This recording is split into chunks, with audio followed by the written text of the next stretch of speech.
Welcome to Storytime Haven. Today, we embark on a journey into James Platt's remarkable collection, Tales of the Supernatural, 6 romantic stories. These narratives weave together elements of mystery, romance, and the uncanny, inviting us into a world where love and fate intertwine with forces beyond human understanding. Each story carries a touch of the extraordinary, specters that haunt, passions that burn, and destinies that bend under the weight of the unseen. As you listen, prepare to be captivated by tales that blur the boundaries between the natural and the supernatural, the ordinary and the sublime. Chapter 1. The 7 Sigils. Part 1. Bravo and Poisoner. The bottomless lake of our legend was reputed an outlet of the bottomless pit. No creature of our world had ever swum its lethal ebb and flow, but on the nights of the great Sabbaths, when the wizardry of all Italy swept to its beetling cliffs as to their holiest of holies, its waters erupted to the rendezvous, the retinue of hell. The wealth of an argosy would not have tempted a Lombard to venture within eyeshot of it after nightfall. Who, then, are these 2 men of mortal mould that outstare the depths of the bottomless lake itself? And not only that, but from the very horns of the altar of the Black Mass, and not only that, but at the witching hour forsooth of night, when graveyards yawn, and the everlasting doors of Tophet open wide. Their guardian angels of good have surely turned from their right hands, and their evil guardians of the left are grinning from horn to horn. With the chime of 12 from the distant steeple dies out the last echo of admonition, and they begin to work out such unhallowed errand as alone can have brought them to so damned a spot. The elder of the 2, in a tone of hushed solemnity, addresses a series of questions to the younger, who responds to them with an equally awful gravity, after the manner of a catechism. Dost know me who I am? Tosca of Venice, Bravo and Poisoner. And yourself? Janko the Illyrian, Bravo with a right good will, but not yet Poisoner. My ancestry? Sorcerer stock, whose secrets you would fain have inherited and their trade pursued. Why did I not? The Council of 10 bore down upon your race, and but for your extreme youth, you yourself would have crossed the bridge of sighs. Orphaned by the state, and retaining for sole inheritance the swashing blade that still gnaws at your scabbard, and a few recipes for poisons which last, however, were worth a Borgia's envy, you soon found yourself compelled to use both the one and the other to buy you bed and board, proceeding at first with hesitancy, and never sojourning long in one locality. You became by degrees the repository of so many family secrets that at the present day you may stalk assured through the length and breadth of Italy, and ruffle it in what company you will. And your own story, I know not by what catastrophe the memory of all my earliest years was shaken loose from me. Suffice it, then, that once on a visit to my native country you found me wandering an orphan like yourself, and with a mind so blank that you appropriated it instantly to write on it, as it were your own 10 commandments. Since that day I have never left you, and I am only repeating what you yourself tell me when I say that you have made me your equal master in every trick of fence. But of that other art of yours that rivals the Creator, my most dutiful entreaties have never availed with you to teach me anything. But did I not reasonably argue that you would better attend the heaviness of so terrific a responsibility until you were of man's estate, and is not today the anniversary of your coming of age? And have we not pelted hither hot-foot from the confines of the land upon that very business? It is true that before entrusting me with even the least of these your ancient awful secrets, you have brought me here tonight. For what? To enter you with fitting state upon the bead roll of that glorious mystery, that with the mere putting on of a glove, or sniffing of a flower, can check the most rebellious blood with a thus far shall thou flow, but no farther. Say, rather to better the assurance that you have of me already from years of fraternal familiar common life, by laying upon me, in addition, a binding bond insanctified by centuries of warlock use, and now to be imposed in this very spot, where the Master whom thereby we both shall serve is at this hour present, though to us invisible, the Prince of the power of the air. You are at any rate resolved to link yourself to me with fetters forged in the fire that is not quenched, and by a testament registered in the chancery of hell to the effect that any treachery from one of us to the other shall be resented and avenged by that common master of ours who hears us at this moment from his postern gate, the bottomless lake below. I am resolved to that for which I came here. Follow then with me the observance of that visible sign and token that unites us in one blood and in one flesh. This horn is from that beast whose form our master loves to take, when from this altar where we stand he greets his liegemen, and his liegewomen turn backward like his prayers. This horn I charge to the half with my own blood, obtained by the biting of my arm. Now do you likewise bite and fill, and then drink to my health, the moiety of the draught so mixed. May you live till the last trump. You have pledged me in it as I now pledge you, and there remains but one more ceremony. I am about to throw this emptied receptacle into the waters of the bottomless lake. You know already that everything that touches its surface, whether living or dead, is forfeit to that Ancient of Days that crouches in wait below. Do you agree that this will be the fate reserved for that one of us two that shall first contravene this super-sacred oath? His soul be the devil's fee. The emptied horn shot like an elf bolt into the pathless waters of the bottomless lake. The benighted pair that watched it from the unhallowed shrine above could have sworn that a hand came up and caught it as it fell, but a sudden flash of lightning that snapped in their eyes, and a peal of thunder that made the four corners of the earth to quake, rendered that fact uncertain. The strangers would then have been only too gladly drenched to the skin that they might have hugged their wagered souls in the belief that this unweather was of nature, and not of the evil one. But the heavens shed no tear.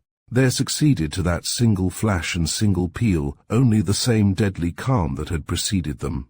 Although their business there was over, neither of the two men cared to suggest to the other his secret persuasion that there was no need for further stay. 1 o'clock whispered from afar its holy amen to their accursed ritual. Other hours flitted by, and still they gazed into unplummeted waves enwrapped in gloom, as in their cloaks. At last, as it were, by a simultaneous impulse they turned together, and with a mutual sigh descended in the direction of the dawning city. From what has been said of the superstitious awe with which the bottomless lake was regarded, it will be readily understood that they had to traverse a considerable distance of uninhabited country before coming in sight of the main travelled road. When at last, after the painful up and down of many hills, they perceived the highway cutting through a valley at their feet, the habitual reserve engendered by their profession moved them to await atop the passage of a carriage that appeared in sight in the distance, going towards the town, rather than continue their journey and be passed by it. As it came nearer, both these men, who had recently drunk so deeply of forbidden founts, suddenly uttered an exclamation that sounded very like a fear. For they saw at the self-same second that the coach contained a girl of beauty beyond a sultan's dream, and that some dozen or so of footpads darted from both sides of the road and seized the heads of her horses. The report of a pistol was obviously connected with the fall of the driver, like a log from his box. The young lady was left with no other defender than a large black dog that ran behind the carriage, but as the assailants threw the doors open and hustled her out, it became apparent that he was chained to the vehicle, and in an instant they were beyond his reach. But at this critical juncture Tosca descended almost, as it seemed, to the startled abductors with one leap from the heights above, and with a howl like a wild beast. Although they did not know it, the finest sword-player in Europe was in their midst. They went down by couples before him, spitted like larks. They had scarcely grasped the miracle of his presence before the lovely vision of the coach was resting in his left arm, the right still continuing to deal destruction, and she had scarcely glanced at his face, when, with a sigh of evident content with her defender, she hid her golden head in his breast to shut out the shambles from her eyes. But the fight was already past. Half the ravishers lay stretched upon the ground, and the bravo of Venice needed no second or even first glance at them to know that they would never rise again. The remainder, appalled by a result which they were far from attributing to the purely human agency which had caused it, had only to cast a look beneath his black-avised brows, when with a shriek that he was signed in the corner of his eye with the devil's private mark, they precipitately fled. The bravo dropped his sword into its sheath, and now, with both arms round her waist, he drew the goddess as she appeared to him towards her carriage. In doing so, he perceived that she had fainted, and printed upon her lips the fiercest as it was the chastest kiss that he had ever bestowed upon woman. By an extraordinary chance, but there was more than chance in it, after completing the foulest rite, he had stumbled upon the purest passion of his life. For no other woman would he have shut the carriage door as he did now after placing her within it, remaining himself outside. And it is needful to add in this connection that he had entirely forgotten the very existence of that comrade just bound to him by a tie indissoluble. That comrade, nevertheless, had watched the whole from the altitude where both had first stood. Could he have followed the giddy foothold of his patron, he would in that moment have slain him in his tracks. And that he could in no wise stir from where he stood, either previously to take part in that chance medley, or now to snatch a share in the reward of it, was due not at all to cowardice, a thing that must of necessity be unknown to any that followed the fortunes of Tosca, but to a kind of spell, as he fancied, that froze him to his place, and of this he was indeed well qualified to judge, since he had already experienced the self-same sensation on one, and one only former occasion. What puzzled him was that the obvious cause in the prior case was a certain amulet of unknown antiquity and power, which Tosca was accustomed to wear round his neck upon a chain of gold, and which in a moment of confidence he had shown that once to his pupil. Whereas on the present occasion the cause of his vertigo could scarcely be the same, the talisman being invisible. And yet the effect was identical. If anything more than another had been the actual moving cause of his present icy chill, it must certainly be the damsel of the coach. So unmistakable was the hold which the mere sight of her had taken upon him, that at the instant when Tosca placed his lips upon hers, and they had never been touched before by man, the surging up of jealousy burst the shackles of the spell, and the Illyrian clattered down like an avalanche. He reached the road at the important moment, when his oblivious partner, after shutting the door of the coach, was upon the point of mounting the box to drive the young beauty he knew not whither. Nor did it occur to him that he knew not. But at this precise juncture his dream was shattered by the advent of the Illyrian flashing fires of jealous heat from his eyes. So choked with it was he that he could not speak, but only pointed with one hand to the carriage while he clenched the other in Tosca's face. The Venetian was equally taken aback by the sudden resurrection of one whose presence in the world he had totally overlooked. How long they would have stared at one another had nothing intervened it would be impossible to say. They were heedless of the barking of the black dog, since that had continued without intermission from the first eruption of the bidstands. But they were twitched bolt round in the direction of the coach by a sudden crack of its wheels. Whether the coachman had fallen from his box through a genuine belief that he was hurt, or whether through an equally genuine desire not to be, or, lastly, through collusion, did not appear, but it was sufficiently obvious that the fellow had not received a scratch. Concluding the danger to be over, he had now quietly reassumed his post, and was driving off. He took no more notice of the other two than if he had not seen them, which again might really have been the case, and used his whip to such good purpose that the vehicle was lost to sight to memory dear before the rivals had taken a step to arrest its progress. Then burst the storm of mutual recrimination. Tosca first spoke. "Darkness and devils! You have robbed me of that for which I would not leave whole the skin of any man alive. Death, kinsman, would you draw on me? Remember you not the oath of some few hours ago? Are you already so anxious to tap at that postern we both wot of? Knock then, and it shall be opened unto you. Ho, you pale at this reminder, and suffer your hand to drop from the hilt of that ancestral spit of yours.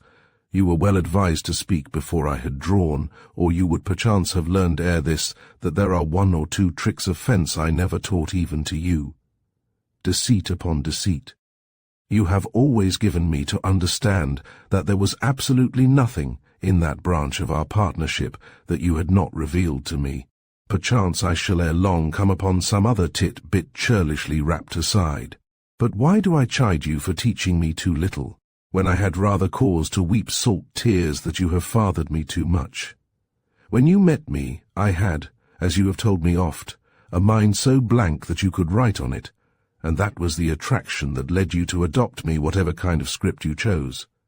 And you chose to scribble the devil's ABC. It is through your corruption of my innocent youth that I am unfit today to even look upon such as she who has just escaped us, and there ruled her favouring star.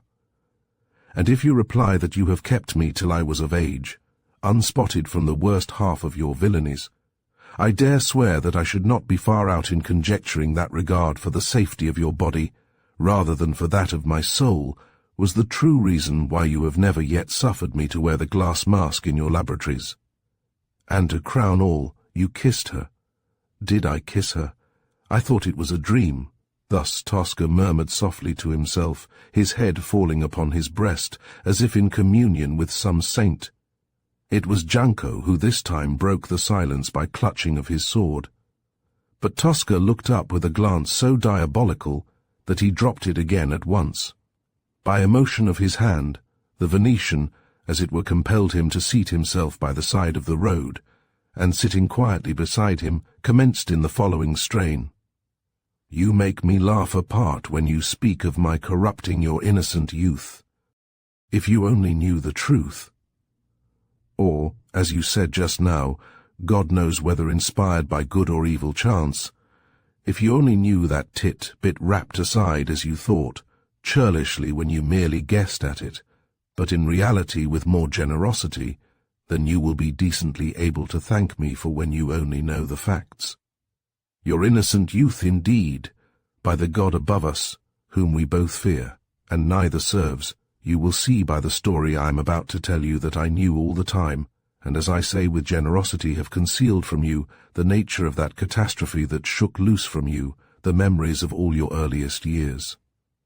You will see that before your mind became a blank, I had read upon it tender, as were your years the lurid brand of Cain. You will see that your brain was seared by your own atrocious hand, and that my adoption of you afterwards was based on the calculation that for a bravo and poisoner there could be in the whole round world no better raw material than a matricide. Start not till you have heard me out. I was in Illyria. Reasons which your experience of ups and downs in our profession will readily enable you to appreciate had caused me to retire rather hurriedly, I confess, from the town which I had honoured with my presence for some months. The same reasons oblige me to travel in preference by night and to secrete myself by day. On the first occasion of my doing this latter, I settled upon an apparently deserted hut in the trackless depths of the forest. This hut consisted of a large front room reaching to the roof-tree for the accommodation of the two-footed, and a stall at back for that of the four-footed creation. The latter did not run so high as the front room, inasmuch as it contained a loft for fodder atop, and it was in this airy apartment that I decided to take my siesta, since it had openings both upon the stables, if I may so call it, and the front chamber, and my disposition, as you know, is strategic. I had slept, I know not how long, when I was awakened by a noise in front, and speedily ascertained that it was caused by an altercation going on among visitors to the parlour. Do not start till you have heard me out. One of the disputants was yourself. The other, who occupied the only stool in the place, was a grey-haired, blear-eyed female of considerable antiquity. I know nothing of your accursed Illyrian jargon, but without understanding the conversation I could see the beldame hugging to her withered breast a jewel, small but of great price, and withal slung upon a golden chain. I tell you without hesitation that it was the same amulet you have been shown by me upon a previous occasion, foolishly as it happened, since it stirred you so profoundly as to almost resurrect your buried remembrances.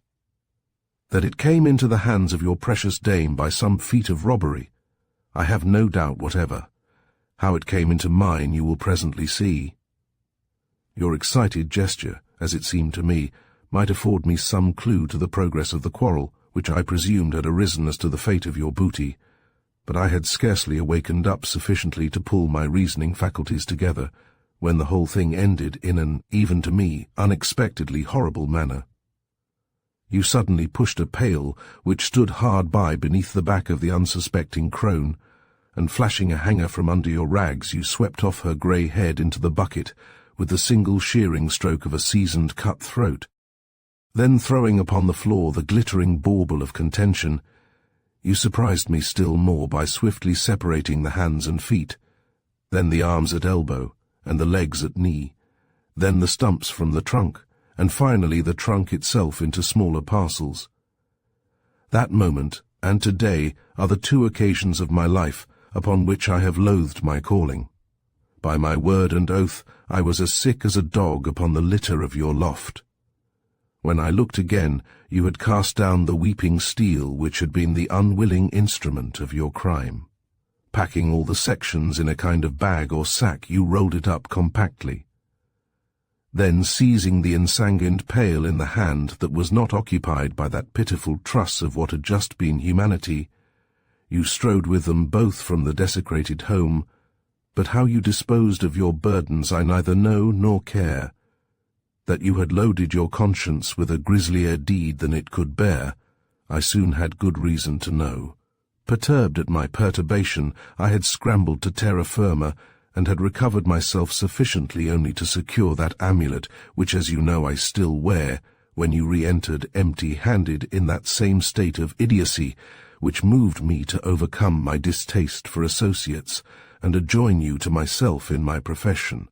Besides, I could not but admit when once more fully myself that you had shown for it considerable vocation. The face of the Illyrian rolled with beads of sweat. For the third time he was bound hard and fast by that same fascination which already twice before had enthralled him, and as each time before, so again, it was for a different cause. The first of these two prior occasions resulted, as we know, from the sighting of the amulet, the second on the sighting of the divinity of the coach. But this third time was again different from the other two, in this respect, that although he would not have confessed it for all the riches entombed in earth, he had now fully recognized the reason and connection of all three. He rose deliberately and spoke. "Now you have told me, to suit your own purposes, a certain amount of the truth. I remember to your confusion the details you intentionally omitted. You lie in your throat when you say that when I re-entered that room, I was in the vacant state already. I re-entered that room, and you know it as sane as when I left it. I found you standing there, prepared with a glib story to the effect that you were a stranger just stepped into the hut with the view of seeing whether it was inhabited or not by anyone who could serve you as a guide through the forest. Not knowing you so well as I do now, I was simple enough to believe you. It never entered my head that you could have witnessed the drama that had just been played, nor did I think of the talisman in my momentary confusion at seeing in the place a foreigner. I have now no doubt, but that if I had looked for it, I should not have been able to find it. You diverted my attention by inviting me to quaff from your spirit flask on the plea that I looked unwell, as in truth I might, after the ordeal I had just passed through.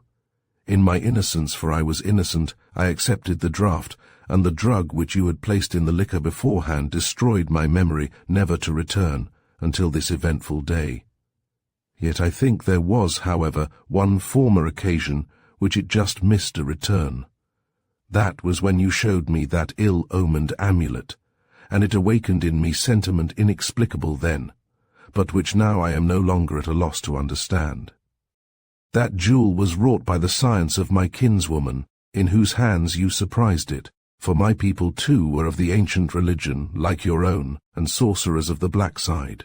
At the commencement of this speech, Tosca seemed momentarily disconcerted, but, as it continued, this sentiment was succeeded by something very like prostration, and when he replied it was with reverence.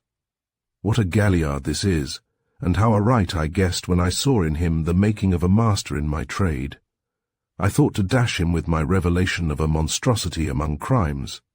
I was a fool indeed to think that a younker would bleach over the dissection of a granny who had anointed him from his cradle with the grease of unbaptized babes.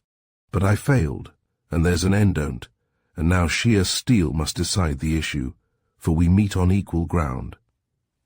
Equal, do I say? Nay! The boy is my superior in callousness, for I dearly loved my own old people, though I never say God rest their souls. He rose, and both men laid their hands upon their hilts. One of them had not very long to live. But before entering upon the fateful lists, the Illyrian turned to speak again. In case you slay me, which I believe will not be the case, for God does sometimes defend the right, I cannot forbear an answer to your last taunt. You did not understand, and you have never understood, and you never will understand the real meaning of the scene you saw enacted in that room upon that day. I am not sure whether it was a blessing or a curse upon our race that you did not catch the drift of our remarks in our native language, which you contemptuously term jargon. Had you done so, the fate of all three of us would have been better or worse, but at any rate far different. The tortures of the Inquisition would not force from me the secret, which was confided to me then by that ancient lady whom you saw me slay indeed, but only after her own repeated prayers and instructions. I shudder to think what has become of her remains which she entrusted to my pious care, and which for your accursed interference I have been unwillingly prevented from attending to. I know, indeed, the fate of her other legacy, for the amulet was a legacy that you thought a theft, but it is now too late again through your accursed interference for me to make such use of that knowledge as she had enjoined upon me to do. But to you who know nothing of its use and profit, it shall hang as a millstone round your neck, and whether you live or whether you die, it shall infallibly sink you now or hereafter to the undiscovered bottom of that bottomless lake, whose source we both do know. And whichever of us falls shall by the terms of that enactment of so short a while ago be resented and avenged by that master of ours, who waits even at this moment for that most unhappy man. The face of Tosca became white and red. He flashed that time-honored blade of his from its sheath, and motioned with it to the Illyrian to take up a position opposite to him.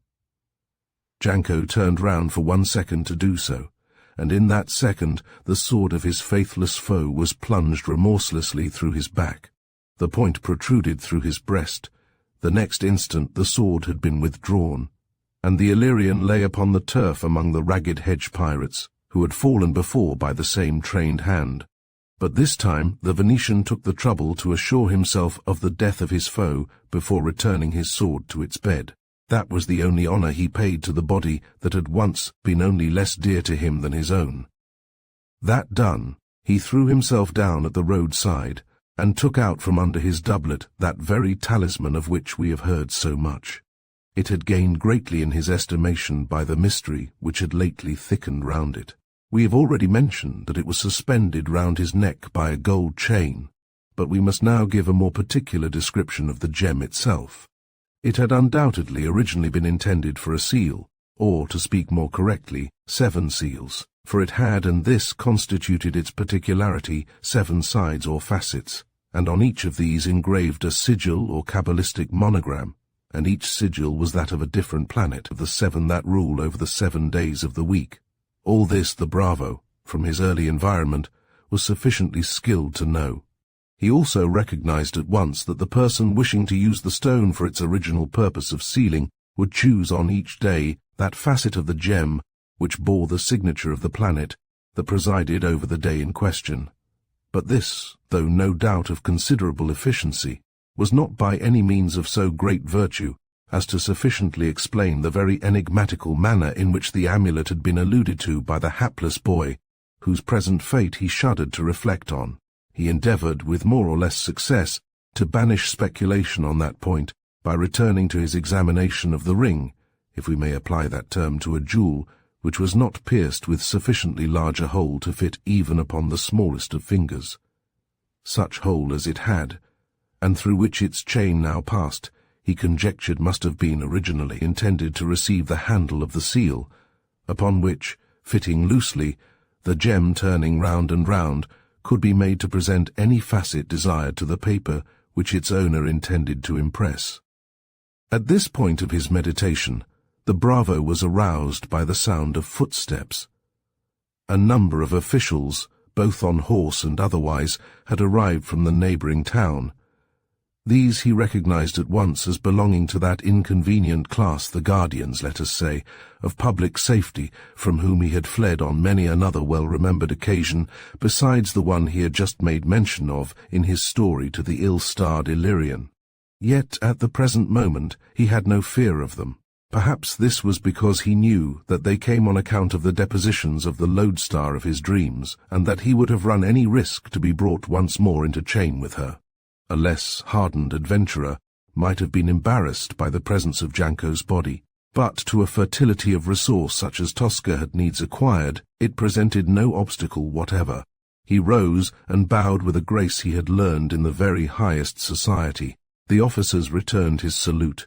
They conjectured rightly that this stranger of distinguished appearance was the beaten blade who had performed the prodigies of valor, which when told them in the city they had deemed to be fabulous, but of which they now saw the proofs before their eyes. The obliging champion was quite willing to relate his own private version of the affair. He paused only to consider whether it would be advisable to have been wounded slightly, but he decided against this fiction as liable to lead to trouble. Yes, as you say, I naturally wished to rest a while after the fatigues of such a combat. Besides, I guessed, of course, that I should soon see upon the field of battle you gentlemen of justice, whose promptness in these matters has become proverbial, and with whom I would not for the world have lost the chance of an interview. I might, it is true, have foisted myself into the carriage for its journey to town, but the lady, as she doubtless told you, had fainted right away, and I was therefore debarred from obtaining that permission, without which no man of breeding could venture to take such a liberty. And before I had time to achieve a seat on the box, the coachman was off, for the fellow was drunk, as your penetration must have perceived from the muddled state of his evidence. Of the valour you so kindly allude to, my modesty forbids me to speak, but I am bound in honour to temper your flattering opinion of the achievement by confessing that I am a fencing master by profession, and that a score or so of thrusts and parries is merely a matter of daily bread with me. I must add, in this connection, that I am also a physician, and one possessed of medicaments that cure all ills. Further, I was proceeding to your town with the view of establishing a dual practice among you, when this trifle we are discussing fell athwart the even tenor of my way, and I hope still to establish myself there, and even to continue my journey in your company, which is such as I most affect now this accident has given me, as I perceive, introduction to all the most desirable connections in the place. You will notice yonder, by the way, a fellow of better apparel than the rest of the runner-gates, and whom I take to be their captain. The other Scaramouches gave me no trouble whatever, but I must confess that the spadassin in question was a little bit more of a customer. I had the lady on one arm, as she doubtless told you, and had the rabble been able to get on all sides of me at once, the affair would indeed have been the devil's delight. But since I kept my back, like an old campaigner to the coach, I felt no kind of flurry, and, as I knew from the first that I should, I came at length to disarm him. The poltroon then turned to save his skin. I had thought him braver stuff, but I, as you may suppose, was far too limber for him, and skewered him through the back. You can see for yourselves how my point protruded through his breast. In my humble opinion, he might well dance in chains here on a gibbet upon the scene of his crime, as a warning to the rest of his riff-raff that scuttled away from my invincible arm as soon as their leader fell. This Tosca considered the master stroke of his dissimulation. No suspicion could now light upon him. The lady had seen but him, and knew nothing of his companion. The coachman had either seen two men or none. If he spoke of two, they would ascribe it to his drunkenness, and inquire if he did not also see two ladies. Tosca was furthest of all from suspecting that by this very suggestion he thought to be so masterly, he was forging the bolt that should destroy him. With delight he perceived that the officers had clutched at his idea, and immediately set their underlings to work upon the gallows. after first entombing the raggider ruffians ignominiously in a ditch, leaving them to their congenial work. Tosca proceeded with the officers to town, and gathered as he went all the particulars that he could of his enchantress, and her name, which he heard for the first time, seemed familiar as a household word. Virgilia had resided for months in the city, but was by birth a stranger, from what country no one knew. It was only known that she had sojourned for similar periods in other principal places. She was an orphan, she was unmarried, she was an heiress. Wherever she pleased to set her wandering feet, men flocked in shoals to be trampled beneath them. And of these, Tosca shrewdly guessed, were the majority of his present companions. She consistently refused all offers, and this was the unanswerable argument of the more logical sex to their women, who hated her like poison, and who would have it that she made use of love philtres to effect her endless conquests. The only ground for this assertion seemed to be that wherever she travelled, her bedchamber was always sacredly reserved to her own person, entered by no one else under any circumstances whatever, and locked when she was not within, she herself performing all domestic duties connected with it. Those admirers of hers, who had not yet put their fate to the touch, all indignantly scouted the theory advanced by the rejected that she concealed a lover in this sanctum. Nor was such an idea surely possible to anyone who looked with unjaundiced eye, even once on her virginal purity. Tosca gazed on her for the second time that day, and swore within his heart of hearts, quite drowning all recollection of that prior oath, that the very first lover she should have would be none other than himself. End of Part I. Part II. The Devil's Candle. The revolution of our legend brings us once more round to that same direful boundary hour, with which it was commenced between midnight and the firstborn of the day. But on the hills a gibbet stands that stood not there before, a beacon to the minions of the moon. Alas for the misguided youth that hangs there helpless and unhouseled. His brave attire the cupidity of his topsmen had appropriated to their own use. His body they had arrayed for the sake of decency in rags stripped from the verminiferous trunks of his several supposed followers, and these huddled him like the swathings of some dismantled mummy. A gorged carrion bird dozes upon each of his shoulders. The hinds, whom their business brought upon the road even so late as twilight, had run afield copiously crossing themselves. Who, then, is this, a woman, too, that comes at the awfullest hour of all, and to the very foot of the gallows? Nothing but her eyes can be seen from under her hood. Are those the eyes of Virgilia that Tosca dreams of and deems unfathomable as the bottomless lake itself? Is the intuition of her sex, then, unfailing after all, and she a witch that with love philtres works her siren spell, and seeks at this dread hour for the wherewithal? And what, then, can she peer for about the foundations of a gibbet, save alone that fetid and fearsome white-flowered orange-berried devil's candle mandragora, that is engendered in the womb of earth from a gibbeted murderer's drippings on the midnight of his death? The Illyrian bravo had been 7 times a murderer, if not 70 times 7, and many a lost soul rejoiced in hell that night over the weird that the witch-woman was to work. She has found it at last, the favourable specimen, by her long sought through fruitless years. She has found the root in human form complete, 2-armed, 2-legged, the microcosm caricaturing man. And now her low whistle brings her black hound forward out of the black night. Even she is affected as she kisses him for the last time. A scariotical kiss, with a cord from her youthful waist, she attaches animal and plant together, and flees from thence, stopping her ears as she runs. The hound whose faith is to strike his death, Nell seeks to follow her, and finds himself held back. He wrestles with the invisible obstacle and conquers, but to die, for as the unholy manikin root is perforce torn out of its mother earth, it utters a piercing shriek that makes rattle the chains of its father above, and the hound, in an instant foaming at the mouth, in fits expires. Then, and then only, turns the murderess back on her blood-stained steps. The carcass of her sole unvenial follower she casts falteringly apart. The girdle is already attached by one end to the gruesome plant.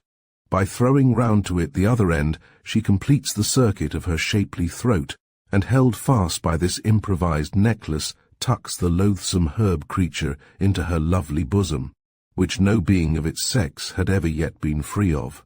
Hence now, to develop him, for to this is that secret chamber destined that had never seen denizen but herself before. There is her laboratory, and there shall this earth child be magically tended and nourished, and most magically grow to more and more of man's resemblance. Since, in a manner by his mystical birth, he is one flesh and blood with the murderer that begot him, he is perforce of hell, and can hell's secrets impart to the enchantress that holds him in her power.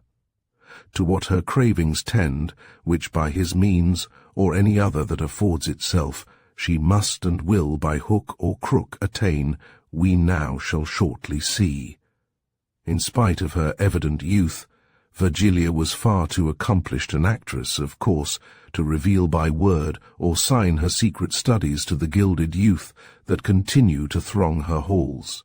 But Tosca visited her upon a different footing, spending his days with her in the body, and his nights with her in the spirit, spacing out with drink and dice the unutterable intervals when he could do neither one nor the other.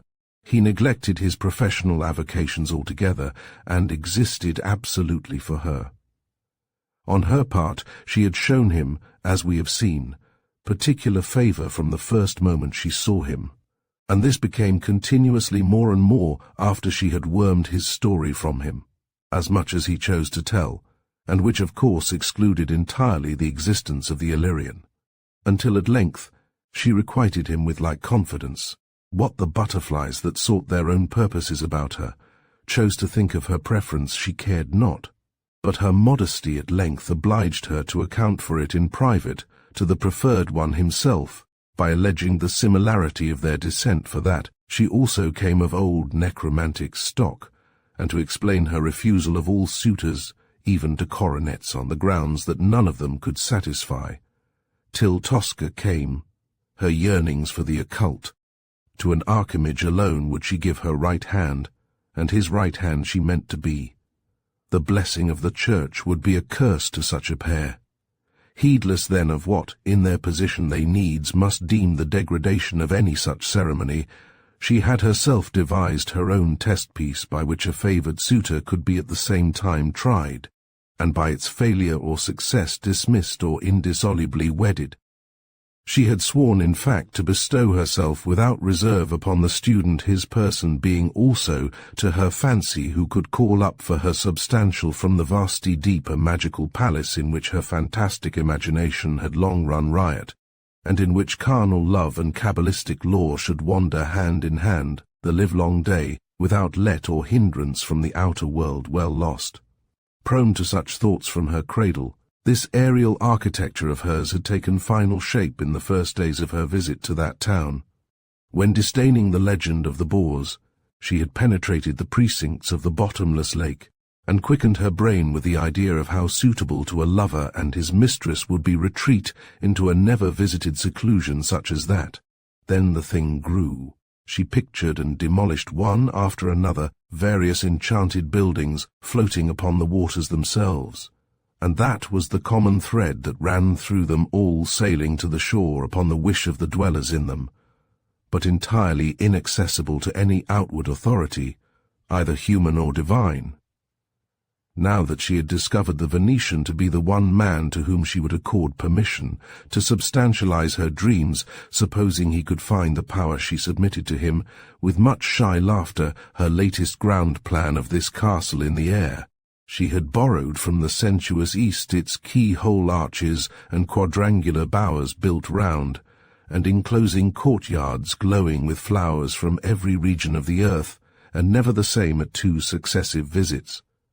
Birds interchanged at every inspection in like manner were to agitate the air with their antiphonies, and the fountains in the centres of all the courtyards, fed from the waters of the bottomless lake, when lapped into the beakers of the lovers, would become the rarest wine. The outermost waters would glister with gold and silver fish, shot through with the plungings of white aquatic birds. Within the building, the rooms kaleidoscopically should never meet them twice with the same face.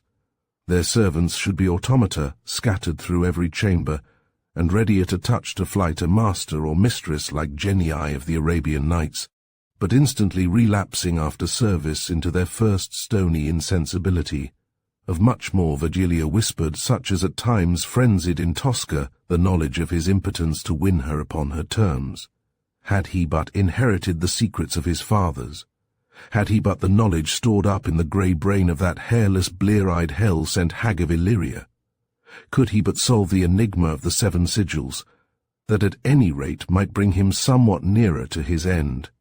And his rivals envied him. Closer and closer there seemed to flutter to him the moth they thought he had singed, but never close enough. Then came an event that led up to his climax of fruition found green in the mouth. Stated in short, it fell somewhat as follows. At the end of her daily banquet she was wont to leave her guests to their wine, while she paid one of her frequent visits to that unseen chamber.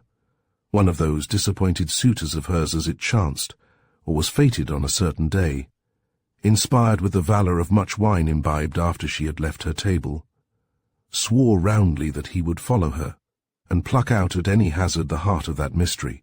Before he could be stopped by fellow guest or flunky, he had stumbled up the stairway, and burst open the door she had but lately closed behind her. The next moment, a most frightful shriek resounded through every corner of the house.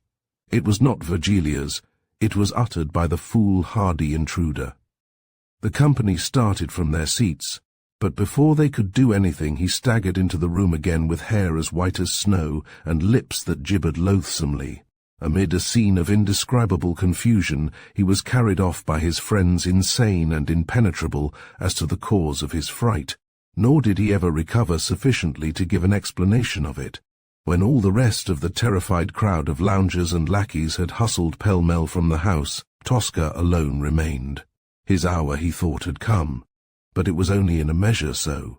The lady of the house reappeared, it is true, after the hurried exodus of masters and servants, and agitated as he had expected, but not to his surprise by their defection. She babbled brokenly, instead, of someone else whom she had lost through the unexpected intrusion of that venturesome drunkard, now sobered for good and all. Thus she rooted from that moment in the mind of Tosca the horrible suspicion that the story of the concealed lover might have some truth in it after all. How could he know aught of her experimental mandrake culture? For of course it was the mandrake she referred to.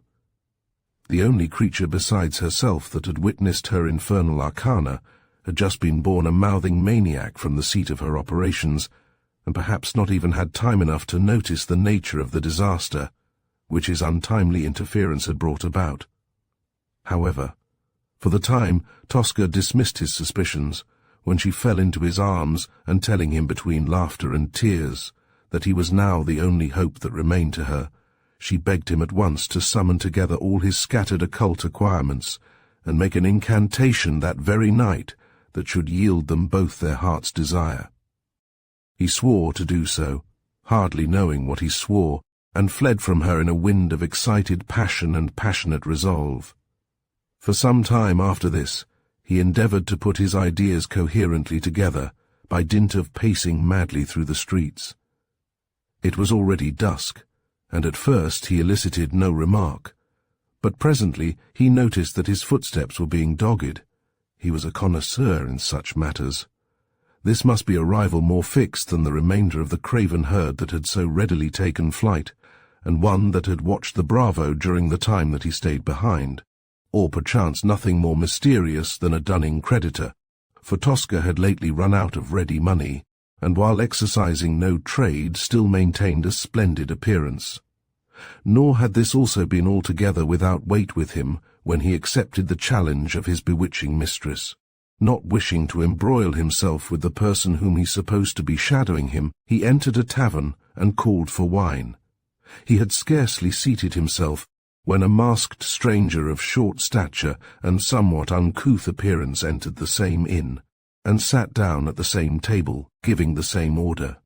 The nerves of our Venetian were more shaken by the extraordinary episode of the afternoon than he would himself have cared to own. Not liking the looks of his would-be boon companion, and conjecturing some connection between that individual and the counter of his paces, Tosca got up and left the tavern without awaiting the execution of his command. To his consternation, the stranger followed him.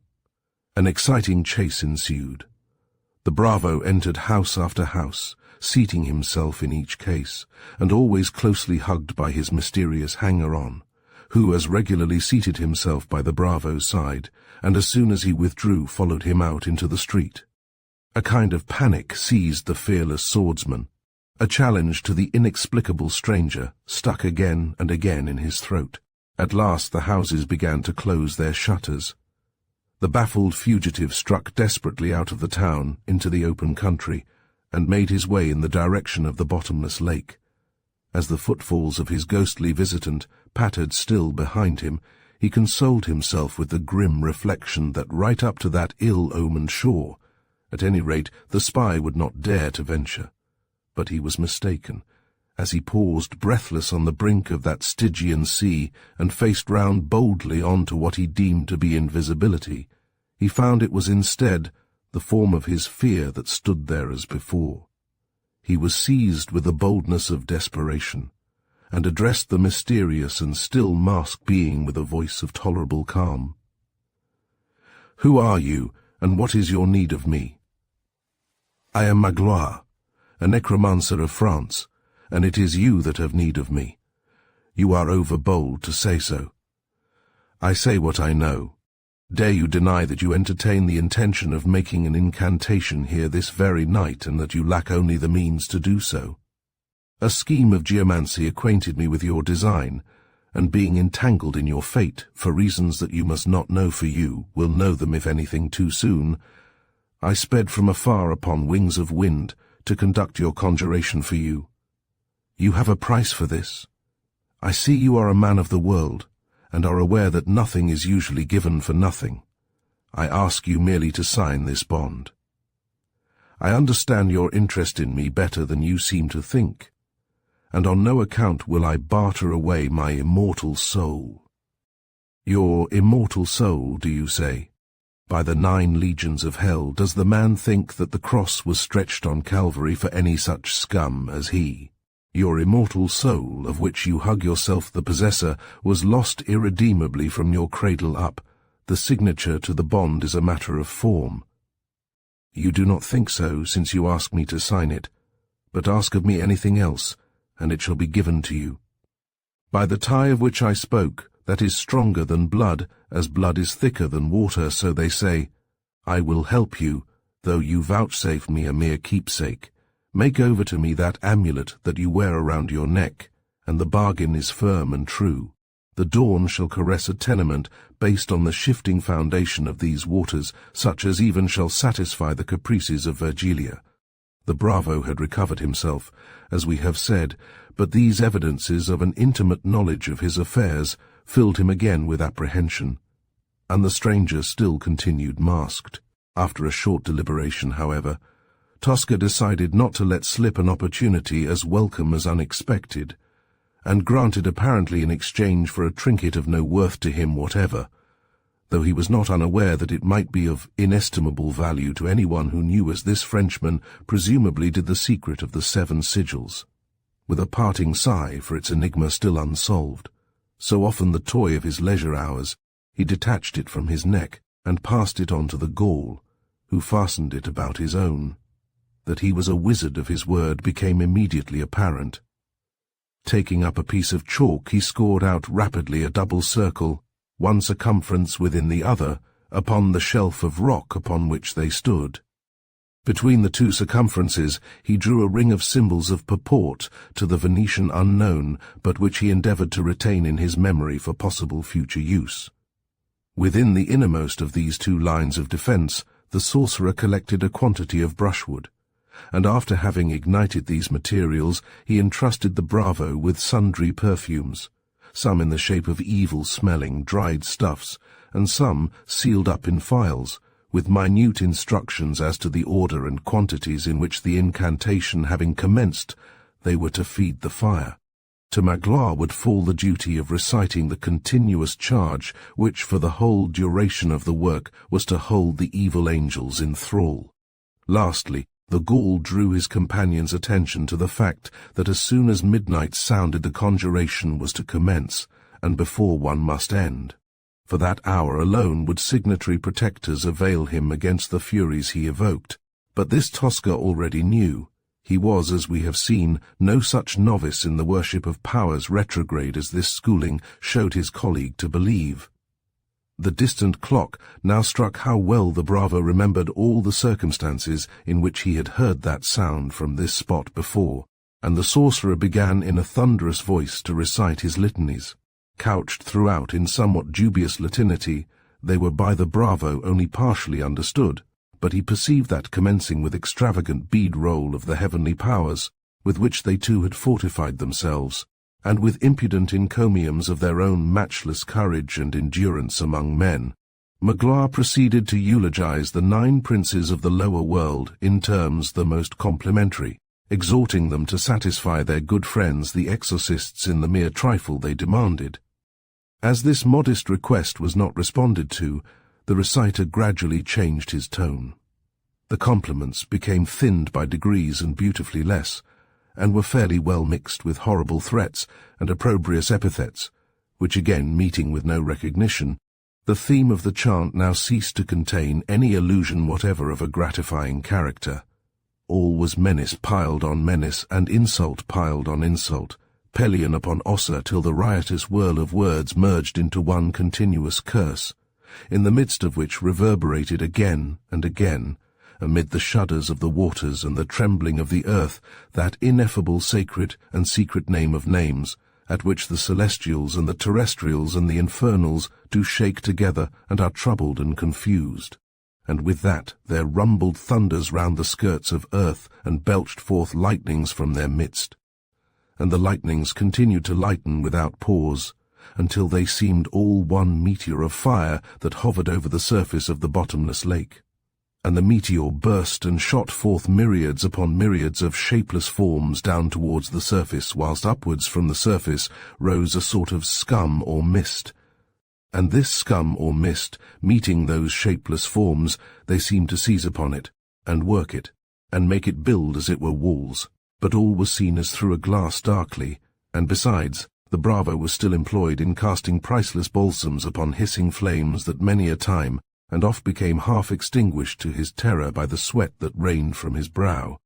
By his side the French enchanter still swayed his arms towards on high, and on high unceasingly rolled his incomprehensible Kabbalah.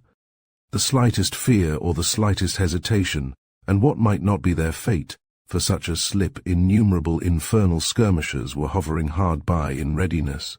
But now the danger is almost over. The gangs have done their grudging work, and a palace hangs between wind and water seductive and serene, where nothing hung before. The last odours are burning. The weird wailing of the magus is slackening into the majestic formulae of dismissal. Without this termination to the ritual, the magicians on leaving their sanctuary would have been torn limb from limb by the awaiting fiends. But being expelled as ceremoniously as they had been evoked, the filmy hosts had no choice for it, but to crumble into the nothingness from which they came. Go in peace unto your place. Peace be between you and us. Be you ready to come when you are called. These culminating words of the oration were uttered at the very moment that the faithful distant watchman proclaimed it the hour of 1. As the 2 daring trespassers upon realms forbid stepped out from their double breastwork, the bravo in vain endeavoured to make out the exact architectural details of his palace in the darkness. It was pretty clear to him, however, that instructions given had been faithfully fulfilled. He considered that he had done a very good night's work. How unexpected, when he left Virgilia's house, was this chance rencounter that fate had in store for him. He began to have some regard for Providence. He paid no attention to the wizard who was commencing to obliterate his signs. Magloire had done his work well, but he had been paid for it in advance. So much for Monsieur Magloire of France, who, he presumed, would now be off again about his own affairs. Tosca strolled towards the city. His business was to wait upon his betrothed, for such she now surely was, and drag her off at once to the castle of her behest. A day of luxury followed by a night of love. That was his bill of fare. But he had reckoned without his host. He was ignorant that, in exchange for the palace, he had bartered the true key to the situation and most stringent claim of all upon the regard of his Virgilia. He was far from suspecting that essential clue to the labyrinth, which Janko had recovered only just before his death, but which, world without end, would never have wrung from him to the advantage of his assassin. This essential clue consisted in the recognition of the hag of Illyria and the beautiful Virgilia as one and the same person. Now Janko had been her kinsman, and her intimate in her former existence, and had been privy and assistant, as we know, to the rite by which her youth was to be renewed. To him the inheritance was destined of the seal which she had constructed for this end, and by the existence of which alone her rejuvenescence could be effected. Upon the success of her experiment, after 7 days of seeming death, it was intended that he should restore it to her, but we are already aware that, through the interference of the Venetian, that success he had never seen. The memory of his obligation being destroyed by the drug of the poisoner, the talisman that was bound up with it became the plaything of the bravo. The plaything of the bravo, we repeat, and it could never be anything else to him so long as he remained in ignorance of the peculiar power it exerted over the transfigurated witch.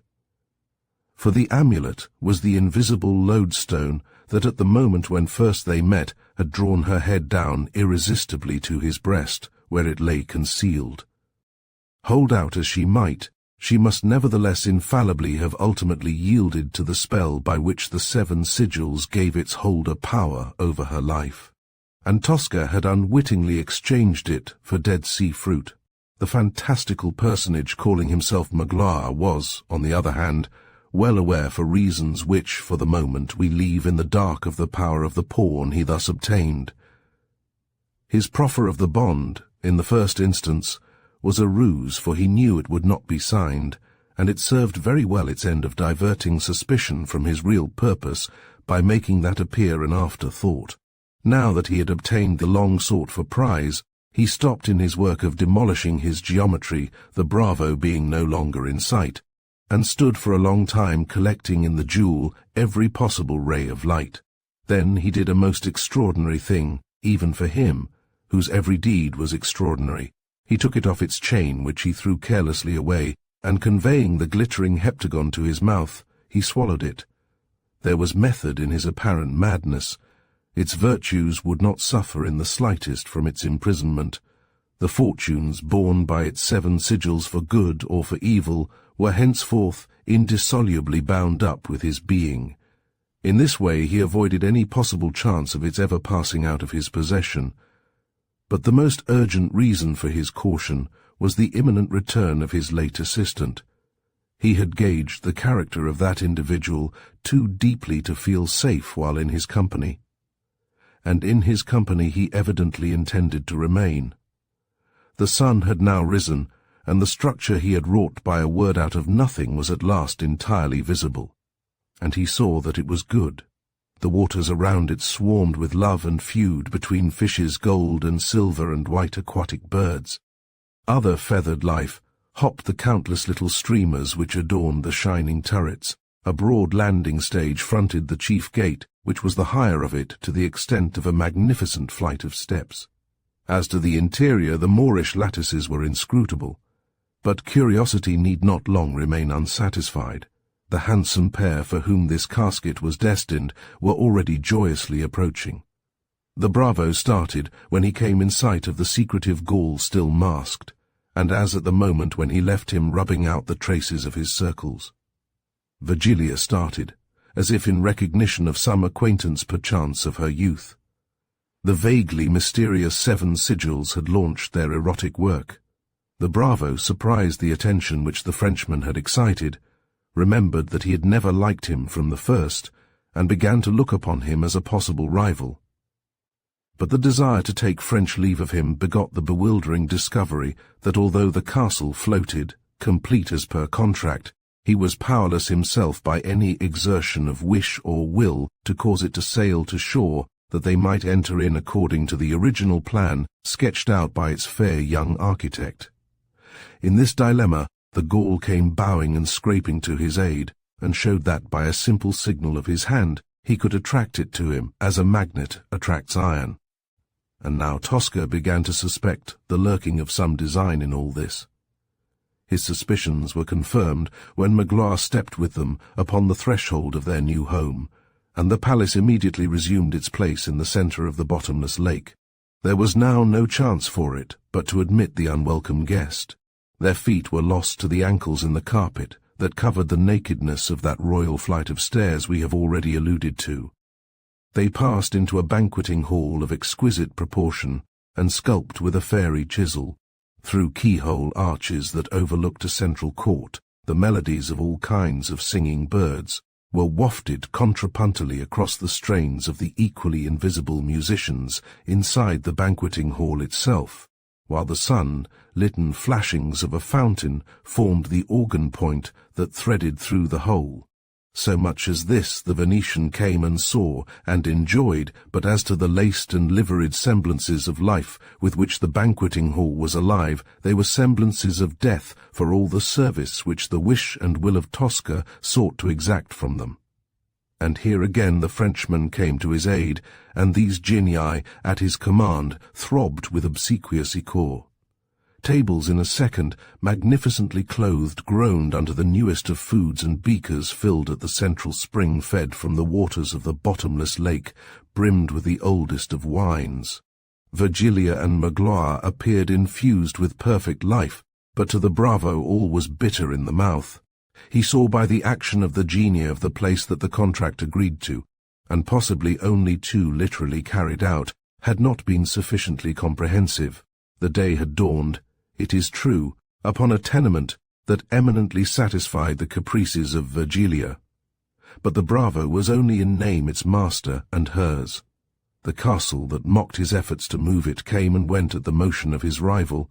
The servants that were automata to Tosca were alive to the bidding of Magloire, and Virgilia had forsaken her old love and beamed only upon the new. Nay, she cast upon Magloire the self-same love-light which had fired Tosca's blood in her defence when he snatched her from her ravishers, that never-to-be-forgotten day when first they met. He had thought his valour saved her from a fortune worse than death, which now he feared would have affected her not at all. For he saw that all the signs of an apparently virgin love could rise up like phoenix from the ashes of a past one, and he shuddered to think how often this process might have been repeated. Had all her lovers then enjoyed her perchance save Tosca alone? And yet all the more she sank in his estimation, the fuller swelled the tide of his desire. The long, luxurious banquet was a torture to him with this death's head at his feast. His rage increased steadily with the jealousy it fed upon. The long-drawn courses were no sooner over than he seized upon some trifling pretext we know not what to leave Virgilia alone for a few moments, while he drew his rival to that central court, whence perfumed zephyrs blew. The stranger still continued masked. To this Tosca first alluded, laying his hand upon the hilt of that famous old sword of his. "Unmask your face that I may know you. You shall know me too well ere long. Restore me that amulet unearned by your accursed jugglery. You will never see it again. Then let this sword of justice decide between us, that has settled many a case for me before, and the devil help his own. But first reveal to me your real style and title, and a fig for the assumed one that you go by, that I may learn with what enemy I have to deal that has cause to hunt me down as you have hunted me. You deal with the resenter and avenger of the murder of the Illyrian." A shiver ran down the spine of the Venetian, yet his blade nevertheless flashed from its sheath, and he motioned to the stranger to take up a position opposite to him. Magloire turned round for 1 second to do so, and in that second the sword of his faithless foe was plunged remorselessly through his back. The point protruded through his breast. The next instant the sword had been withdrawn, and the still unexplained Frenchman lay prone upon the ground by the self-same stratagem that had availed with the man of whom he styled himself avenger. And this time, also, the Venetian took the trouble to assure himself of the death of his victim before returning his sword to its scabbard. That done, he proceeded next to ascertain the real identity of this mysterious being whom he had supposed to be one of his numerous enemies, working out a long-delayed vendetta. With a clutch, the mask was torn to ribbons, and with a shriek the bravest of the brave recoiled from the mandrake it revealed, and as the shrieker heard his shriek, he recognized its kind. It was fellow to that one he had heard the day before from the chamber of Virgilia, never deeming that he himself in turn would be frighted with the same basilisk face. But it frighted him after all with a difference.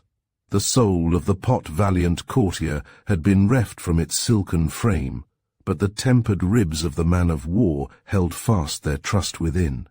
His brain whirled and steadied itself, his blood shot forth and back again, his eye grew dark and cleared. On to his knees he sank indeed, that never had bent to conquered or unconquered foe before, but that was the only abatement from his pride of place. That was his only homage to the escaped familiar of the sorceress's privacy, that grim guardian whose Gorgon glimpse had yesterday sobered the drunkard and petrified the itching flesh of lust. And the situation brought its panacea.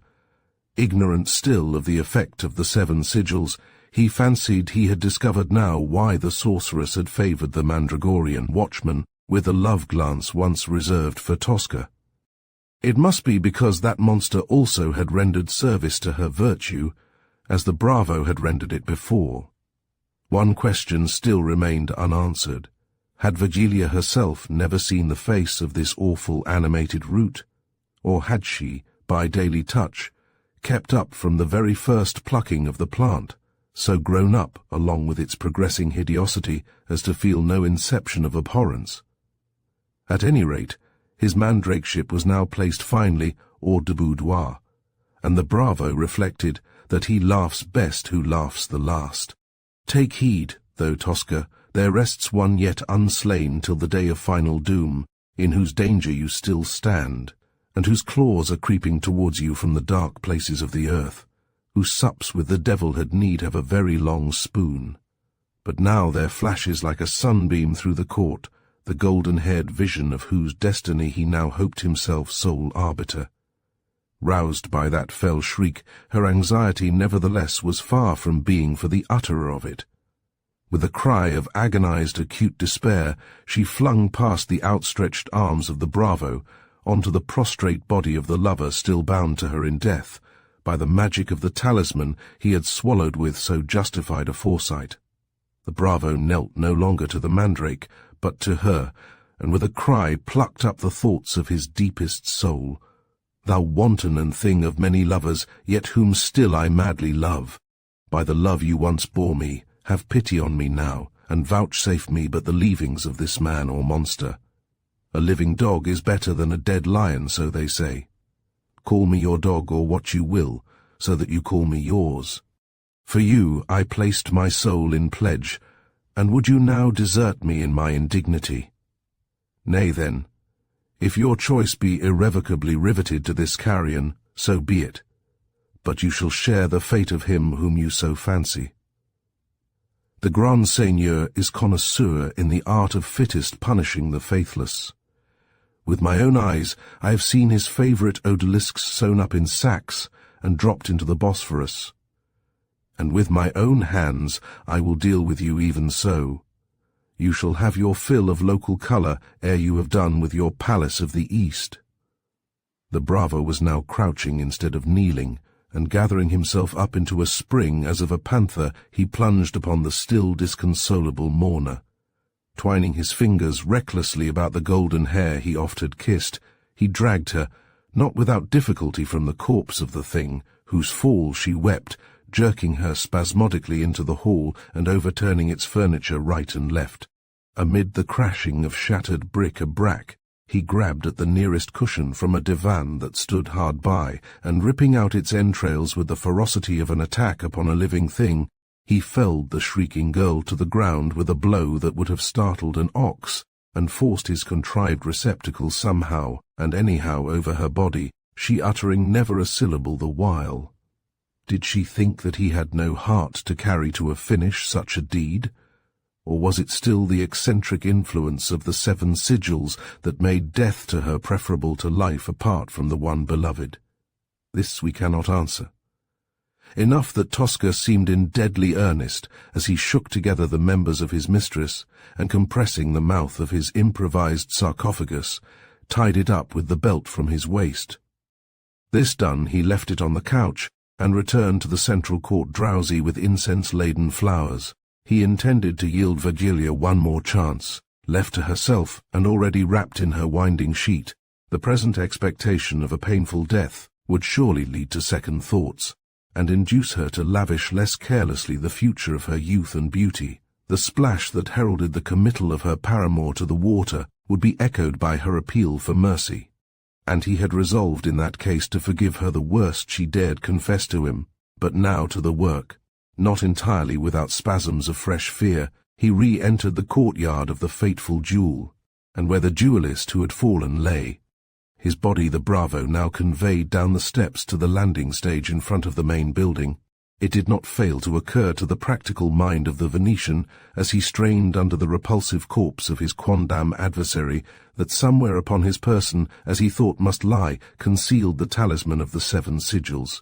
He did not know that to find it, he should have to search for it within, and not without. The consequence naturally was that his search was unrewarded by any trace whatever of the coveted gem. But the more he searched and pondered and searched again, the more he became convinced of the necessity for finding it, and the clearer became to him the momentous part it had played in recent events. He remembered now, too late, that while he had it in his possession, his suit with Virgilia had prospered, whereas heaven had begun to frown upon him as soon as he had parted with it to Magloire. He was too shrewd a conjurer to fail to connect the one fact with the other, and with them both the anxiety of the mandrake, to possess the talisman of whose virtues he had obviously knowledge. Yet still it could not be found upon his person. With a fearful oath, the Venetian at length gave up the search, and consigned the fruitless body to the bottomless lake.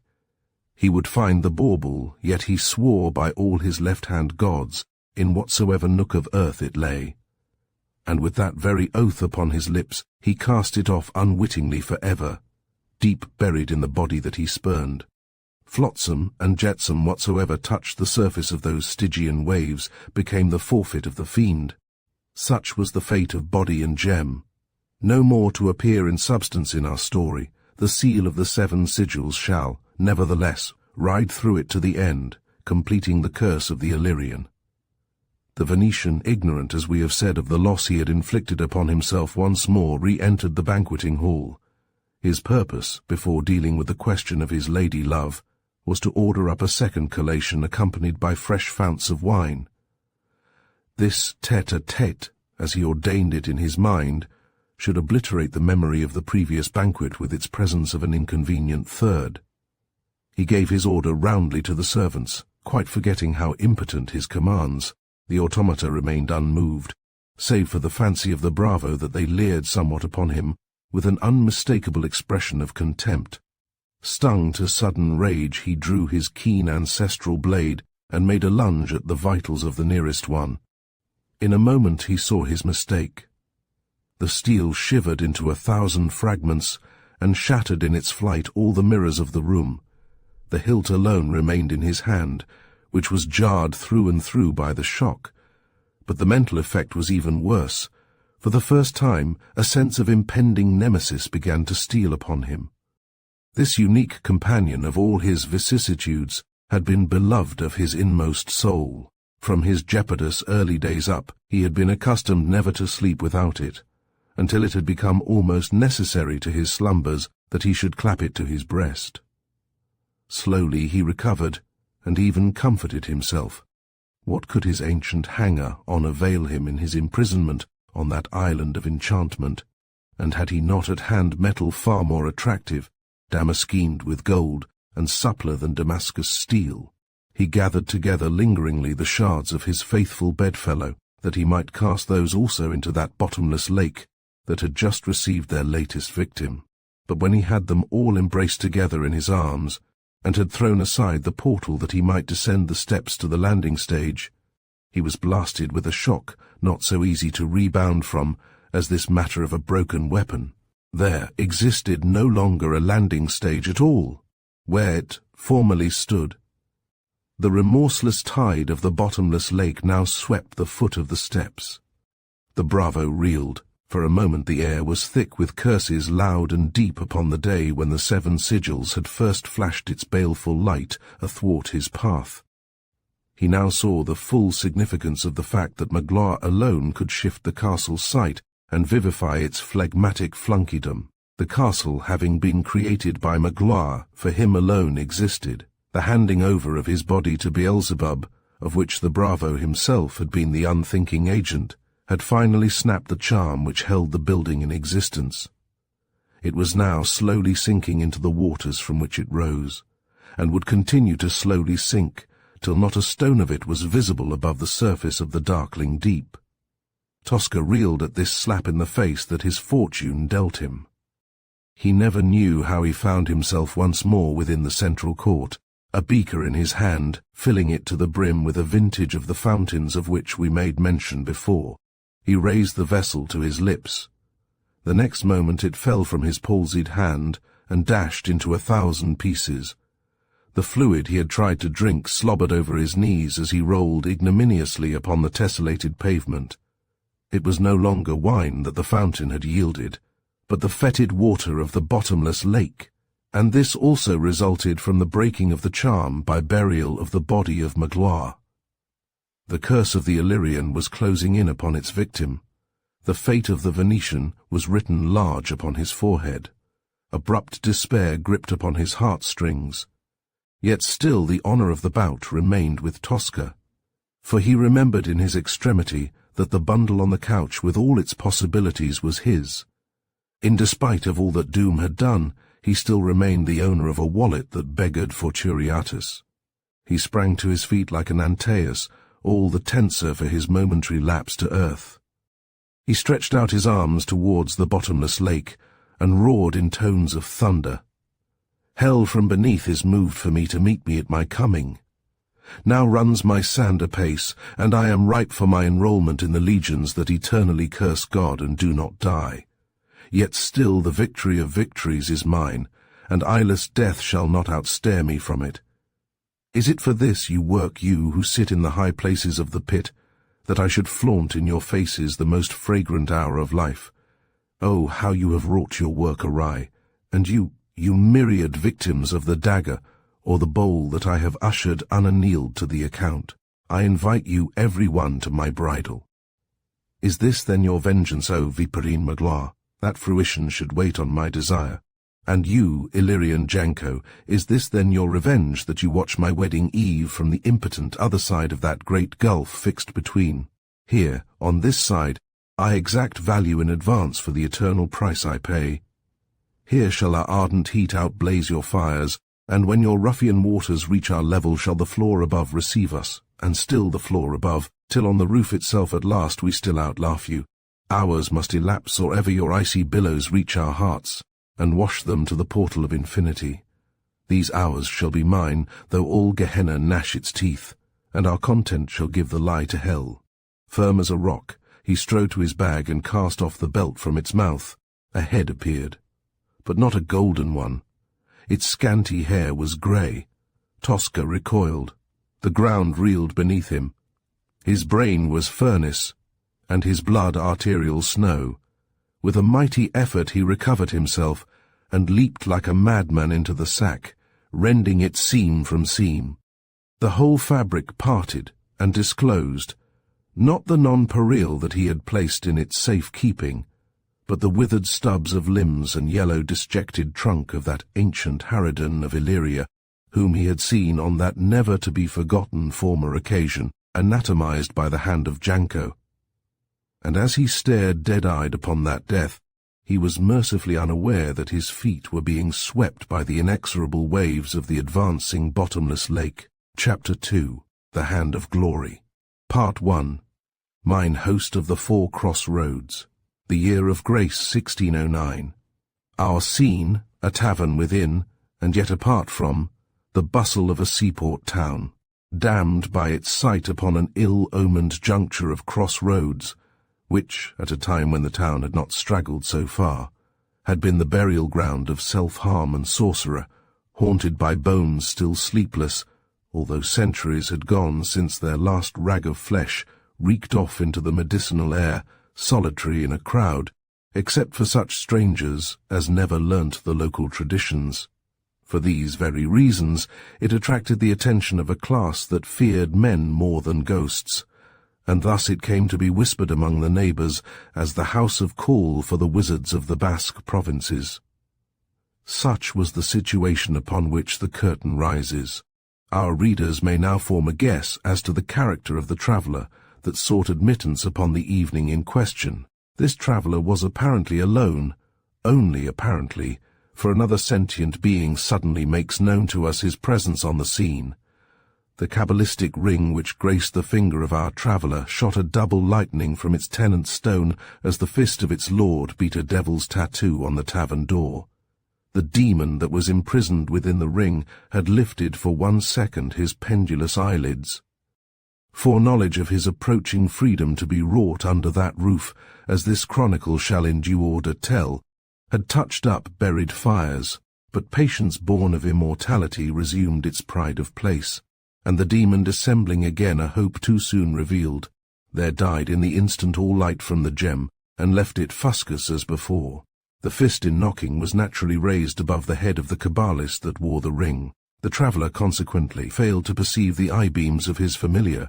Be sure if he caught sight of that glint of evil glee, he would have read in it an omen of impending disaster to the enterprise that turned him to that tavern.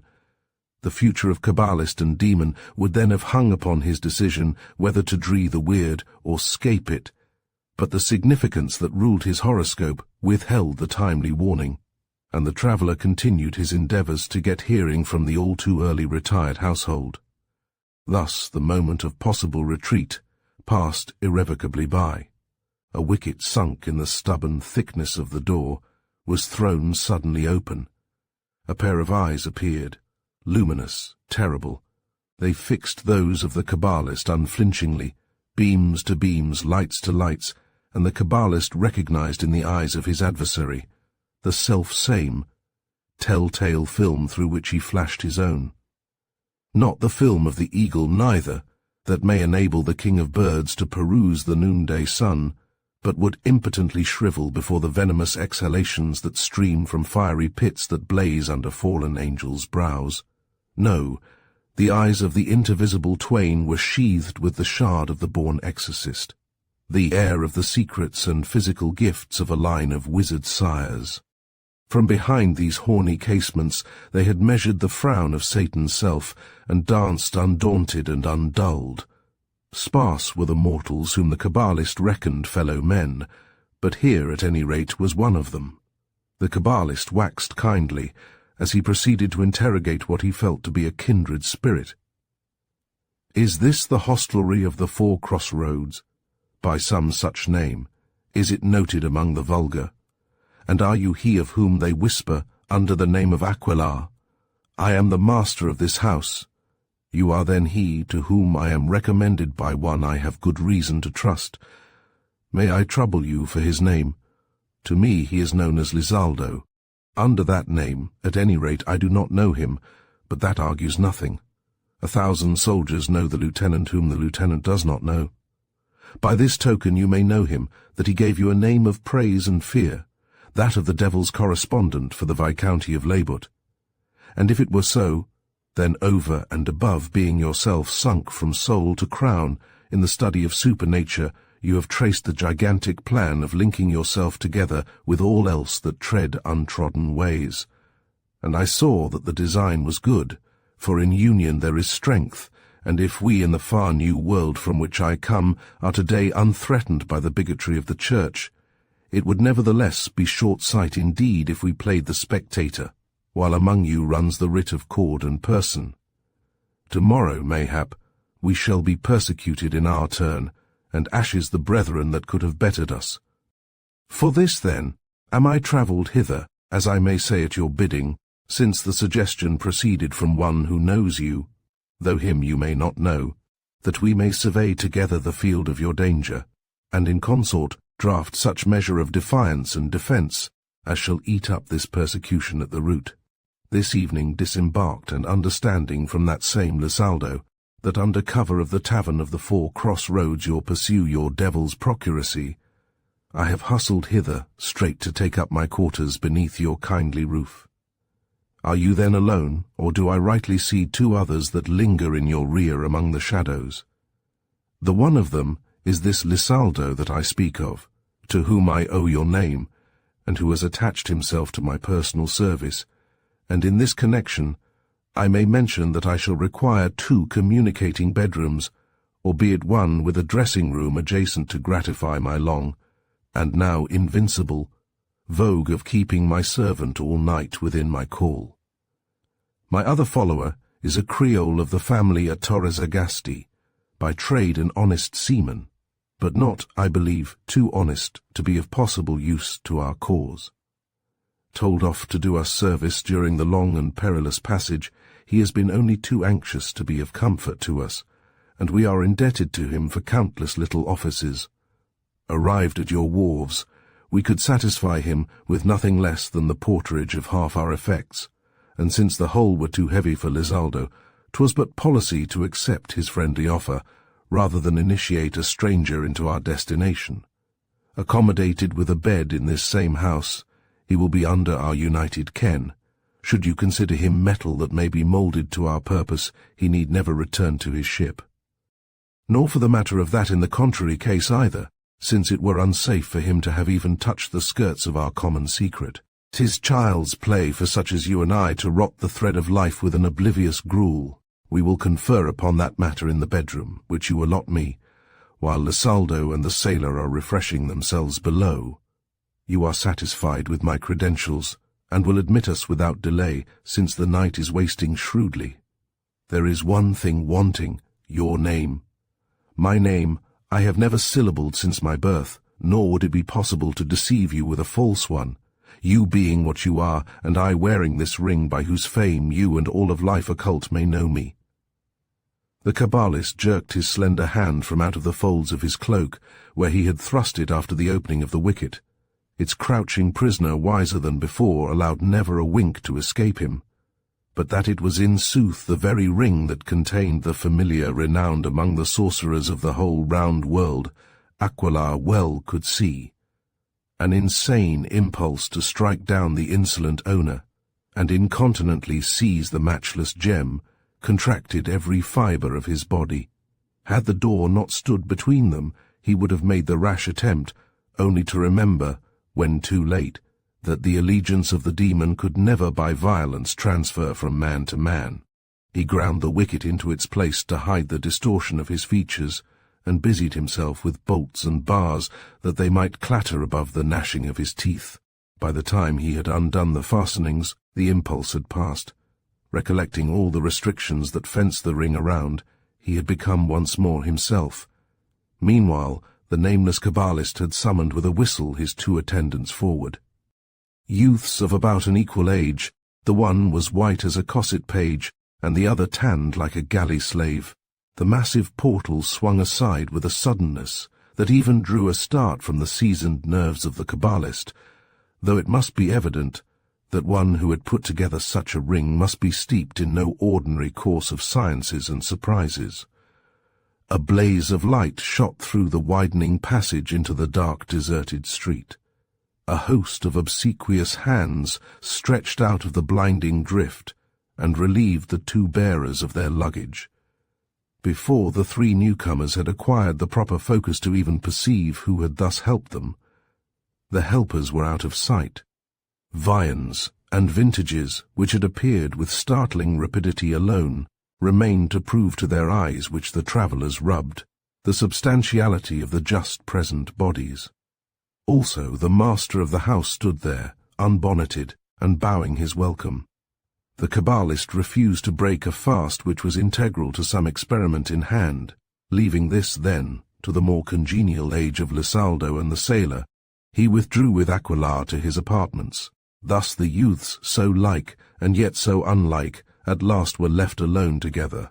The footfalls of the brothers of the black art had hardly died away above stairs when the sailor turned to Lisaldo abruptly and whispered in a tone attuned to every sweetness, "Lisalda!" The page started as if stung to death, at thus hearing an address in the feminine form of the name, instead of in the masculine. His face at first blanched with sudden terror, and then flooded with rosy red. He made a confused attempt at correction. "You mean Lisaldo, Lisalda, and Lisalda, and Lisalda." The sailor persisted. This apparent error seemed to water in his mouth. Then, remembering himself, he became sheepish as a chidden child, and sank presently onto his knees. The page eyed him guiltily. Then the sailor took courage in his hands, and made sensible his inmost heart. "I love you, Lisalda, and love has keener sight than many that call it blind. I felt your sex from the first hour you stepped aboard. I kindled to it with an instinct that strangled reason. It possessed every fibre of me through all our days becalmed on Sargasso seas that to me seemed flower-shotten meads. I clenched my teeth on it our tropic nights when hand in hand you walked my watch with me, and learnt from me the blazonry of heaven. Months ago, I should have given throat to the heart that hungered within me, but in my surly sailor fashion, I only tightened my belt around it. I am no saint, Lisalda. I have served apprentice to buccaneers on Caribbean seas, men that never set a hand to honest tools save when they planted chests of gold in the earth. I have swam a days in blood, and a nights in wine. But the hand that scattered the brains of Don and Dutchman was an aspen held in yours. Terror tremendously overruled me, when I would fain have slipped the cable of my desire, and it is a marvel to me now that I kneel at your feet, though I know full well that my revealment is wrung from me by the parting asunder of our ways. Here must I speak, or ever after hold my peace. Here you may infuse yourself with a heart no less honest than rough, that has beat for naught nor will beat for aught save you. Or here you may rule me unworthy of more that has already enjoyed overmuch. It bodes me ill, I fear, Lisalda, that you never read a heart so confounded with your own, but whatever you say will be for me the voice of oracle that is worshipped whether good or ill. The oracle is dumb tonight, Ettore Sagasti, though you have taught me that I knew your love from the first. I cannot decide at once whether I have done you irreparable wrong, or added to your fullness of life. Tomorrow, friend, if that title does not jar upon you, shall learn you all your heart's desire, and whatever that morrow's disillusion tonight at any rate, your image will disturb my no longer virgin sleep, your sleep, Lisalda. There's the rub that galls my jealous loin, tonight that I have a share in you, though it be, but for tonight I shudder at the thought of your retiring to the anteroom of the bedchamber of that other man.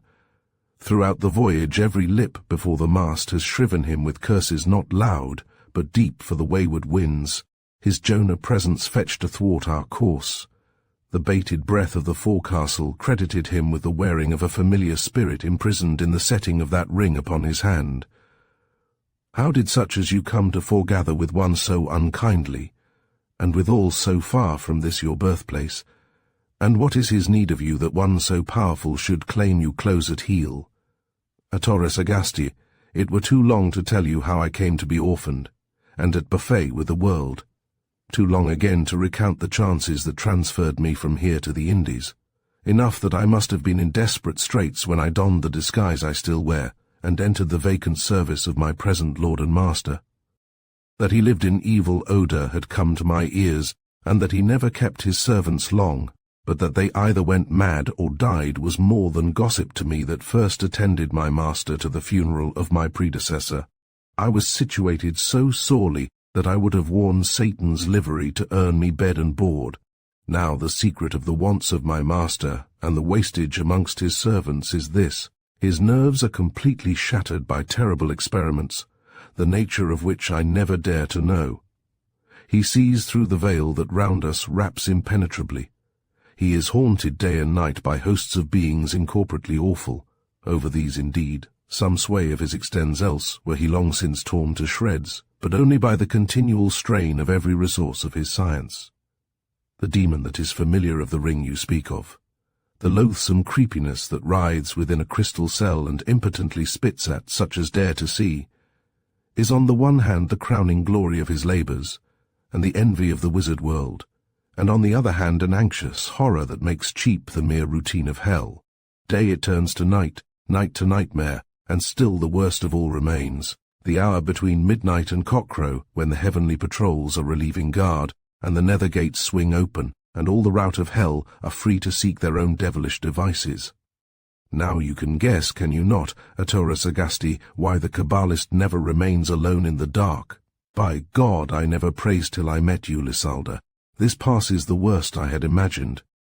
But, do you still think so ill of me? After the centuries of mingled life we have crushed into so curt an orbit, do you still so little value my self-esteem as to believe me capable, now I know what your service is, of allowing you to continue it for even yet one grain of the hourglass, to the devil with this enemy and friend of his, and let the poor prisoner of the ring have his day. I too am a prisoner, and feel for all in bonds. You are the best of men, Atora Sagasti, and fittest to be free. But for this night at any rate, however your reasons may touch me, I must fulfill my contract, as of use and wont. Whatever new combination tomorrow's sun may bring, it is too late tonight, at any rate, to find a substitute to comrade the broken slumbers of the Kabbalist. It is never too late, Lysalda, to crown my broad shoulders with the lightness of a burden saved from yours. I beseech you, as a lover whom you may yet reject, not to refuse me this, as it may be last sad privilege, chance itself if all be not fated from the first play's patron to my innocent stratagem. The landlord of this tavern of the 4 crossroads, and may I die, the day I see a more ill-favoured fellow, has heard our names, it is true, but can have no means of telling which is which. Do you call yourself the cabin boy, Atora Sagasti, and vouchsafe me for one brief snatch, to be bone of the bone, and flesh of the flesh with Lysalda or Lysaldo? The certainty that you are bolted and barred once more in a room alone will bear me up through all that teems from Tophet. The Kabbalist is the only eye that could detect the substitution, and he keeps, or you would never have remained his respectfully on his own side the partition until morning. The dawn may see him damned, so far as his hold on either of us is concerned, and we will set forth together, I trust, about our own peace and pleasure. As to that I can give you no promise, Atora Sagasti, save to remember you in any case until the last sigh of life. But this, as you say, is all the more reason why I should let you be my proxy, if it will give you any unfeigned satisfaction. And here comes back our host on the heels of our accord, and the curtain rises on our play. The sailor rose to his feet. It was as Lysalda said, for such her secret once revealed, we may as well henceforth style her, Aquilar having finished his business with the Kabbalist, come to summon the page to his attendance. But he first drew a bottle and 3 goblets from a press, and placed the latter on one of the tables. Filling them to the overflow, he appointed one to each to drink a parting cup. All 3 raised on high, and touched together their goblets in token of sentiment, somewhat hollow. Atora Sagasti had scarcely put his lips to the liquid, when memory started armed from his brain. It was Hocust, there was no doubt about it. He had been drugged once before by the press gang of the pirate, with whom he had served out his buccaneer articles. Once bit, twice shy. He replaced the goblet on the table, the other 2 mechanically followed his example. The good fellowship that shone upon his weather-beaten face was in inverse ratio to the ready subtlety that scanned every loophole from within, and presently he swooped down with unerring instinct upon the only possible coign of vantage. The meaning eyes of the landlord had turned upon the innocent eyes of Lysalda. He was staring out her inmost soul. Taking advantage of this absorption of the 2, Atora Sagasti reversed the positions of the drugged goblet and that of the landlord, So smartly did he execute this maneuver that it would most certainly have escaped the notice of an ordinary observer. But had it escaped the lynx-eyed Aquilar? The sailor breathed more freely when, upon all three once more raising their goblets, the whole of the hocussed stuff disappeared without question down the landlord's corded throat. All having drained to the dregs, Aquilar turned and addressed himself to the quondam buccaneer. "May I be burnt by the Parliament of Bordeaux, if my customer upstairs let me into the secret as to which of you two he mastered.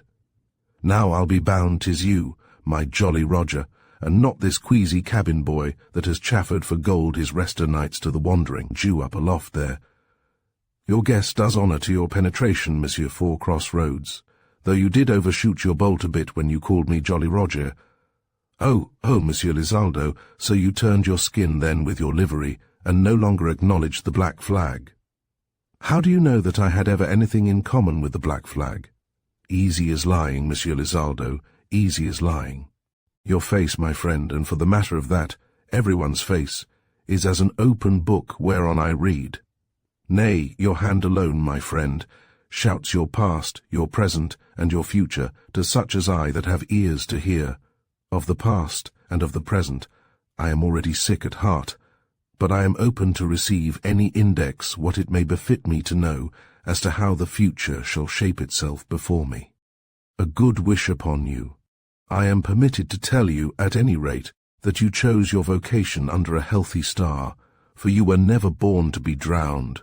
The sailor hardly knew whether to be amused or annoyed at the tone adopted by the chiromantist. He continued to balance the matter in a confused sort of way, after he had taken shy leave of Lizalda. Arrived in his room, he barred and bolted the outer door with a thoroughness born of much adventuring. He loosened a hanger that he wore at his side, and tied it by its belt as with a sword knot to his wrist. That had been the toilet de rigueur for the night among his former messmates, the pirates of the Antilles. In this array, then, supine upon the bed, he confidently awaited developments. To keep himself awake, he continued to agitate the mysterious character and conduct of Aquilar. The events of the evening, since the ill-assorted three had left their ship together, all forced themselves into the question. This opened the road to a review of the whole voyage, and the change it had wrought in his life. And that life, what turn would it take on the morrow? What result from the heart-probing of Lizalda? The singularity was that the more plausible he painted the future, the darker shaded the present, and the past of his sweetheart. He felt it was an insult to her to question her about that past of which she had denied the recital. And yet he longed, and how he longed, to rise to her from his very bed to question her. And her relations with the Kabbalist, how long before the voyage she had served him at Torres Agasti, never knew, but apart from that, it was gall and wormwood to him that she should even have shared his stateroom at sea. The fancy forced itself upon the sailor that the Kabbalist, who saw through all things, had seen through her disguise. The more he turned over the reasons assigned by Lizalda for the Kabbalist never sleeping alone, the more unlikely it appeared that a prince of all the Magi, and tamer of the demon of the ring, should show a side so puny. In spite of his better self, there forced itself upon him another, and quite opposite, picture of the nights that these two had passed together. Yet why, and here for a moment he threw off that thraldom, yet why had Lizalda, this particular evening, apparently willingly exchanged with him the place, which by that hateful theory she should have found a pleasance? Again, wider issues loomed in every direction, until he returned again bewildered to what seemed willy-nilly his keynote for that night. He tossed from side to side. Picture after picture stood out before his mind's eye, until he even reached the length of fancying Lizalda at that moment on the other side with the Kabbalist, while a Torres Agasti on his side lay befooled. That she could not have got there by any human means was a difficulty which did not even occur to him for solution. The sweat stood out thick upon his brow. He positively saw Lizalda twined about the body of his rival. His hair, he felt it was turning grey. He saw the Kabbalist, a wonder of satiety, remove that ring of rings from his finger and fit it jestingly upon hers. At this precise juncture of his nightmare, Agasti suddenly started broad awake to his feet. Dream or no dream, whatever the rest of the night had been, there was certainly now something awful in progress in the adjoining apartment. Something which he instinctively felt was not human was struggling for life and death with the luckless Kabbalist. The hair of the sailor stood on end. There was no mistake about it this time. Time had been when he fancied he felt fear, but he knew now that only at this moment had he learnt its kind. All at once a most terrible shriek rang out through every corner of the house. Agasti dashed the partition into splinters with a blow that would have shattered steel. He leaped into the room just in time to arrest the escape of some huge, incredible beast that stood sullenly at bay in the strangling streak of dawn. The mystery was solved. Down came the hanger with an impulse so irresistible that it sheared off a whole limb of the accursed one. The point of the hanger actually penetrated so deeply into the flooring that it was a moment of anxiety during which his quarry, although maimed, might have bested him before Agasti succeeded in getting it out again. But when he'd recovered it, the animal had disappeared, impossible to find out how or where. This alone he saw in the imperfect light, or rather, in the imperfect darkness, that the whole room was scattered from end to end with blood and bones and brain, which was all that was left of that most unhappy man. A sickness came upon the victor. He mopped his dripping forehead. He turned to leave the presence chamber of death and doom.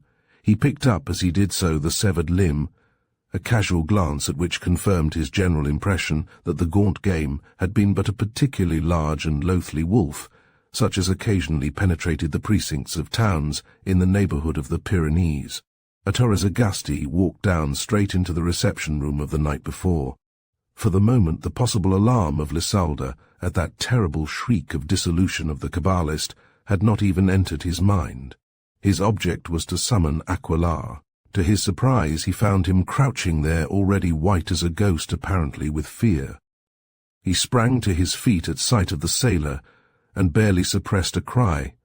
This time it was the sailor that read, and the landlord's face that provided reading matter. Amazement was writ legibly in every line of it, and his eyes were opened to the size of saucers, and Agasti asked himself, without finding answer, what connection all this had with the attempt to drug him, which he had discovered the preceding evening. The two men stared at one another for some minutes without finding speech, of which indeed the innkeeper, at any rate, seemed incapable. The word when taken up was taken up by Agasti.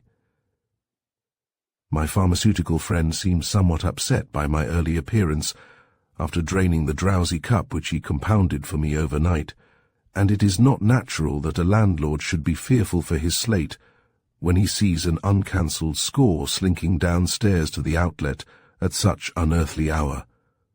Alas, for your slate, if that touch you so nearly a fiscal fleeter than yourself has attended here this night, and collected your other lodgers Scott. What means this matin pleasantry? How goes it with the Kabbalist? Well, I hope, although I dare not think it well. His reckoning, I fear, will overreach him. Is he dead? As much of him as can still be traced is unquestionably dead, that then undid my beauty sleep. I thought I dreamed an unforgetful shriek. 'Twas murder mouthed it. God rest his soul that died in such a case as he was overtaken in. He died, you say, by the hand of God. I say by the limb of a wolf, rather, which I, arriving overdue, did incontinently lop from its trunk. The felon then evading by exit to me invisible, I descended hither by what impulse I scarcely know, save that my intentions tended justiceward. You meant perchance to summon authority to certify to cause of death. But this must be looked to by myself before anyone else is admitted. What became of the piece of conviction? Behold it, out upon you. What providence have we here? O perjured windpipe, you are most miraculously self-accused by this mischosen joint. Limb of a wolf, did you dare to say? Nay, behold, assassin, to your confusion. 'Tis the disjointed member of your master that you have brought away with you from the presence chamber. A cry of horror burst from the palsied lips of the sailor. It was as Aquilar stated. not the hacked-off trophy of his prowess had he carried in his hand. By some inexplicable equivocation, it was the sundered fist of the Kabbalist, still bearing the ring of the familiar. Chilled to the marrow by the ghastly riddle, Atorezagasti stammered some broken of explanation, but the landlord cut him short. "Hold your peace, rogue and fool as much as rogue. You have miscast your account if you think to cope in a game of brag with a man of the world like Aquilar. You do but squander breath, which you may want ere long when the hangman ties your cravat. 'Twas then the bauble on yonder finger whose fatuous fire lured you into slippery sin. I misfancied even yesternight your gallows visage, that will ere long grin through a halter. 'Twill clog my conscience till the day I die that I whispered no warning to that gentle sage, but by these 5 bones. I will lay no second blood to my debit. Rather than see a gallant if misguided boy turn rope dancer, I will hold the nose of correction from your trail, but think not that I shall also permit you to lay that flattering booty to your soul. You must make over to me the gaud that cozened you to crime. Indeed, if I left it in your possession, you would never dare to look a clothesline in the face. Whereas, never doubt but that I shall make the best possible use of it, such as I have no time to bethink myself of at the moment. Masses perchance for the soul of its late owner done to death unofficed by Holy Church, whatever he would have liked to do for me had I been slain, and he Aquilar. Oh, I can promise you a binding promise of that, but we palter out the time of opportunity. Your safety lies in instant flight. The Bidassoa lies within easy avail. Take the bridge that throws over it at Behobia. Once on the Spanish side of the river, the hemp is not sown that shall throttle you. For this crime, at any rate, I remaining shall run the risk, if risk there be to run. Quick then with the Gugor, 'tis a dull stone at best. Why do you hesitate when the path divides before you? One way leads to length of life, the other is a short cut to cordage. You son of a burnt witch! The broom-ridden hag that taught you to spell out the devil's books and to find fortunes in hands, past, present, and future forsooth, she taught you all askew. I have done no such deeds as your second sight credits me with. The matter squared precisely with my account of it, but I am fortune's fool, and in change for my own handiwork I took hold, I know not how, of this hand of glory. In view of the public opinion that whispers you a wizard, I should not exclaim over and above if it turned out to be your own hocus-pocus that brought about the barter. Nay, it is possible, and even probable, that the wolf was but a go-between, guided by a hand not 100 miles from here, and I spit upon mine that grasped it in friendship yester even. But you are seemingly only an understrapper in the devil's workshop, since you cut only yourself with your unnecessary tool. We did not do these things by deputy upon the Spanish Main. Viewed in the light of your press, for the possession of the ring of whose virtues you apparently believe me to be ignorant, the riddle of last night's sleeping draught need not long remain unread. That, after stripping you to this nakedness, I should clothe you with the purple and fine linen of the ring would be too much for any but yourself to expect. Cry you mercy! You have signed your own death warrant. What you cast in my teeth is guesswork. But you are riveted hand and foot to the matter of fact. Pass me the ring and you go free. Refuse, and you shall play the pendulum. And would you play the gatesman? Odds my life, and do you think I dare not go free until Aquilar lifts the latch? Deputy devil, look to yourself. Aquilar placed his back to the door. The buccaneer swooped down upon him with a yell that split the throat of Echo. With all his force he struck him in the face with the abominable relic of the Kabbalist. The effect was electric. Aquilar threw up his arms and fell like a log, dumb and blind, to the ground. The buccaneer wrenched open the door and disappeared down one of the 4 cross-roads. End of Part I. Part II. The Devil's Attorney. The dial had sweat 12 hours of day ere we resumed the broken thread of our story. At the sign of the 4 cross-roads, whether accident or design matters, stood in some such case as when we opened our first part. The Kabbalist having paid the debt which he had owed so lightly and so long, the ring now graced the little finger of the sailor. The inscrutable door strained under his muscular fist, that this time summoned passage. It opened, and again, with startling abruptness, Atorezagasti crossed the fateful lintel. The door, which apparently worked of itself, flew back with a horrid, ominous jar. Aquilar stood with his arms crossed in an attitude of expectation. Sailor and sorcerer took stock of one another from head to foot, but when the latter caught sight of the ring, he burst as if inspired into speech. "So you have returned upon your tracks. I foresaw you would, and have awaited you. You remembered, when in safety yonder side of the frontier, that you had left a jewel in danger behind, outweighing that you wear. Desire came uppermost in the throe with fear. You man of second sight, is she still here, since you know it is a she I seek? You set me a painful task, my friend and admirer. If you are so ignorant of all that has happened during your somewhat protracted constitutional as to require the rigmarole of it from me. However, since you already doubtless know, and at any rate, I care not to conceal from you that I am the official representative in Labourt of a certain proud and damned prince, you doubtless look to me as to the fountainhead. So be it then, and to the task. But you did a black day's work as ever you did under the black flag, when you saved your hide this morning at the expense of your mistress's skin. Nay, hear me out. I know that you were shaken out of all self, but you had scarcely kicked my dust from off your feet, when the officers of justice whom you so churlishly evaded had plucked me by the beard. The swan song of him from whom you filched that ring had pierced the universal ear. That murder had deflowered the bed you wot of. The constables had no room to doubt. Indeed, your Carib fashion of peace, mealing a victim, put them to the unsavoury task of making out an inventory of the deceased. My own good fame being above suspicion, it fell from the first upon Lizalda, unearthed and laid willy-nilly by the heels. Her sex, another item of distrust about her, was of necessity discovered in the torture chamber. The torture chamber. Aye, the torture chamber. You saved your 4 limbs.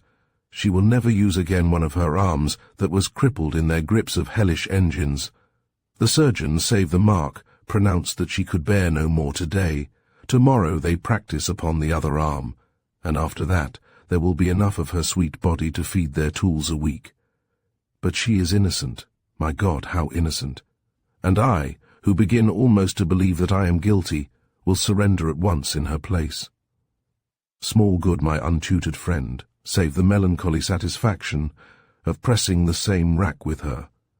The Parliament of Bordeaux never let slip a single victim, nor is it any longer merely the indictment for the murder of the Kabbalist that piles the people for her. You are a babe and suckling in these horrors. I am prematurely grey with them. Had you but seen, as I have the mother burnt with the child at her breast, the loving pair chilled at the same stake, the friendship of years dissolved in smoke, but enough to get out of the torture chamber, as you should readily guess the corpus vile reduced to a crushed craze will sign any depositions that may be held out as a bait. The consequence is that your girl has already avowed her identity with a desperate, long-sought-for witch and sacristan to one of the most noted of our black priests. So much for the wringing of one set of nerves.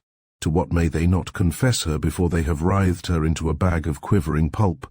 Enough, enough, enough. Can nothing be done to save her? O you whom all this persecution has left upright and a refuge as men whisper to the threatened from whatever source your commission comes, I wrap about me the hem of your mantle. Be your aid of God or devil, I invoke it. Do you know what you ask? The Indians of Darien are charity compared to me and mine. Be my aid of God or devil, do you say? You shall rest in no doubt upon that head. The bare mention of the name of God is a source of danger among us of the opposition, save when we take it for our own purposes in vain. And of the opposition I have been, am, and shall be. That with which surmise is rife be here with certainty known to you. You treat with one having authority deputed from the Most High, the Prince of this world and of hell. I have never shrunk from any, save one woman, and I do not shrink from you. In all this storm you are my sheet anchor. Then in my character of the devil's proxy I offer you your heart's ease in tender for your soul, in the event of my agreeing to your proposition. How do you set to work to save her? By the substitution for her of a golem, a device that I learnt from a rabbi of Provence that was my teacher in the art of Kabbalah. It is a doll of wax, or indeed of any substance, no matter how uncouth, and upon the forehead of which in angelical letters one writes a chosen name, in your case the name Lizalda. I shall then conjure for you in a strong circle. You will clinch the bargain with my master in person by striking hands with him, and his claw will leave you for your lifetime branded with his private brand. This done, he will breathe upon the golem. Obedient to the breath of life, it starts to all outward appearance into a perfect double of the person in whose name it may have been inscribed, in your case the name Lizalda. Nor will you yourself be able to tell whether Lizalda or the devil's coin stands before you. You will forgive my suggesting that in some respects you might be better off with the ideal than the real, since it starts in life like a child with a clear slate, and you may teach it in what sort you will. How now? Do you libel my love? I speak but as a man of the world, and to some extent of the next world also. However, to resume our ways and means, my prince having bestowed upon the golem such life as it is only his and God's to give, I then smuggle the innocent know-nothing into the prison of your Lizalda, and carry off Lizalda in exchange. Then to horse and hay for love and leisure, on the further side of the Bidassoa, but the cheat will never be discovered, and in fine and in finish the golem will run to ash like so many of her betters. Is there no other way? There is no other way.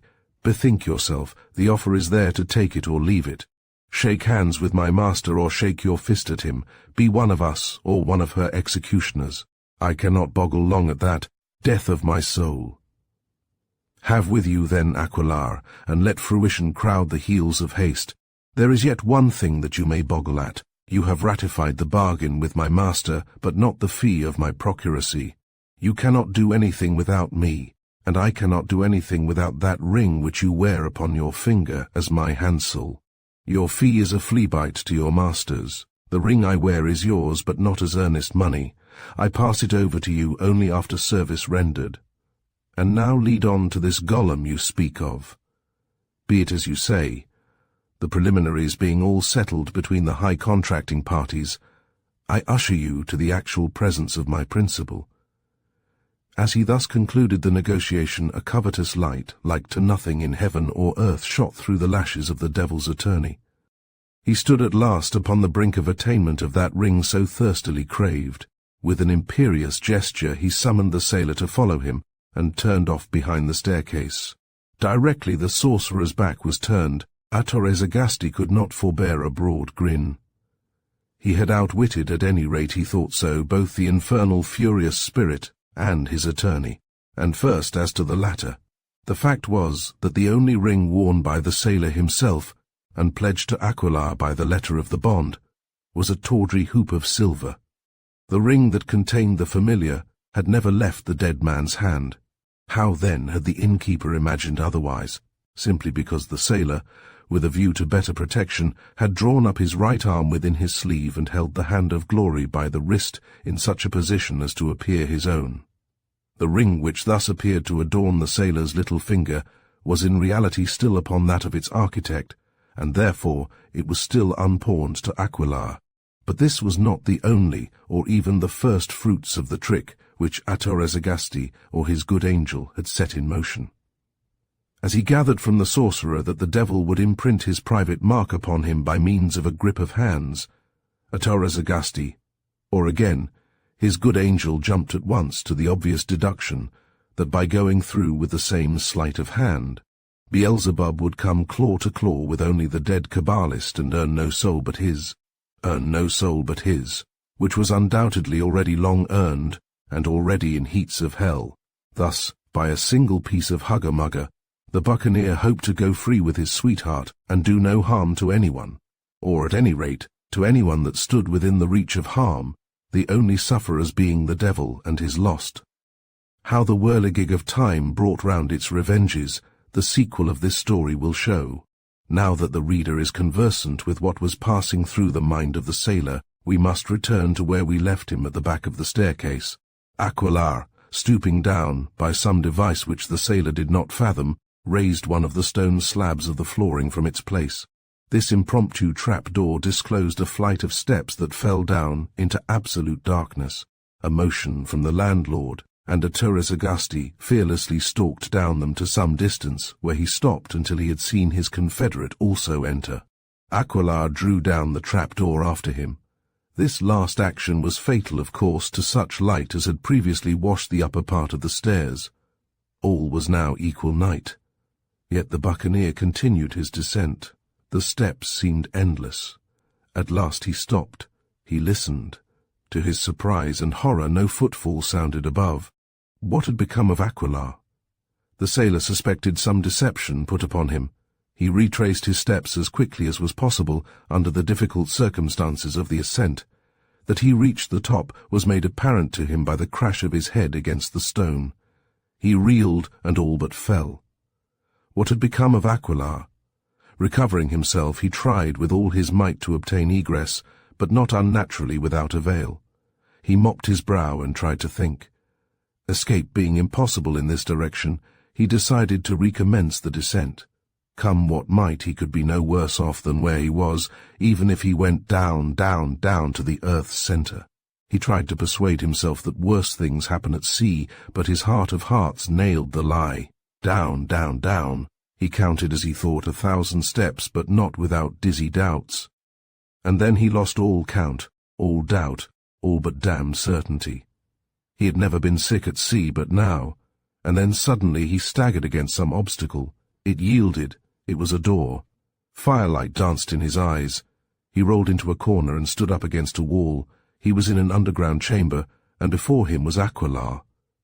How the devil's advocate had got there before him, who can tell? Doubtless in some devil's way. Aquilar made no remark upon the sailor's entrance, nor ceased from his work of drawing on the ground circle within circle, distant from one another about a hand's breadth. The sailor rubbed his eyes and looked about him. The space at one end of the vault reserved for the circles was scrupulously clean, as well it might be, since one speck of pollution would have nullified their every virtue. The rest of the subterrane was a hodgepodge of horrors, the disjecta membra of a magical laboratory scattered broadcast over every inch of the floor. Here were receptacles of unsightly shapes, crucible and cucurbit, alembic and aludel. Here were the spoils of charnel house and churchyard, ear and eye, excrement and entrail.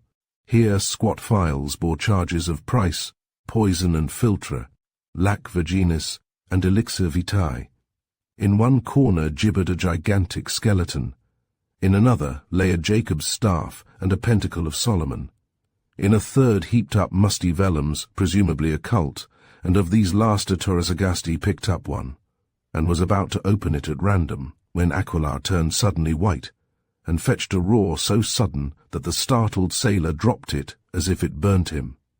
The magician, who had just finished inscribing his series of circles, came forward with a brow of night. His fist was clenched as if to strike.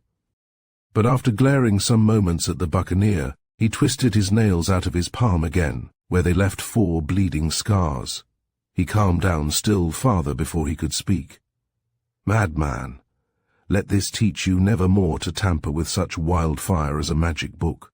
There are spells on every page of that volume, which had you exposed even one of them to the air would have dissolved us both into death and hell. It is easy to see that this is your maiden bout as sidesman to an exorcist. Were you an ordinary neophyte, even your failure to play Paul Pry would have quenched you the light of day. But take heart of grace, and fear nothing mortal, for on your life great issues hang. But lest you should make another slip, and perchance to perdition, mark well what I am now about to teach you.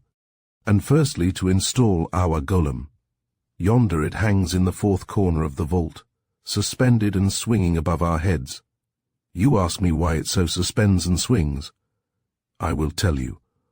Look at its forehead, and you will see a name, which if you could read our angelical letters you would find to be the name of Delancre, of the Parliament of Bordeaux. Delancre, that is the torturer of our wizardry and of your bride, and the touchwood of 1,000 fires that depopulate Labut. But his turn shall yet be served.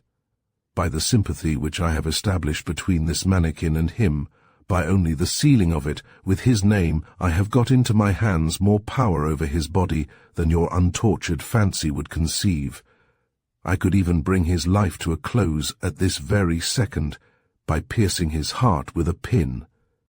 But at the moment I am content by this swinging between earth and sky, as they say swings Mahomet's coffin to afflict him with horrors, to which death were meat and drink, to afflict him with dizziness, vertigo, and whirlpool, with falling sickness and ceaseless belching, yea, to the innermost membrane of his soul.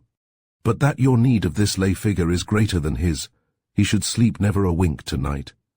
Nay, not all the drowsy drinks of the herbal should gum his eyelids up, but behold I release him, and lean him against this wall, and erase his name with my finger. 'Tis done, and Delancre at the very instant far away is restored to perfect health. Some charlatan will doubtless get the credit for a cure. He broke into a peal of horrible laughter, but the sailor scarcely heeded. He was gazing at the figure which he understood was to be transformed with a blasphemous breath into an exact simulacrum of his betrothed. A greater difference than at present existed between the two could scarcely be imagined. Lizalda was, well, we will not attempt the impossible task of reproducing a lover's raptures. The golem was a rude lump of modelling wax with 5 projections, occupying respectively such parts of the main body as suggested that they were meant for its legs, arms, and head. The last distinguished itself from the 4 limbs by several additional clues to its identity. It had eyes indicated by a couple of stones. It had ears, or at any rate, handles on either side, and a third in front for nose. It had a mouth which left even more to the imagination, since its hieroglyphic was a herringbone. Lastly, it was thatched somewhat scantily, it must be confessed, with what appeared to be the bristles of a hog. With a view, no doubt, to decency, the devil's attorney tied a rag about its middle. Another about its right arm he explained, as representing the prison bandages, which swathed the tortured limb of the real Lizalda. Finally he inscribed upon its brow a name, and declared it to be complete. And now for a lesson in ceremonial magic. 7 circles Aquilai had compassed, waxing smaller and smaller within each other. In the innermost, which is where the 2 daring exorcists should stand, the devil's advocate placed a pan of coals, the same that had hitherto only given light to the room, but of which the real use and purpose was suffumigation. This suffumigation was that part of the work which was to fall to the lot of Attores Agasti. For this, the landlord placed beside the pan various packets of perfumes, each numbered in the order with which they were to feed the flames. And woe unto the exorcists, if in the flurry of even 1 second Attores Agasti changed the order of succession. They had better have never been born. And now Aquilar girt him with his magic sword and hung a pentacle about his neck. The time had come to pass the series of circles. Put off thy shoes from off thy feet, for the place whereon thou standest is holy ground. Attores Agasti assimilated himself to the guise of his companion. He entered the inmost circle. Aquilar took once more his crayon and inserted within each circle, one and all being, yet in blank, a symbol illegible to the sailor, but which the devil's advocate translated as he proceeded somewhat as follows: the name of the hour wherein you do the work, the name of the angel of the hour, the seal of the angel of the hour, the name of the angel that rules as thee in which you work, the names of his ministers, the name of the present time, the names of the spirits ruling in that part of time, and their presidents, the name of the head of the sign ruling in that time. This done, all appeared to be in order, and the exorcism forthwith commenced. Aquilar commanded the sailor to cast the first packet upon the flames, and unwrap it, not lest it skin thy hand, the which being done, the former brightness of the light burns directly a hideous red of leaping blood, and every object in the room tinges to match. The magician draws his sword, and makes passes with it in his right hand. He places his left upon the pentacle on his breast, and commences in the following strain: In the name of the holy, blessed and glorious Trinity, proceed we to work in these mysteries to accomplish that which we desire.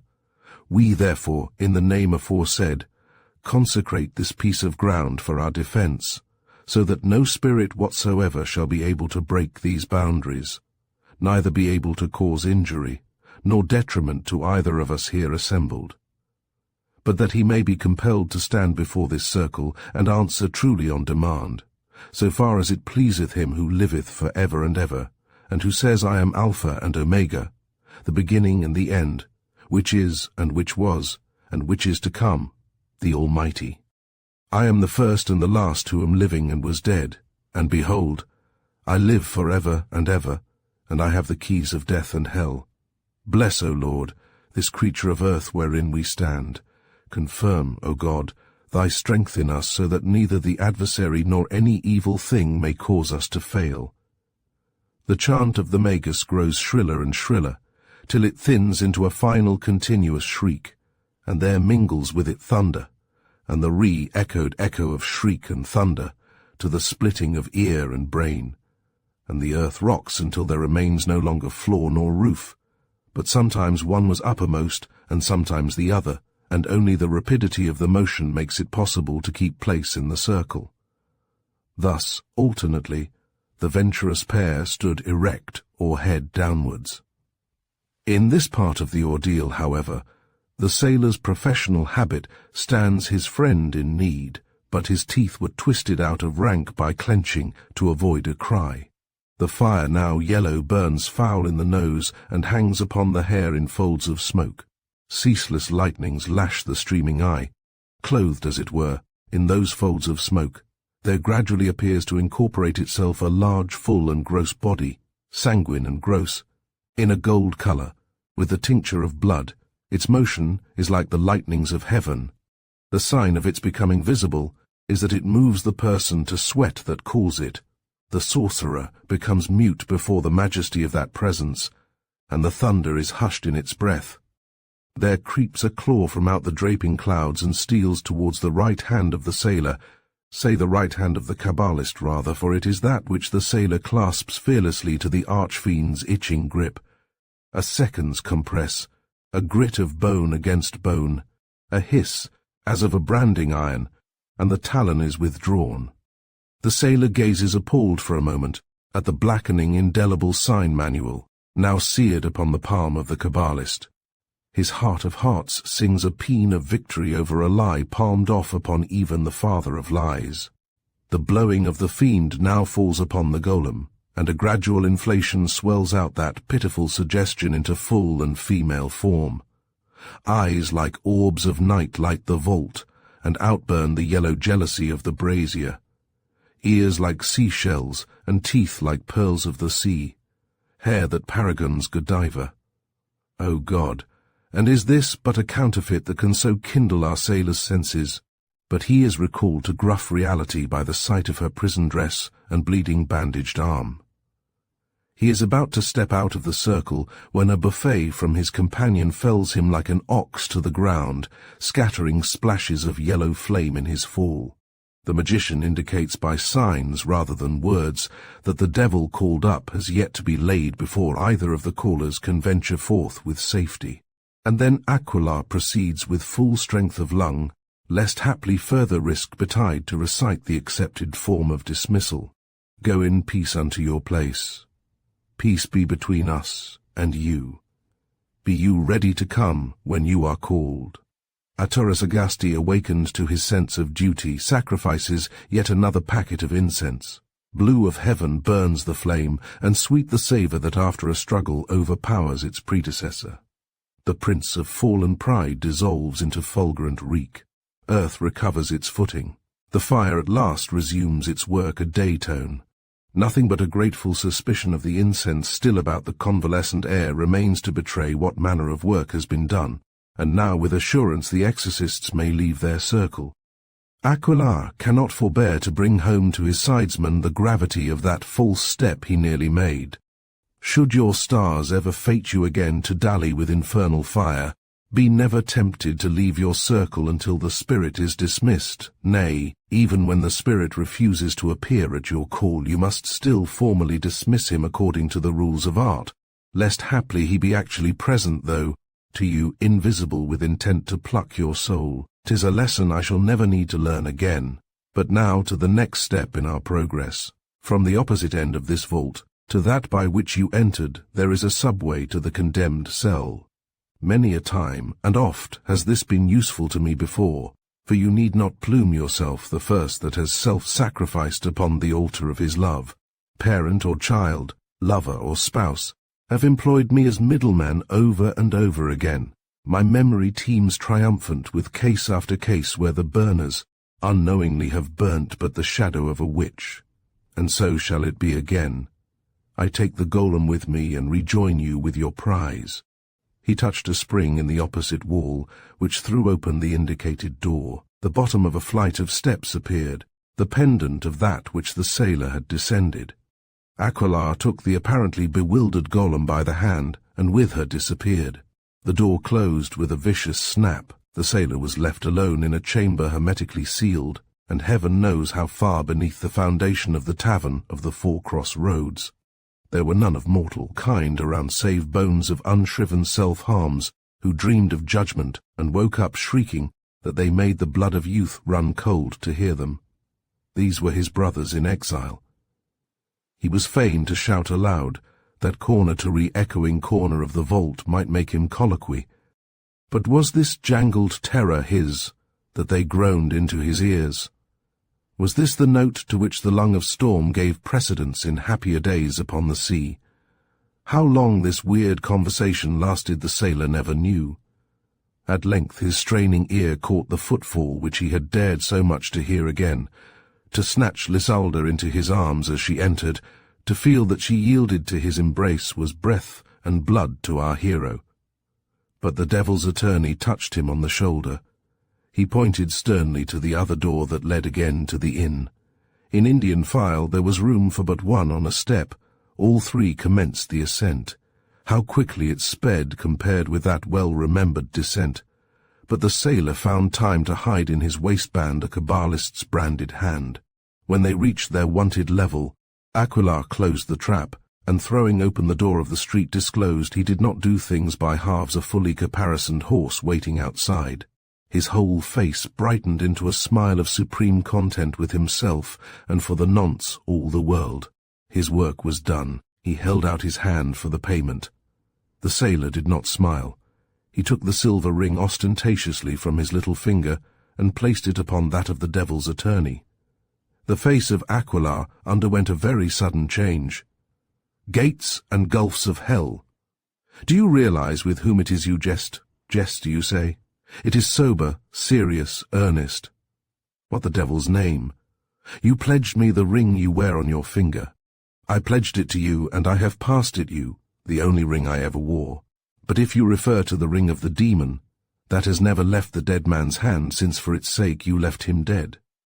Before Aquilar could recover from his stupefaction at this thunderbolt, Autoras Agasti swept Lysalda into the crupper and sprang to the saddle in front of her. And then, loose rein and bloody heel, they dashed down one of the cross roads from which the tavern derived its name.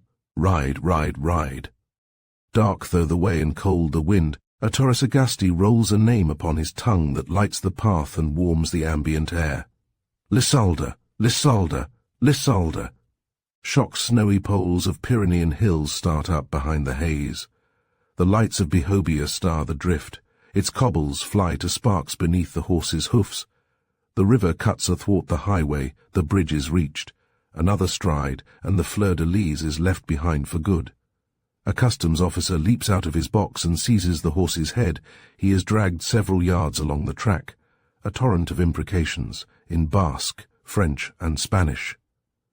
Autoras Agasti pulls his mount back onto its haunches.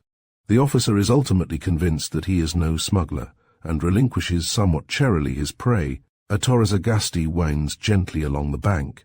When beyond the range of pry or spy, he dismounted and swung Lysalda to the ground.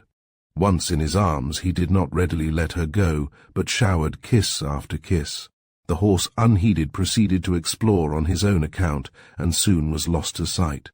Autorizagasti showered kiss after kiss upon her wounded arm, her neck, her mouth, her eyes, her brow. But what is this? His lips are blistered in contact with the hair that shades that brow. He pushes the hair aside. A name in fiery angelical characters is flaring there. Horror of horrors! 'Tis the golem!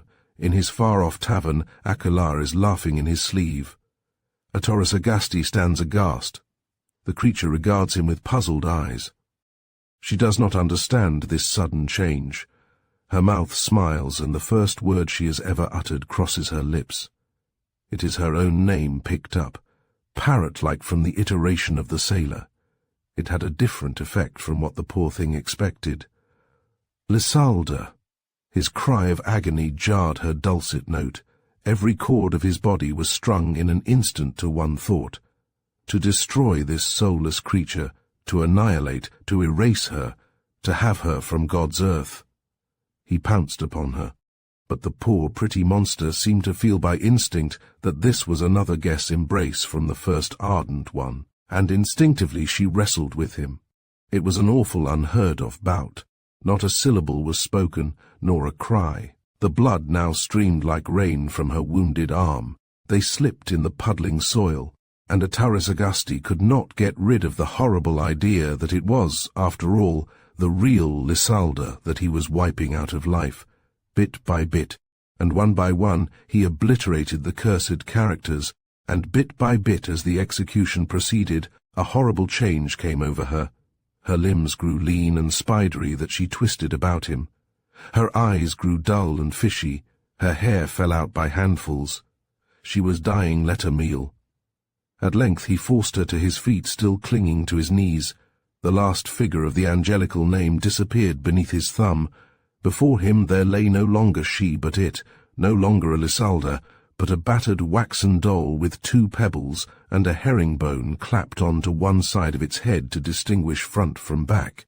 Laughable, yes, perhaps, but Autorizagasti did not laugh. He fell upon his face and wept. Something like an hour passed before he rose. Then, drawing his hanger and selecting the greenest spot, he proceeded to dig a grave. This he lined with masses of such wild flowers as he could find, and then reverently disposed the golem upon them. He shoveled back the earth upon the body, as he could not help but call it. He stamped it down, obliterating all traces of his handiwork. He had said no prayer, but prayers crowded into his mind. He seemed in his tangled consciousness to have buried the real Lysalda, and with her all his love. He drew towards the river and stared into its inscrutable depths, turning over in his mind the pro and con as touching self-harm. But after mature deliberation, he decided, in preference, to return to that officer at Behobia and give himself up for wife murder. He took a gloomy pleasure in this idea, and might even have carried it through. But suddenly a mocking peal of laughter, fiendish laughter, struck, as he thought, familiarly on his ears. He rubbed his eyes and looked across the river. On the French side of the boundary stream, there stood facing him the devil's attorney, hand in hand with what the now crazed sailor took for a golem. The existence in the world of a real Lysalda never occurred to his wandering wits. Aquilar knew full well what had transpired. The sight of the discomfiture of his rival seemed balsam to his wounded self-esteem, nor did he evidently as yet despair of making all things square. He addressed Autorizagasti at first with real or assumed jocularity. "Hola, Master Gaff Topsail, and have you found the truth of what I once told you, that 2 can play in a game of brag? Come, we are surely quits by this time. Let bygones be bygones, and let us adjust our contra-accounts. You hold on your side what is of value to me, and I on my side what is of value to you. Exchange is no robbery. Cast me the ring across the stream, and Lysalda shall join you at Behobia." "Lysalda, do you say? And do you really think to befool me with a golem, in the making of which I myself had a hand? Lysalda, I know, is dead. By this hand she died, and I would cut it from me were it not that the bloody crust on it is the only relic of her that remains to me." "Madman, you rave. Oh, this I never dreamed of, that his reason should wander so untimely. Pull yourself together, man. 'Tis no Gollum that stands beside me. 'Tis your own Lysalda, your cutest medicine. Could I but get you to take it. Oh, be but for an hour sane, and then put eternity out of joint if you will. Again I say, the ring across the stream, and take Lysalda in exchange, that turns the scale against your immortal soul. Never waste your lies on me, man. 'Tis nothing but a Gollum that you seek to palm off upon me. Lysalda, I know too well, is dead, by the token that these same impious hands that snatched her into darkness have just smothered her into a heathen grave. I had thought to have bedded her in other guise, but it seems my fondest star had never appraised me as so worthy. Take away your Gollum, and I shall keep the devil's autograph. Perdition be your speed. This passes patience. All is indeed at an end between us. All save my vengeance. For I will tell you now a secret that shall open your eyes to the imminent deadly breach between us. This Lysalda, whose name you would add to the long list already tattooed upon your hairy bosom, has not, does not, nor will ever love any other but myself. Sacristan at my Sabbaths from her earliest years, my living altar at the Black Mass, she is more to me than all your ring. Nay, the very plot and plan for conveying that ring from its rightful owner was conceived and carried out by her. For that she undertook a special trip to the New World. For that she donned the disguise in which she wormed herself into the confidence of the Kabbalist, and ultimately persuaded him to visit me at the 4 crossroads. Unfortunately, you gentlemen swab, you took it into your cursed costard to see further into a millstone than other people. We tried to make account of your sea-dogged persistency by drugging your nightcap with a view to palm you off upon justice, save the mark, as the murderer of the Kabbalist. But again, through your ferreting foresight, darkened be your eyes, you tripped upon the tragedy in the worst possible moment, trust you for that, and even blundered into possession of the ring. And now keep your ill-gotten gear, and Aquilar for the first time in life is content to be bought and sold. He broke off abruptly, as if unable to contain himself, and throwing himself upon the girl with ferocious ardour, he covered all her face with kisses. Kisses that absolutely foamed at the mouth, kisses which she with even greater abandonment returned. Agaste caught fire at the sight, as mayhap it was intended with devilish cunning that he should, and cried out across the stream, every muscle of his face quivering with jealousy. This is the stroke that beggars fate. All is indeed at an end between us. Bought and sold. Agaste is bought and sold. But I can touch you in what in spite of all you say I know is still a roar. The devil bless you, and thus to the devil with demon and ring. Stop, stop, stop. 'Tis no hand of the Kabbalist upon which the ring sparkles, but the hand of his murderess whom you love. Through you in your ignorance, it was branded with the brand of Beelzebub, and if you relinquish it, her soul will be struck from her. He crowded the words together incredibly in his eagerness, but yet he was too late. The hand of glory, now acknowledged to be hand of Lysalda, had already left the sailor's touch. It flew through the air, and as it flew, shot a double lightning of great joy. For the demon so long imprisoned within the crystal knew at length that his appointed hour was come. Too late, the sailor grasped the stupendous revelation of Aquilar. Too late, he recognized Lysalda in the supposed Gollum, and in Lysalda the murderess, whose shorn hand he had so long carried about him. The moment that he hurled it violently from him, a startling change took place in the girl. Her garments became shaggy hair, her glorious eyes narrow and slanting, her teeth protruded at great length and yellow. Name of mercy! This was then that large and loathly wolf, a werewolf, as he now astounded saw, that had scattered the life of the Kabbalist.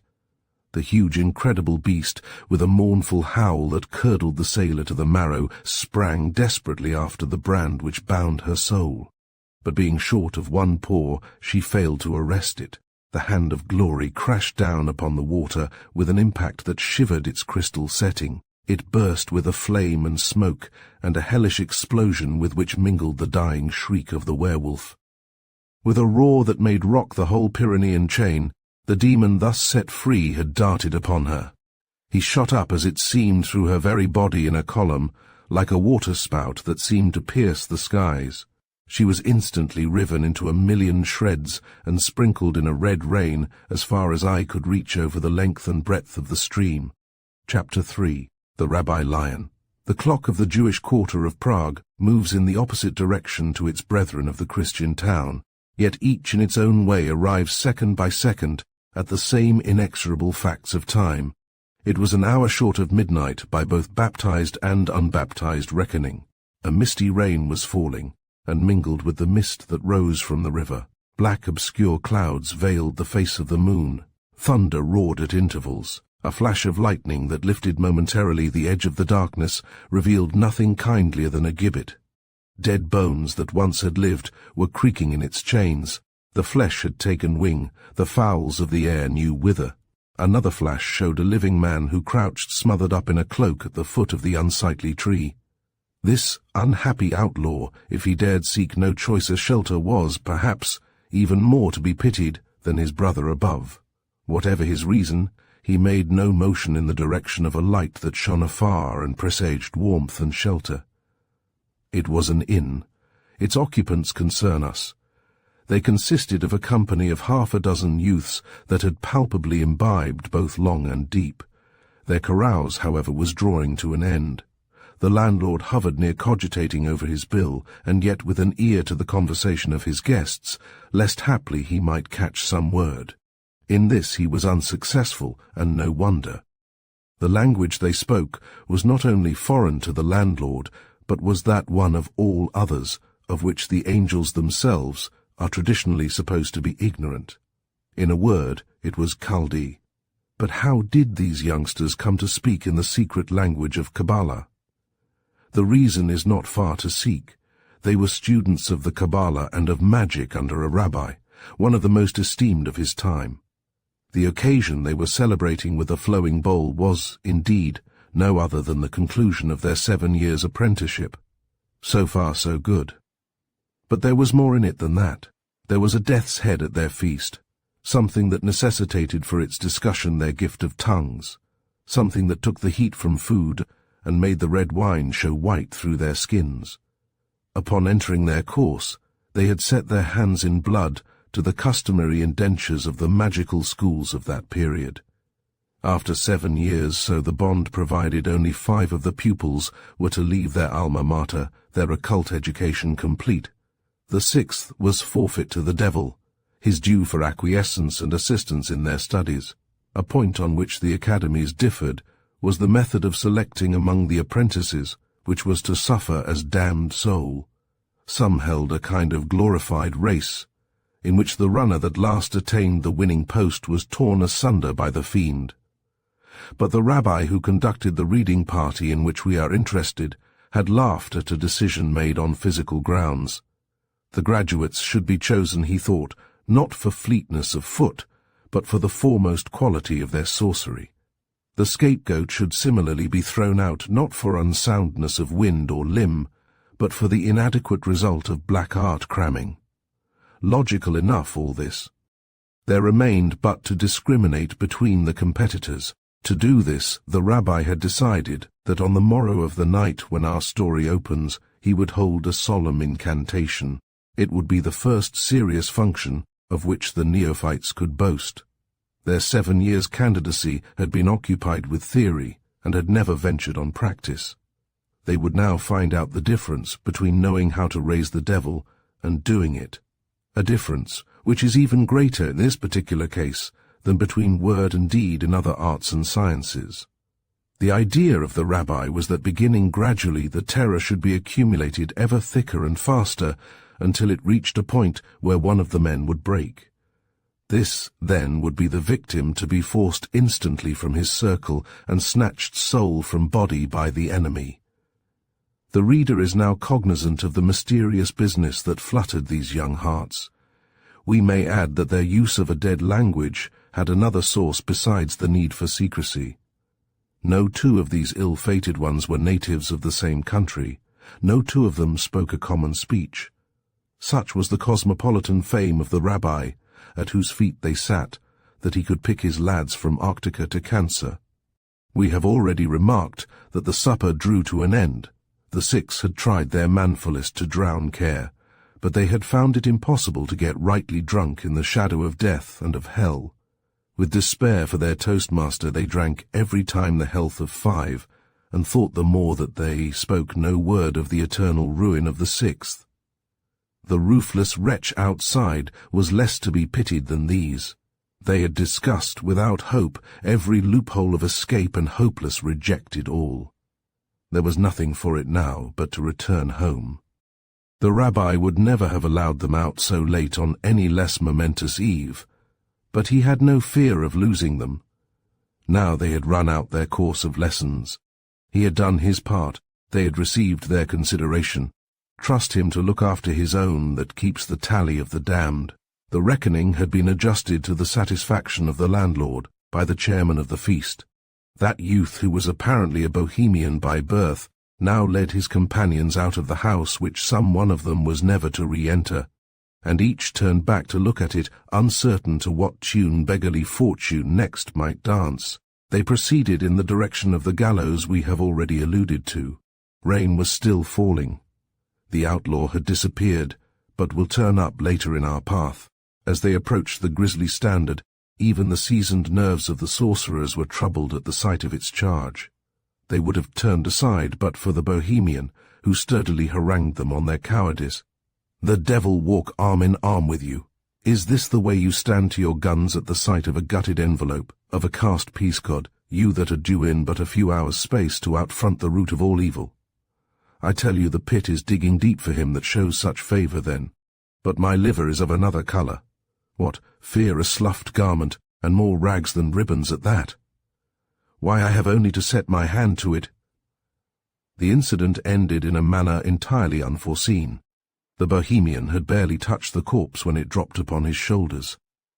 At this the other sorcerers, shod with fear, incontinently fled. The bohemian stood his ground for only a moment. It had been in his mind that the thing would fall to pieces, but when he felt a burning breath, and the bony arms closing round his throat, his brave soul shrunk like the kernel of a nut, and rattled against his sides. With the horrible revenant ever tightening its grasp, the bohemian started to flee. In doing this he followed in the footsteps of his companions, who had made their way back to the tavern. The landlord was in the act of putting up his shutters, when his late guests tumultuously helter-skeltered to his door, and shrieked for immediate rations of strong waters. Nothing loath, he planted them again at his tables, and exchanged their solids for his fluids. At this juncture, the bohemian appeared, alone, but sweating to the very palms. He steadied himself against the wall, and drank off the landlord's proffer at a gulp. "Your health!" cried out a mocking voice from the very midst of the convives. The bohemian dropped his glass with a crash that sowed its fragments wide. There was a stranger sitting in the midst of their company, and drinking as if one of themselves. No one had seen him enter. The host appeared as much at a loss as they were, but the unknown being obviously man of mortal mould. The bohemian soon recovered his wits. He challenged the unbidden guest. "Who are you, and why do you drink to me?" The stranger rose to his full height, which was more than common tall. We repeat that none of those present knew him, but to continue our practice of dealing fairly with the reader, we identify him with the outlaw with whom we commenced our story, huddled up at the feet of justice. This understood, we record the stranger's speech. Walls have ears, and if you would know me, you must breathe the outer air. As to my drinking of your health between man and man, do you not look as if you needed it? The obvious truth of this remark was only fuel to the bohemian's fire. The more anxious on that account to know who the mysterious one was, he signed to his companions to come outside. The rain had now ceased. As they retraced, not without trepidation, the path they had so hastily left, they noticed that the gibbet was again occupied, but no one dared to ask the bohemian how he had got rid of his unwelcome visitant. It was the stranger who renewed the conversation by abruptly mentioning his name. I am Ian Hakin." His hearers started. They had expected nothing like this. It was a name prescribed, and upon which a heavy price was set. It was the name of the comrade still at large, of him that shook a leg on the gallows. But Ian Hakin knew that these men were nothing to be feared. The affair of the dead bandit had given them their fill, of thief-taking at any rate, for that one night. The living might safely laugh them out of countenance about that exploit. He addressed himself accordingly to the Bohemian. What, frightened with the rattling of bones that ride the gale, would have me believe that the unrepentant thief descended from the cross? A sorrow on your fears. Take such tales to your confessor, for I'll have none of them, be sure. You had looked too long upon the jewelled wine, and that's the long and the short of it. I'll even touch hands with my dead mate myself, just to show you how unfounded your stampede. You will see no windfall vouchsafed to me, shake I never so shrewdly the tree. He suited the action to the word, and the event proved him right. The sorcerers would have turned tail at half a suspicion. But never a miracle occurred this time. The corpse continued to hug its chains. The Bohemian waxed wilder, and still more wild, but he did not cease to listen to Ian Hakin. Fear has no share in life of mine. Death has been all too long, my fellow. Familiarity breeds contempt. I believe I could make the devil's pulse jump could I only obtain an interview. That, at any rate, is the one thing left that might fathom the resources of my heart. I saved the life of a Hebrew once, who, in return, gave me lessons in magic. I never worked so hard in my life. I looked to shortly kiss the mouth of hell, but, as ill luck would have it, I quarrelled with my rabbi, and never found a chance. The Bohemian could scarcely help showing his incredulity, nor did he care much for the stranger's feelings. What possible cause of quarrel could you have with a man whose life you saved? Cause enough for anything and everything, since he introduced me to his betrothed, and I fell in love with her. He poisoned her mind against me, and on a chance cast me into a well. The water, however, was sufficient to break my fall, and I escaped after starving many days. It was 20 years ago, but I have never been able to forget it. He shall yet curse the mother that bore him. I tell you all this frankly as I told you my name, because I know that you are not what you seem. The Bohemian followed this relation and chewed the cud of it. An idea had occurred to him fraught with unholy joy. He saw as he thought how he could achieve his own salvation at one stroke with the death of the intruder. How it worked out we shall see in the sequel. This is how the Bohemian set it going. What do you mean by saying that we are not what we seem? Because, although your outer man is clad in this world's uniform, your hearts are of the livery colours of hell. You are students of sorcery, and no later than tomorrow you are to conjure in your strength. Do I not read you rightly? The Bohemian stared in something very much like stupor. Where on earth could the man have got his information? It sealed his death warrant, in any event. He knew too much, for sure. The Bohemian by this time had matured his plans, which he now expressed in words. Whatever your source of knowledge you have hit us off correctly, I admit, nor can we deny hospitality to such a man. We are within, as you say, a few hours of a magical ceremony. If you are so anxious as you pretend to face such odds, I will go so far as to yield my place to you. For the life of him, the Bohemian could not help something of a smile as he made this handsome offer. He was ignorant still whether the bandit was aware of the exceptional nature of this incantation. His reply would decide that point. If he knew the rules of the approaching contest, he would certainly refuse. If he did not, he could hardly maintain his fame without becoming a substitute for the Bohemian. To do him justice, Ian Hakin did not hesitate for a moment. Your hand upon the bargain, man, and never fear, but I shall do you credit. Since the beginning of recorded time there shall have been no such conjuration. We will quench the light of adverse stars. Hell's idiom has no word for what we shall do. Still wearing the same sardonic grin, the Bohemian broke in upon this enthusiasm. His department was the practical. Permit me to draw your attention to the fact that we have been drifting slowly on and shall soon have reached the rabbi's house. It befits us, therefore, to arrange our order of business. It may not have occurred to you that the rabbi must know nothing about this. If he did, he might possibly veto the affair. But there will be no difficulty in circumventing him. The house is built square around a central court, where the conjuration will take place in open air. You will enter with us muffled in your cloak, and your presence will not be detected among so many. You will conceal yourself under the staircase, while the rabbi takes us to our bedrooms, which are the topmost of the house. The old gentleman locks us in all night, for we are strictly looked after, I can assure you. When we are released after a brief slumber, it will still be dark, and if I slip into your hiding place and you assume my authority, I do not see why the rabbi should be the wiser. As to the risk you run, that is, of course, more your affair than mine.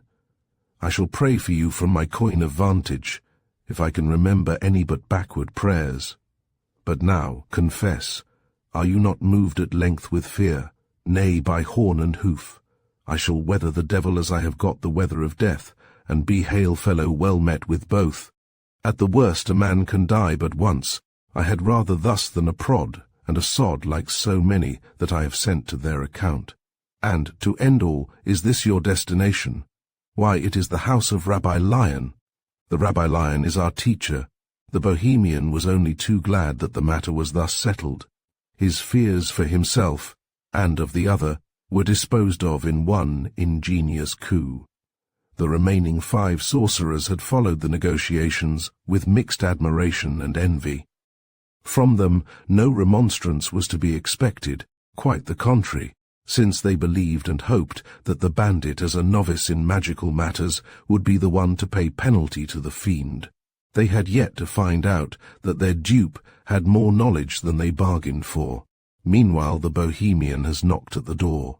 From within there comes a clangor of bolt and bars. The door is opened, and the rabbi appears. His pupils enter in as much of a hustle as possible, allowing Iron Hakim to conceal himself as arranged. The students file upstairs to be disposed of by their tutor, who will presently return alone. During this absence of the rabbi, Iron Hakim took by the forelock the opportunity of looking around. The courtyard itself was bare. The lofty walls of the house built it in on all 4 sides. Under the roof 6 windows seemed to indicate the garrets of as many students. On the level of the ground there was nothing but 2 doors to break the monotonous courses of stone. One of these massive portals was that of the street through which Iron Hakim had entered. The other, which faced it on the opposite side, had been left ajar by the rabbi. It was of a certainty the passage-way to his sanctum. The bandit approached it and looked through. A mighty chamber lay behind. The light which streamed from it into the courtyard was engendered by a central lamp, one of that sort which are traditionally reputed to burn with an everlasting flame. From the ceiling hung stuffed reptiles and other grotesques that seemed to shiver in the current of fresh air. Tables conveniently disposed for work were loaded with books and manuscripts.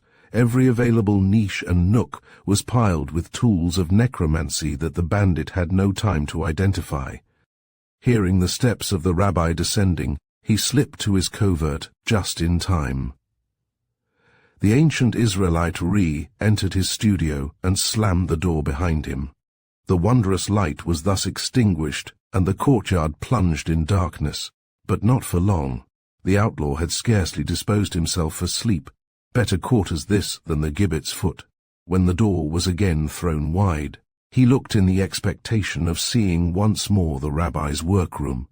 But to his utter surprise and consternation, it was a different room altogether, though indisputably the selfsame door. This time it was a lady's boudoir that was revealed, of immense size, imperially furnished, 1,000 mirrors flashing back its chandeliers. There was no trace of the rabbi, who had just entered that very door. Instead, a beautiful girl of about 20 summers glided out to the cooling breeze. Had it not been for her iron, Hakim would have been dumbfounded at the inexplicable shift of rooms. But the moment he set eyes on her, so much greater a surprise beset him that it drove all other out of mind. It was the woman of whom he had spoken to the Bohemian, the woman who had cut friendship and all but wrought his death, the woman whom still he loved. He strode forth without a second thought. "It is her very self," he cried. The girl smiled at him, as in recognition. Not the least surprise did she show at this strange meeting. She called him by his name. "Iron Hakin, you know me after all these years. Who better among men should I know after all that passed between us?" "And did you not first know me?" "That is not the same thing. I am 20 years older, but you, I can hardly believe my eyes, are the girl of 20 years ago. Has time, too, been fooled by those eyes of yours, which I have often said would split a lover's coffin? Believe me, my friend, time's ravages are here, as surely as that you will never see them. It is your love now, as ever, that blinds your eyes and drapes a faded woman in your poetry. When I am dead, and my body an ordinary for worms, you will see me still in fancy's eye just the girl you see me now. And by the same token you, that speak of being 20 years older, are in my eyes the brave and innocent boy whose lips were once my food. Then you loved me all the time, after all. At that age what did I know of love or loathing? But the rabbi, he is old, she cried, past passion. Ah, Haquin, you would not know him now. I cannot make it out that you are still sweet and 20. Here is a waist would warm the arm of death. You are, if anything, lovelier, transfigured, haloed. You would hurry the pace of a star. Tell me true now. Is it not some elixir of the rabbis that has pinnacled you beyond the teeth of time? She laughed. Elixir of his? Why, he would swallow it himself. And to prove how little I lean on him, you may kill him if you will. An assassination, gasped the bandit. The man knows no swordplay. He was thinking, as he spoke, of the primitive device by which his rival had once tried to get rid of him. A duel, returned the Jewess, for if he knows no swordplay, he can measure swords with steel they forge below. You are a tall man of your hands when knives are stripping, but at his trade you are the rabbi's fool. You will need all you know to join issue with him in ceremonial of magic. No later than this morning must you pit your strength against him, for to that you were decoyed hither. Decoyed? I came of my own free will, for an adventure to my mind. The story is worth telling. I was dying for a sensation, so I decided to cut down a comrade and give him more decent sepulchre than a gizzard. I had just got his corpse in safety to the ground when I heard a confusion of coming footsteps. Fearing it might be noticed that the gibbet was naked, I swung myself into the chains. I knew from their conversation they were magical students that passed. I had a yearning to foregather with such once more, as I did in the days of my youth. A practical joke gave me the opportunity, and heaven be praised for the good hap. Iron Haquin was about to improve the occasion, but, at this interesting juncture, a howl of rage discharged through the upper air. It came from the head of the Bohemian thrust out of his window. The Jewess snatched up the two hands of her lover and pressed them to her fervid lips. Almost before he was aware of it, she had retreated to her bower and closed the door behind her. At the same moment the Bohemian, having wriggled through his window, leaped headlong into the courtyard. He came down unskilfully. Iron Hakin thought he heard his leg go. He lay there groaning, and then burst into invective against the outlaw. The devil rough-ride you that have seen so close, a dream I only sighted from afar. Bestride me the succubus, if I would have brought you hither, had I known she would come out tonight. The skies are dark as a wolf's throat, and I believed she only walked in the moon.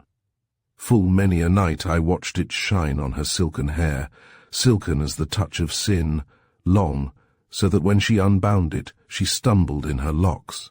Her silver body was fragrant as the boundaries of hell. Death and dissolvement, let me get you in my grips, and you shall never see her twice. Help me to my feet and unfold your blade, and then bite on what prayers you know. The bandit surveyed this unexpected rival with something very much like fellow feeling. Then he voiced the question that was uppermost in him. How old did you suppose her? How old? What do I care how old? Old enough to be loved and to love. How old did you suppose her? If you insist on it, I suppose she wears some 20 years and a queenly garment What?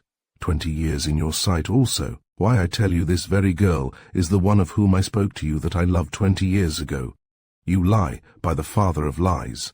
The bandit clapped his hand to hilt, and as instantly snatched it away.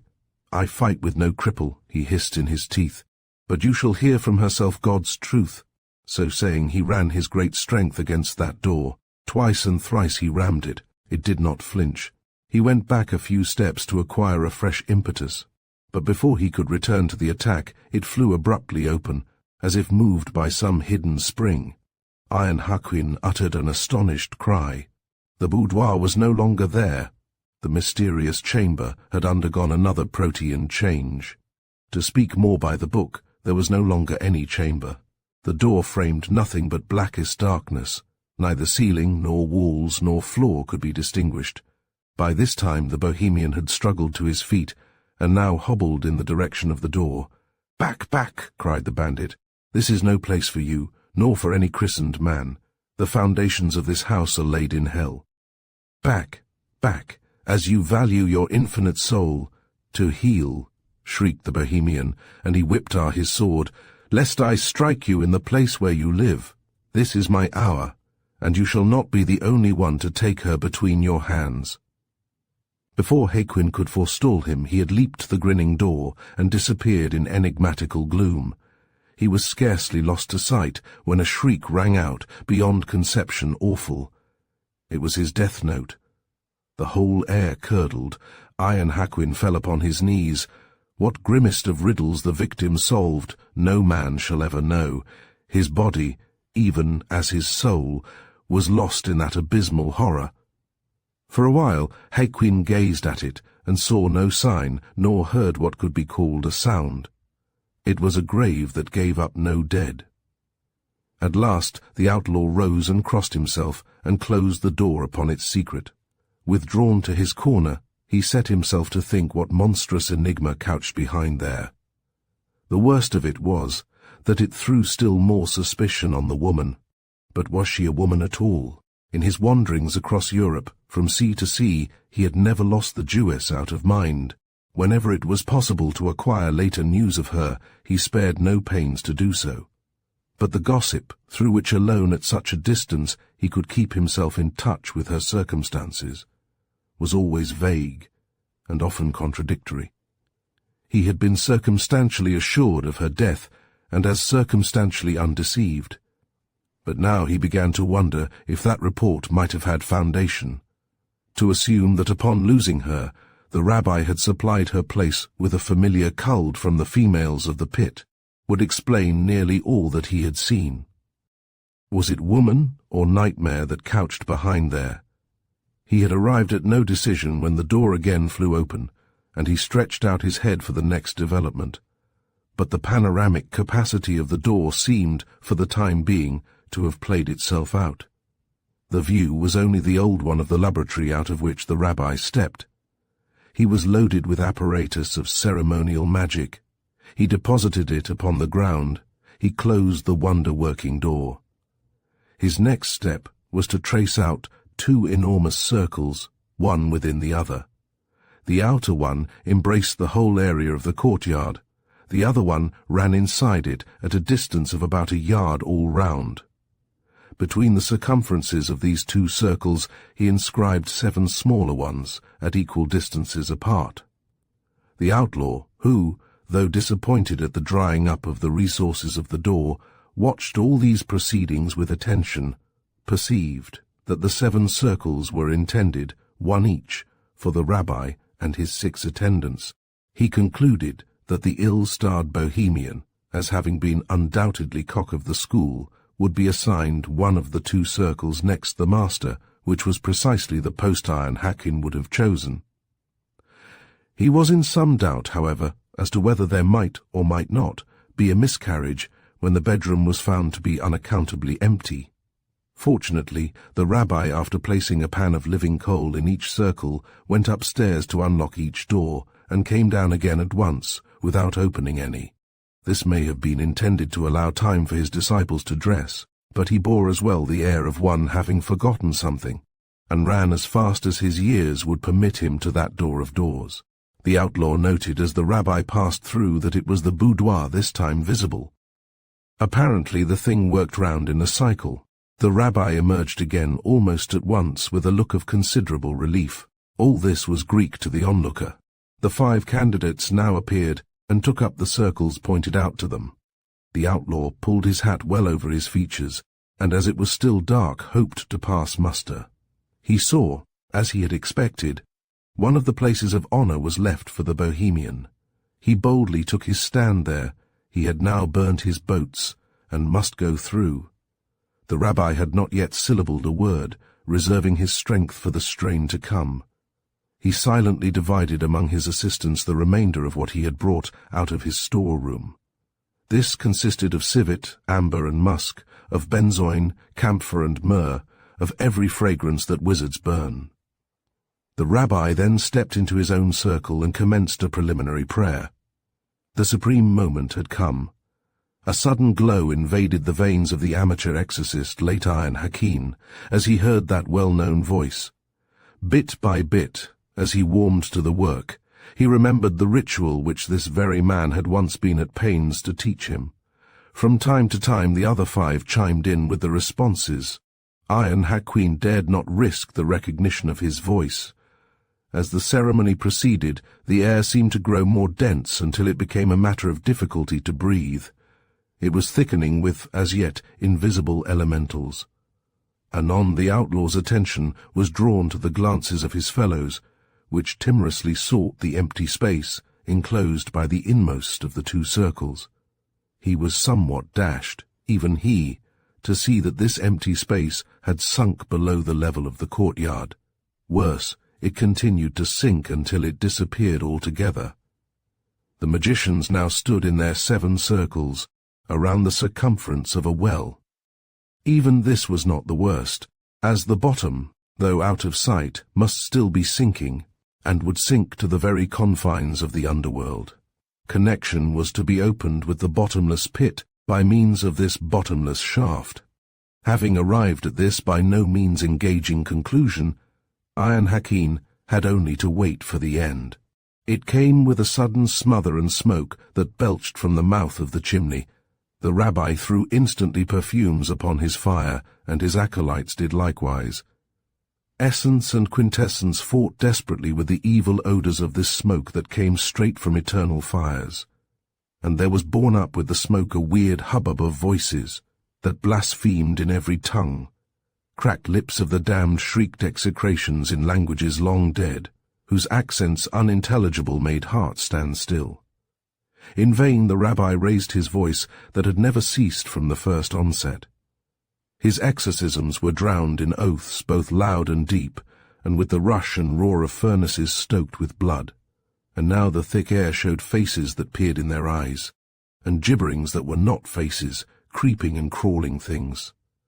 The outlaw's skin had long ago wrung out its last drop of sweat. The rabbi's white hair stood all on end. The moment for the trial had come. Iron Hakim threw his hat out of the circle, where it was instantly torn into a million shreds. His face thrust abruptly into the rabbi's line of sight. He roared in tones of thunder, "Rabbi Lion, I am Iron Hakim." The effect upon the rabbi was electric. His eyes started out of his head.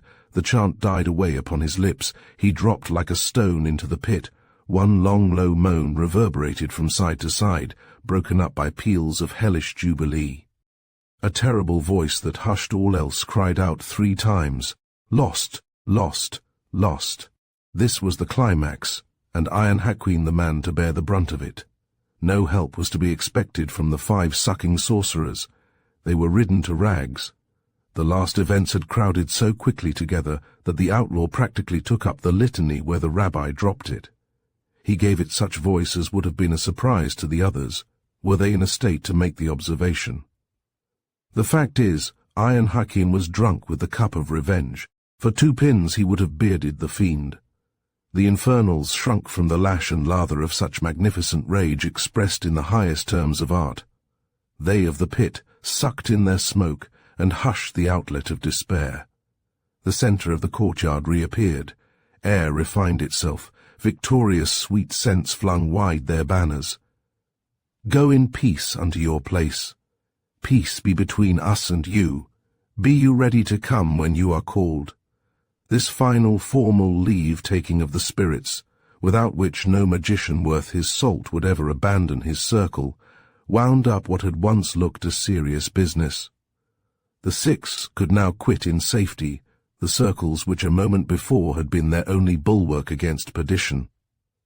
The students were too limp to pay any attention to the giant that had taken their world upon his shoulders. Their little remaining sanity was all bent to the desire to get away from an accursed house. They stumbled out of the front gate, which the outlaw had to open for them, and scattered to the 4 winds of heaven. The coast being now clear, the bandit made for that other door which had played so many parts. On what would the curtain now arise? He opened and discovered the boudoir, a repetition of its last role. The cycle theory was thus effectually disposed of. There was nothing for it but that the door obeyed some arbitrary will, scarcely its own. The rabbi was dead, and worse. There remained then only the Jewess. But where was she? The chamber had no outlet. She could in no wise have left it.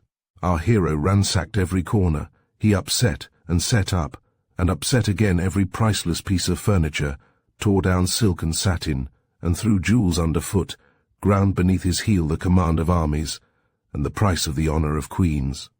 At last his eye was arrested by a common glass bottle. He was fascinated by it. He held it to the light. He all but dropped it.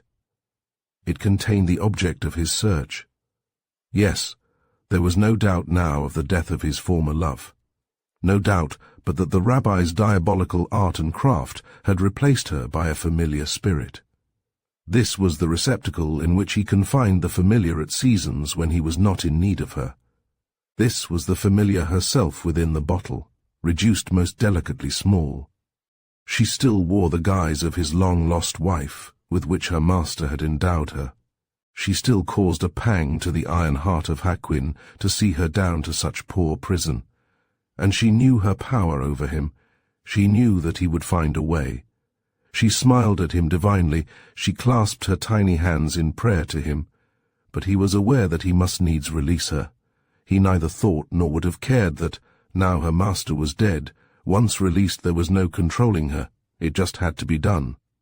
But how to set about it? The stopper was sealed down, and with a talismanic character on the seal. It was the uttermost secret of the rabbi. I and Haquin could not read it, and without reading it could never open the bottle. There remained but one avenue of escape. The bottle must be broken. With all the strength of his iron arm, he dashed it to the ground. There was a tremendous explosion, a roar like thunder, a flash before his eyes. Not a mirror in the chamber, but was shattered and scattered. A rapidly enlarging female form escaped from the shards of the broken bottle. It lost, as it enlarged, all resemblance to the well-remembered Jewess. It became indefinite. It thinned into little more than a mist. It gradually disappeared. Yet, as the last waft of it brushed his face, the passionate lover thought he felt once more his sweetheart's lips. But he looked around and saw himself alone with solitude, and wreckage, and desire of death. Chapter 4. The Evil Eye. Our story opens upon a gloomy function, the burning of a gang of wizards and witches. The bells were ringing, but it was a muffled peal, and the hammers were subdued that wrought the scaffolding in the marketplace. The steps of the citizens were as those that seek pleasure or plunder by night, and the very soldier trailed a pike most unsoldierly silent. A stranger, who, from the singularity of his appearance, would have attracted notice on any other occasion, today threaded unchallenged this German town. Tall he was, worn down to the bone, gaunt and prematurely grey, hollow-cheeked and hollow-eyed. His dress might be described, with no great stretch of language, as little but nakedness visible. But it was sweet with the scent of the sea, and the roll of the sea was in his long legs as he wound his way to the central square. He looked neither to the right nor to the left. Arrived at his destination, he took no heed of the ominous carpenters, nor of the woodwork to which they were putting the finishing touch. He walked straight, and as if by instinct rather than by eye, into a certain tavern of those that debauched upon that place. He might have been supposed to be dumb as well as blind, since he merely made a pantomime expressive of hunger as he sank into one of the seats. The landlord looked with doubt at his visible assets. A sad thing of the nature of a smile flickered upon the burnt and blistered visage of the sailor. He evolved a coin from some miraculous hiding place in the cobweb that was his apology for raiment. The landlord bit it, rang it, and bit it again. Ultimately he appeared satisfied and placed food before his customer. The speed with which it vanished would have justified an observer in antedating considerably the stranger's previous meal. Leaving a clean plate, he threw himself back in his chair and steadily regarded the landlord. Then he asked, not without emotion, "Don't you know me, old comrade?" The landlord started as if shot. "By all the saints and saintesses, Marquard." "Aye, Marquard it is, but not the Marquard you knew of old. It was an evil hour I ran away to see. But why have you not returned these years?" "Returned?" He asks me why I did not return. I that, before I had been long enough aboard to be on good terms with my inner man, was captured by the Algerine. I that have been chained to an oar in the galley of Barbarossa every day of these years of which you speak. But pay no heed to what I say. There is news for which I burn. You that have lived humdrum can tell me of her, for whose coquetries I lost patience and exiled myself.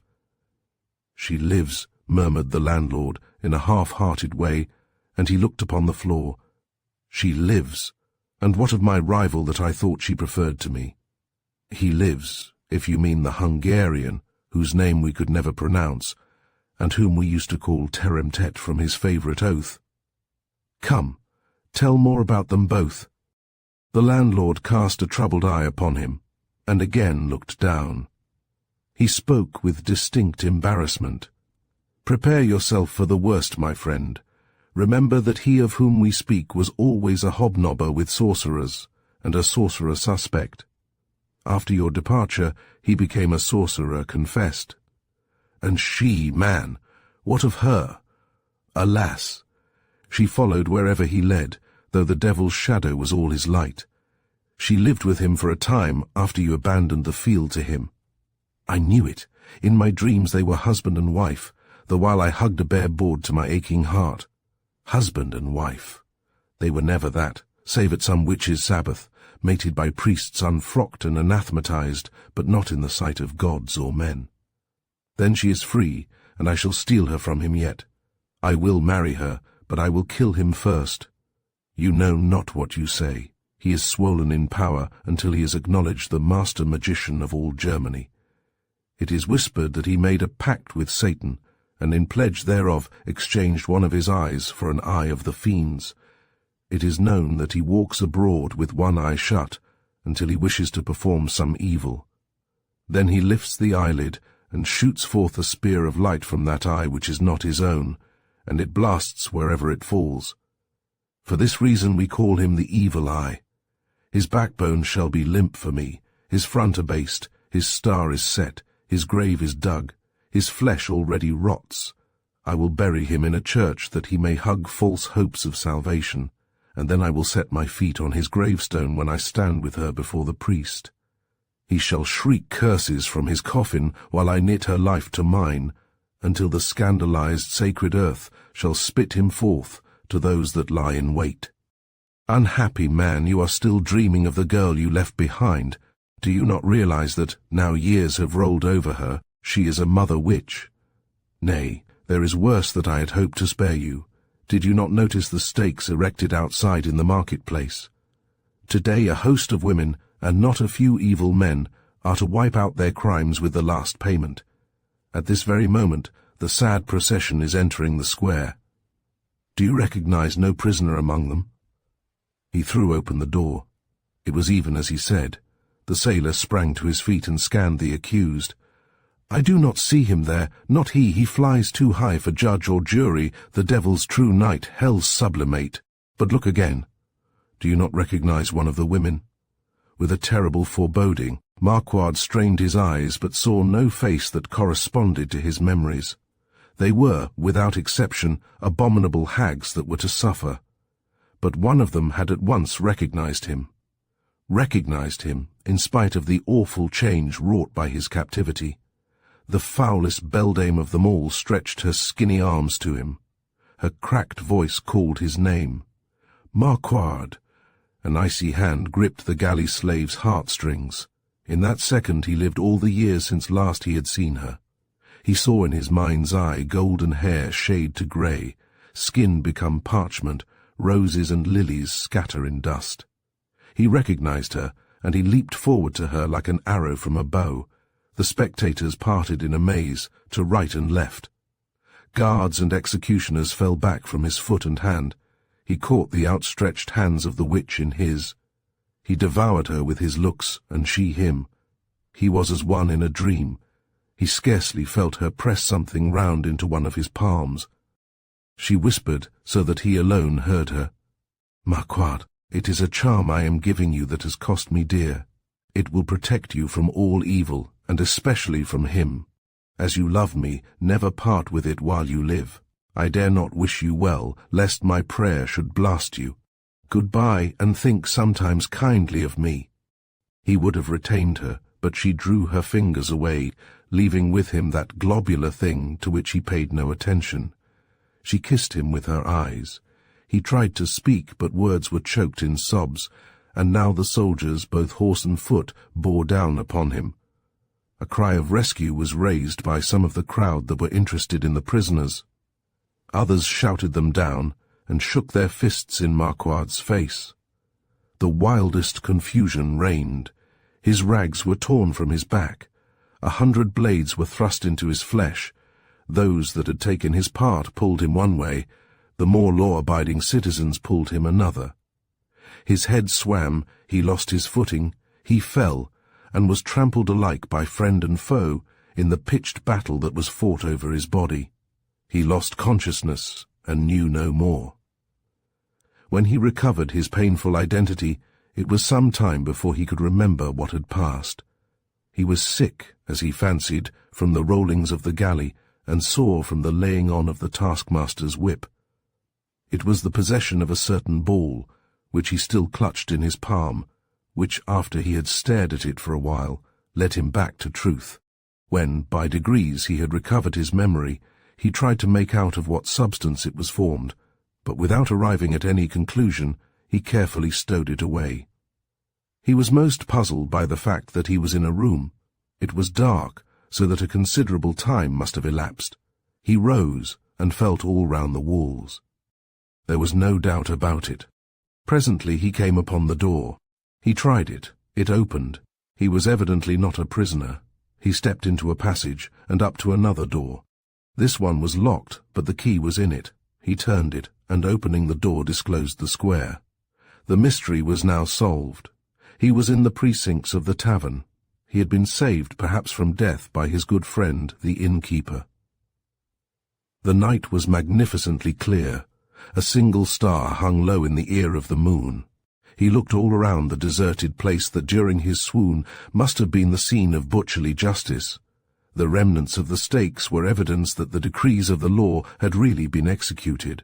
A few fragments of charred bone were now all that remained of the girl he had loved. He seemed to scent the odor of burnt flesh in the air. Suddenly he became aware that he was not alone in his contemplation of this field of blood. Some man was ferreting about the bases of the stakes and sifting the human dust that paved the square. It needed no second look to tell the galley slave who this was. So much keener than love is hate. It was the man, or more than man, of whom Marquard had conferred with the innkeeper. It was the Hungarian, Teremtet, the evil eye. For what then was he a search among this life that had ceased to live? Marquard thought that he could answer this question. The ball of so much mystery had been given to him by the witch as a charm that would protect from this very man. The association of the Hungarian with her made it probable that he was acquainted with her possession of it, and with its powers. Such being the case, it was a property that he must itch to lay his fingers upon. Perhaps he had even attempted, and failed, to obtain it from her while she was alive. At any rate it was this, presumably, which he was agog for on the scene of her death. As a charm, it would be unconsumable by fire, and had Marquard not been before him, the Hungarian might have attained his end. The one weak point in the theory was that it supposed the wizard ignorant of Marquard's return. Yet this was not impossible, since surely even wizards have their limitations. Having decided upon this explanation of his rival's presence, Marquard burned to confront him face to face. He strode boldly out of his protecting doorway. The Hungarian heard his step, looked up, and sprang to his feet. The galley slave noted with a thrill that one of his eyes was closed. It was the evil eye against which he was soon to test his powers of endurance, for the wizard had evidently recognized him at once. His whole face was writhen with diabolical glee. Slowly he raised the lid that covered the evil eye. There was a gush of blinding light from under that veil. The square was lit up as by noonday sun. The ray struck remorselessly upon the sailor. He stood erect, unshaken. Astonishment was legible upon the magician's features at this evident failure of his trusted weapon. He raised the lid to its fullest extent, and put all he was worth into the uncanny stare, but the sailor stood erect, unscathed. The charm was doing the work which its donor had foreseen, and doing that work right well. The galley slave registered a vow never to part with it. Suddenly the magician dropped his eyelid, and the marketplace once more was dark. He had apparently arrived at some decision, for now, for the first time, he spoke.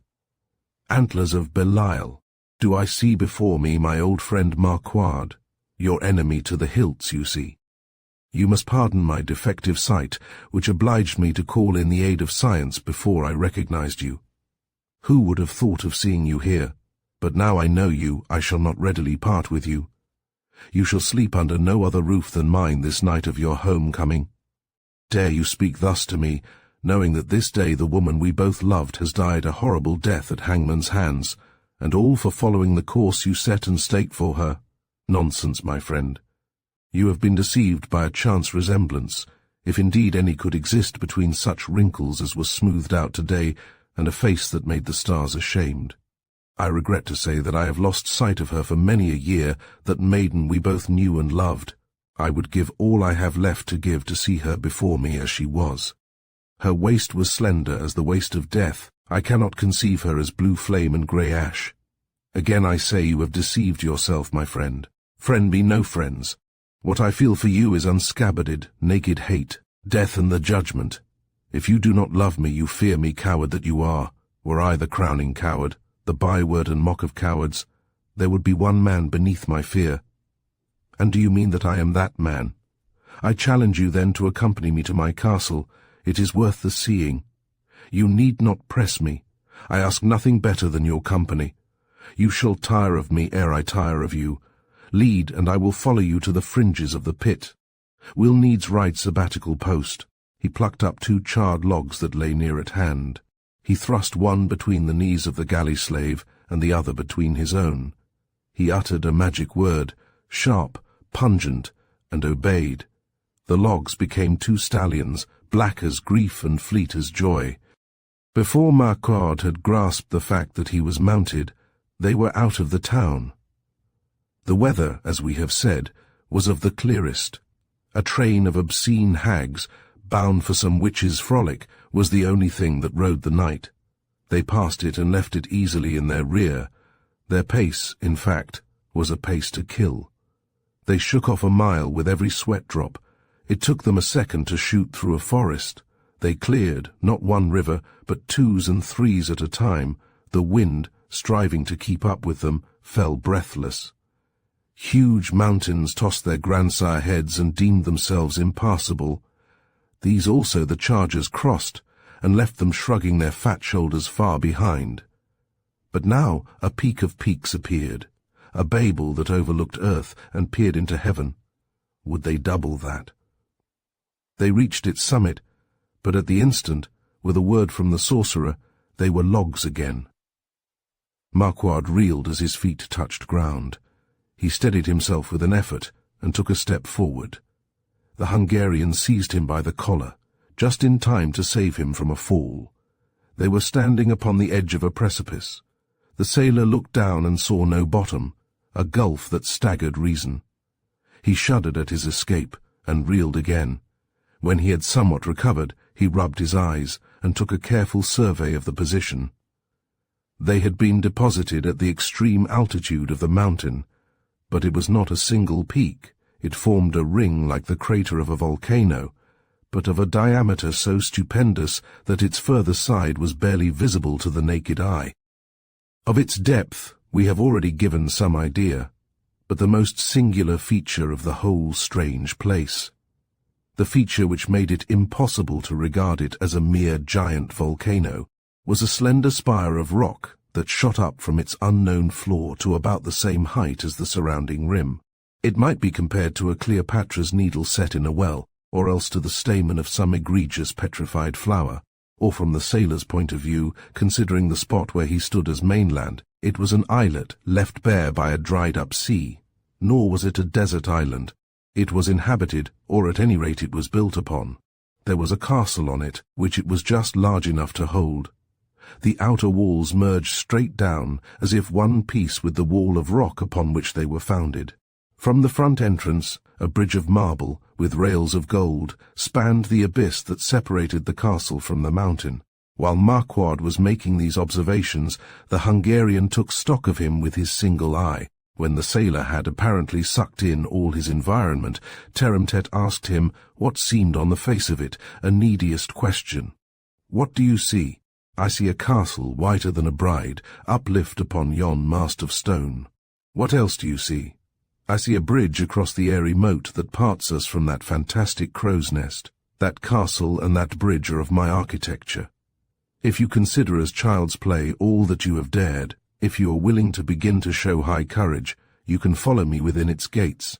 He walked towards the bridge, crossed it, and disappeared within the castle walls. The galley slave sat down, and gazed at the fairy fabric in something very much like indecision. He felt among his garments to see if he still possessed the talisman, the witch's parting gift. It was there. He drew it forth and looked at it. A little shriveled pellet, of some unknown dried substance, it was as much of an enigma to him as ever. He laid it upon the rock on which he sat, and turned again towards the castle. To his horror and astonishment, it was losing its clearness of outline. It became, along with the bridge, semi-transparent. He could see through them both. They grew thinner and thinner. They faded into little more than mist. Ultimately nothing of either was any more visible. Only the bare pillar stood up in the midst of the chasm. But no, there was a figure upon the now tonsured rock. It was the figure of the Hungarian. A moment's thought explained this. The castle alone was unsubstantial. In disappearing, it left revealed the man that had been within it. He was too far off for the sailor to be sure of what he was engaged on. There ran through all Marquard's veins a current of fear. He felt helpless in the presence of all this glamour that he did not understand. He looked round for his only friend, the amulet. Thank God, it was still there. He snatched it up, resolved never more to let it away from him. And then another wonderful thing occurred. The castle and its bridge again gradually appeared in sight. The sailor began to suspect the rules of the game. He could not forbear to put the talisman down again for a moment. The outlines of the magical buildings grew immediately dim. He took up the ball. Their solidity was immediately restored. He now knew his bearings. There could be no longer any doubt. Apart from their creator, the Hungarian, the castle and bridge were only visible to the holder of that wizened trifle. Marquard packed it away with heightened respect and deliberately walked up to and across the bridge. It rang substantial enough under his feet for him to almost doubt the truth of what he had just seen. He was too near his enemy to hazard any more experiments. He found him in a goodly, square, and most singularly wall-papered room, inasmuch as each of its walls, where, not pierced for a door, was one vast mirror. In the centre stood a table loaded with every delicacy in and out of season. At each side of the table was placed a luxurious chair. The Hungarian pointed to one of these and spoke. "I bid you to this last supper, in the name of those that hold this house. If you dare sit down and feast, I dare do anything in your company. Then eat, drink, and be merry, for tomorrow one of us two dies. That, I believe, was the intention with which you accompanied me hither. You are right therein, as always. Then for an hour we will proclaim a truce to all our differences. We will pledge the survivor in flowing bowls from vintages of 1,000 years. Wine you shall have, creating thirst, and woman creating desire. That is, if you can call her woman that tempted Adam out of paradise. To whom do you refer? To Lilith, Eve's rival, queen of all damnations. Was it for her, then, that you sold your soul and swapped an eye with Satan? Ha ha, you have heard that story. It is true that I left my eye in pawn, but it is false that I received one in exchange. This is not an eye at all, this evil eye as they call it, whose beam is supposed to blight wherever it falls. In your own person you have tested its perfect harmlessness. He paused, as if to see whether the sailor had swallowed this more than doubtful statement. The latter made no sign. The wizard then proceeded to lift his sinister eyelid, until the fiery stab of the evil eye was a second time unveiled. As before, it had no effect whatever on Marquard. The magician then lifted his finger to it, and with a twist turned the apparent eyeball out of its socket. It slipped over the finger that had released it, and in so doing shewed what it really was. It was a ring set with an enormous blazing stone. Yes, this was the fabled evil eye, this innocent circlet of gold with its flashing stone. The magician obligingly extended the hand that now wore it, to the end that Marquard might examine it more minutely. As he got accustomed to its baleful glare, he perceived that this was not generated by the gem itself.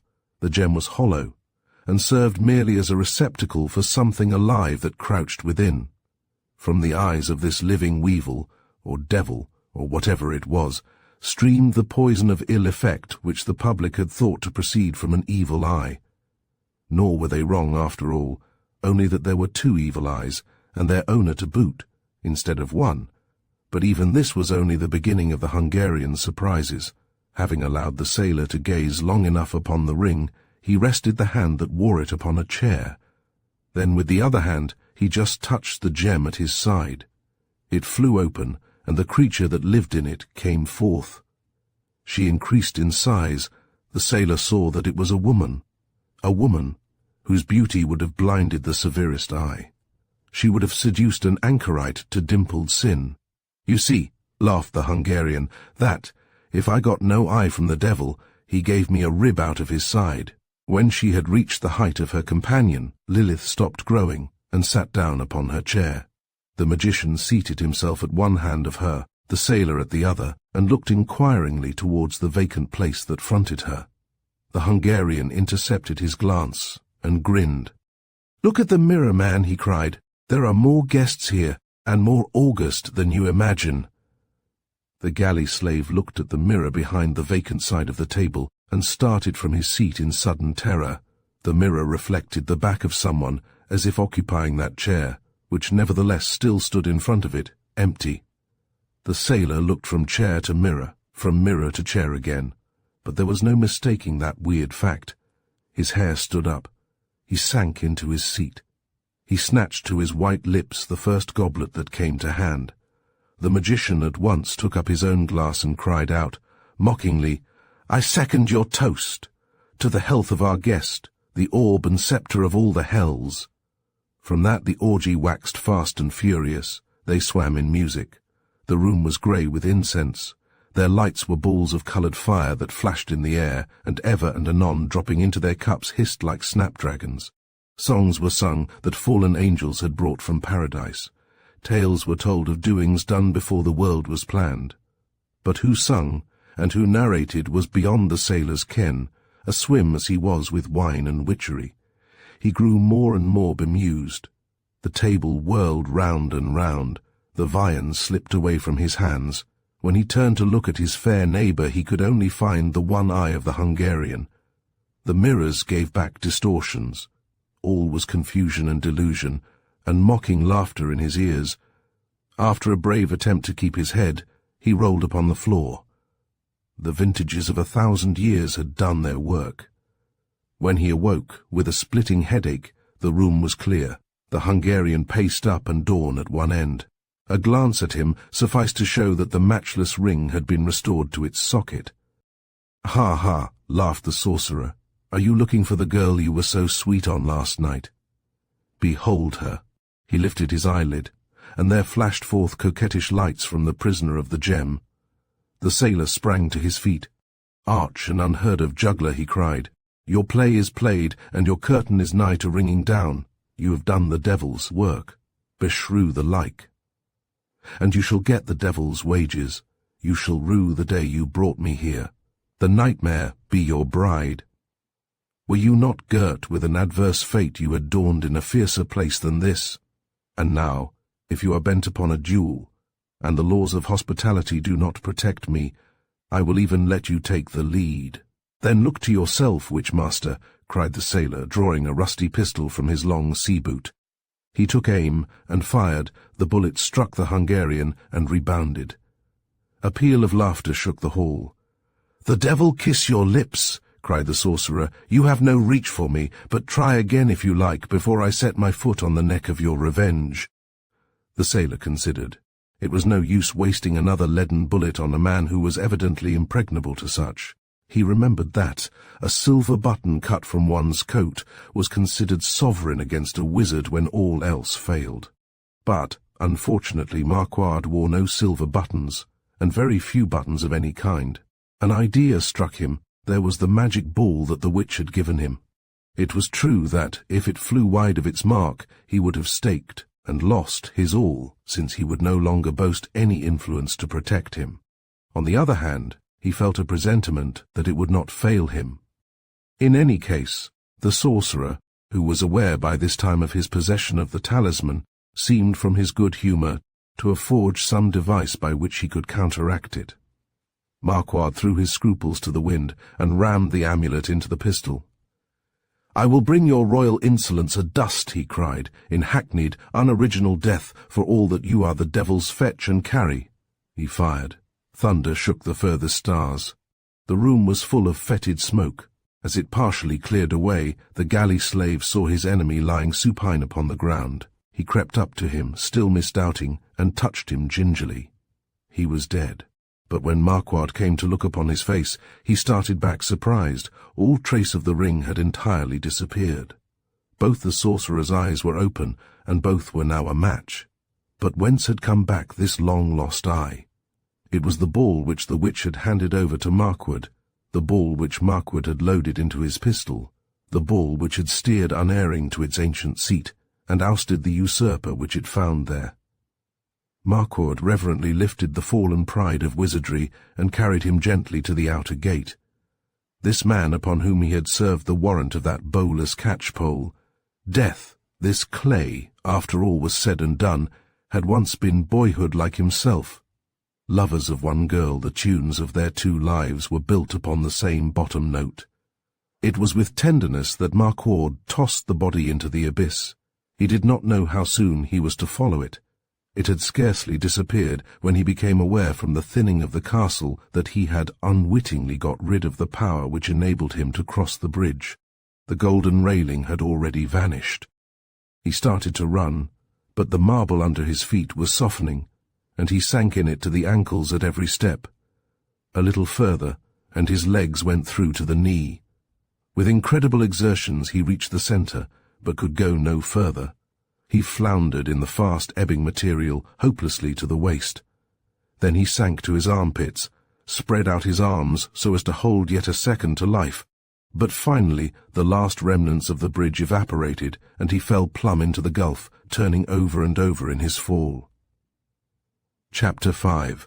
The Witch's Sabbath. Our scene is one of those terrific peaks set apart by tradition as the trysting place of wizards and witches, and of every kind of folk that prefers dark to day. It might have been Mount Elias or the Brocken, associated with Dr. Faustus. It might have been the Horsell or Venusberg of Tannhäuser, or the Black Forest. Enough that it was one of these. Not a star wrinkled the brow of night. Only in the distance the twinkling lights of some town could be seen. Low down in the skirts of the mountain rode a knight, followed closely by his page. We say a knight, because he had once owned that distinction. but a wild and bloody youth had tarnished his ancient shield, the while it kept bright and busy his ancestral sword. Behold him now, little better than a highwayman. Latterly he had wandered from border to border, without finding where to rest his faithful steed. All authority was in arms against him. Hagek, the wild knight, was posted throughout Germany. More money was set upon his head than had ever been put into his pocket. Pikemen and pistoliers had dispersed his following. None remained to him whom he could call his own, save this stripling who still rode sturdily at the tail of his horse. Him also the outlaw had besought, even with tears, to abandon one so ostensibly cursed by stars and men, but in vain. The boy protested that he would have no home save in his master's shadow. They were an ill-assorted pair. The leader was all war-worn and weather-worn. Sin had marked him for its own, and for the wages of sin. The page was young and slight and marble-pale. He would have looked more at home at the silken train of some great lady than following at these heels from which the gilded spurs had long been hacked. Nevertheless, the music of the spheres themselves sings not more sweetly in accord than did these two hearts. The wild knight, Hagek, had ascended the mountain as far as was possible to four-legged roadsters. Therefore he reined in his horse and dismounted, and addressed his companion. His voice was now quite gentle, which on occasion could quench mutiny, and in due season dry up the taste of blood in the mouths of desperate men. Time is that we must part, Enno. Master, you told me we need never part. Let be, child, do you not understand me? I hope with your own heart's hope that we shall meet again tomorrow in this same tarrying place. But I have not brought you to so cursed a place without some object. When I say that we must part, I mean that you must take charge of our horses while I go further up the mountain upon business, which for your own sake you must never share. And is this your reading of the oath of our brotherhood which we swore together? The oath of our brotherhood, I fear, was writ in water. You are, in fact, the only one of all my company that has kept faith with me. For that very reason I would not spare your neck from the halter, nor your limbs from the wheel. But also for that very reason I will not set your immortal soul in jeopardy. My immortal soul, is this business then unhallowed that you go upon?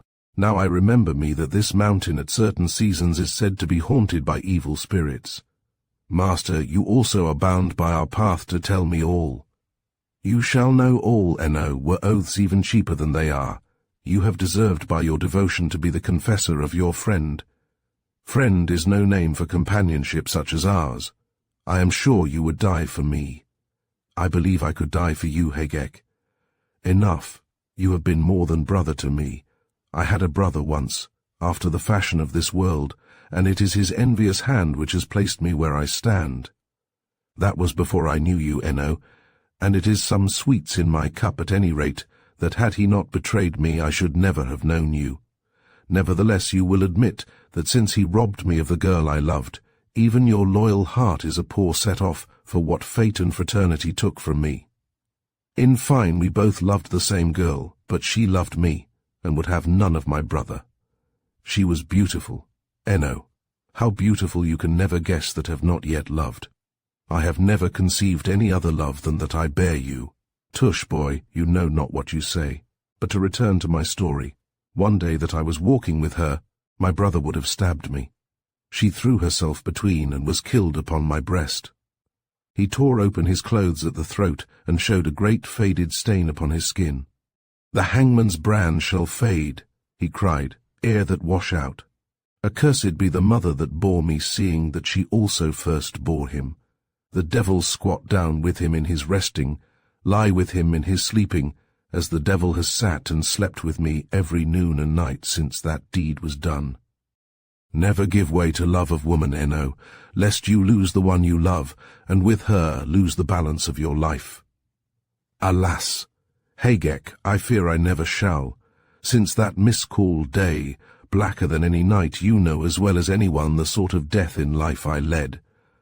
I had the good or evil luck to fall in with some broken men like myself, fortune's foes and foes of all whom fortune cherishes, you among them. Red blood, red gold for a while ran through our fingers. Then a turn of the wheel, and presto, my men are squandered to every wind that blows.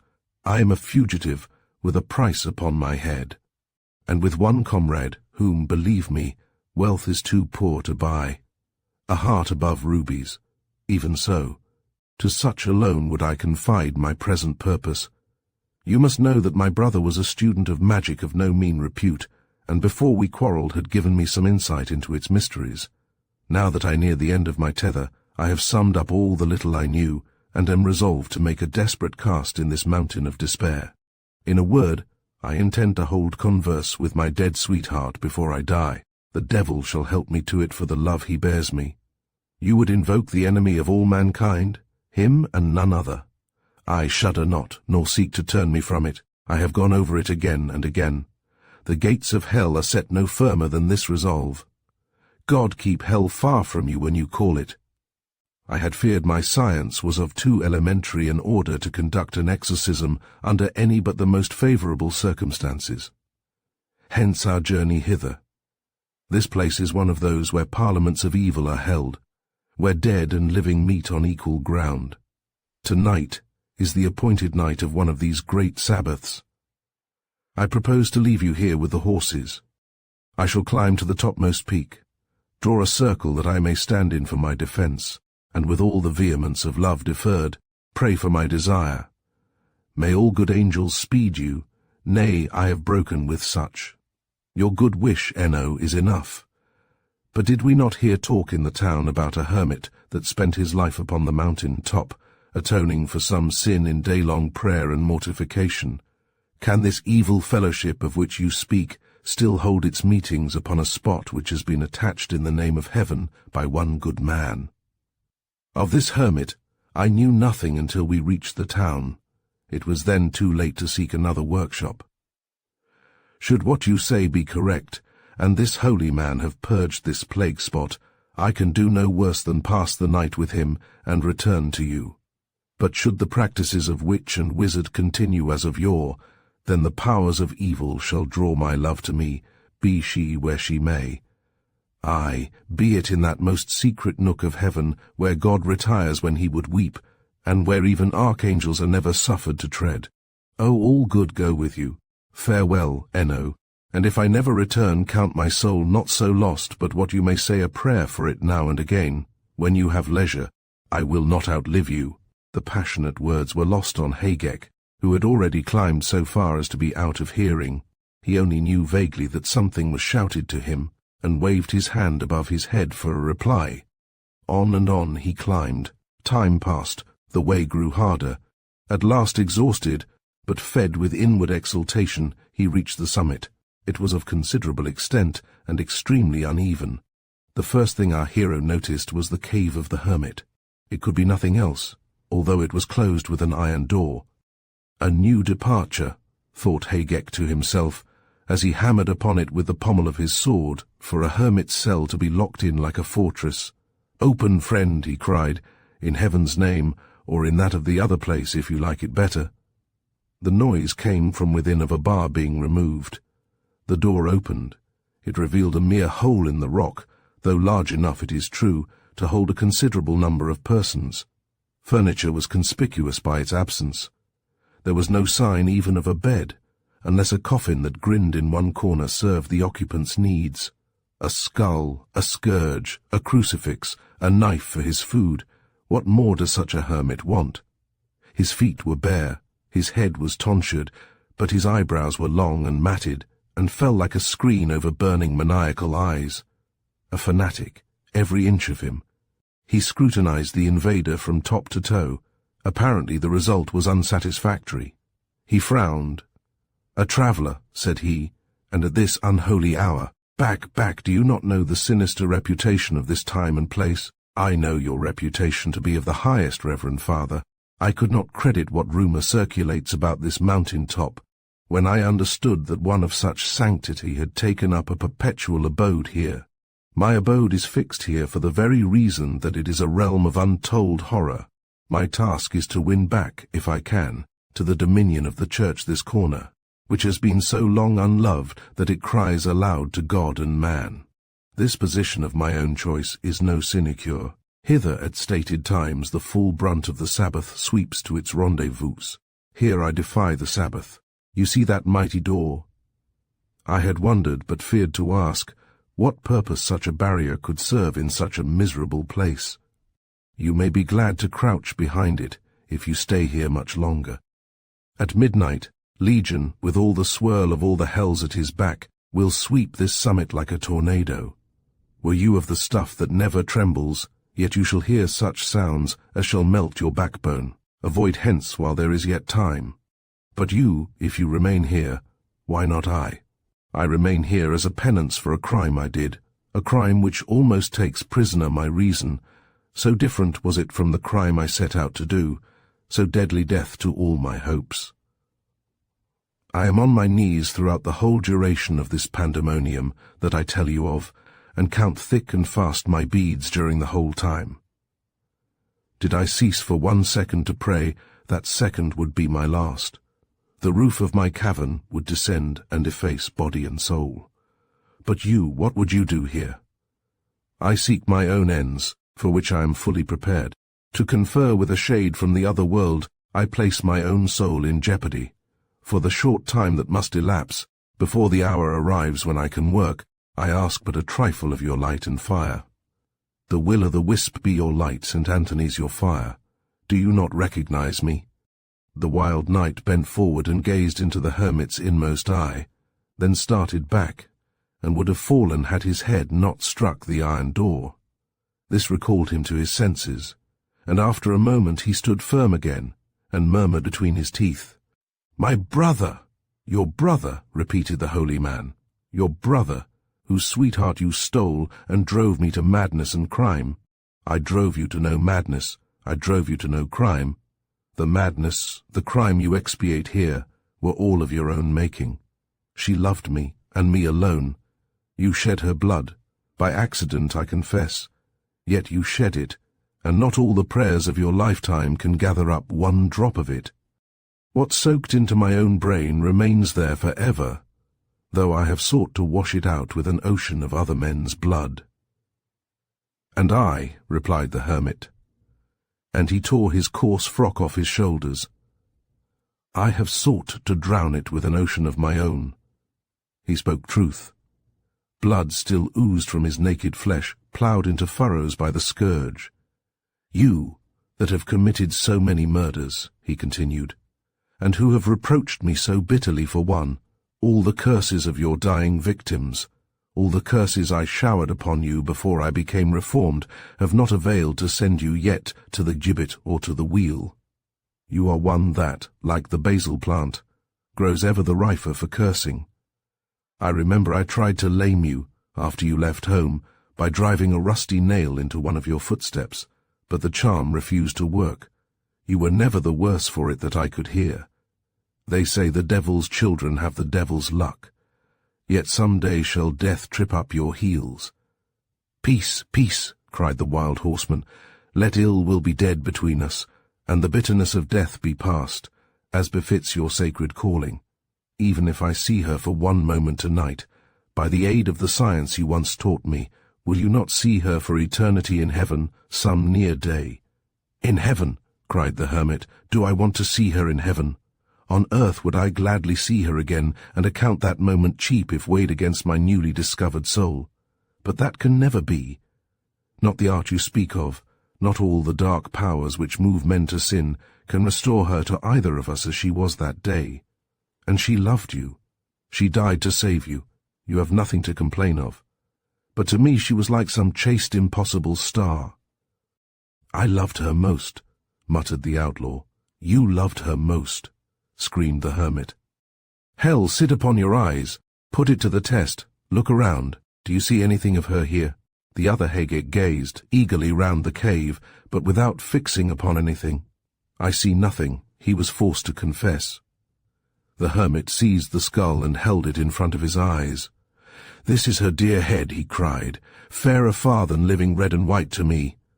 The wild knight recoiled with a gasp of horror, snatched the ghastly relic from the hand of his brother, and hurled it over the precipice. He put his fingers over his eyes and fell to shaking like an aspen. For a moment the hermit scarcely seemed to grasp his loss. Then, with a howl of rage, he seized his brother by the throat. "You have murdered her," he shrieked in tones scarcely recognizable. "She will be dashed to 100 pieces by such a fall." He threw the outlaw to the ground, and retreating to his cave, slammed the door behind him, but his heart-broken sobs could still be heard distinctly. It was very evident that he was no longer in his right mind.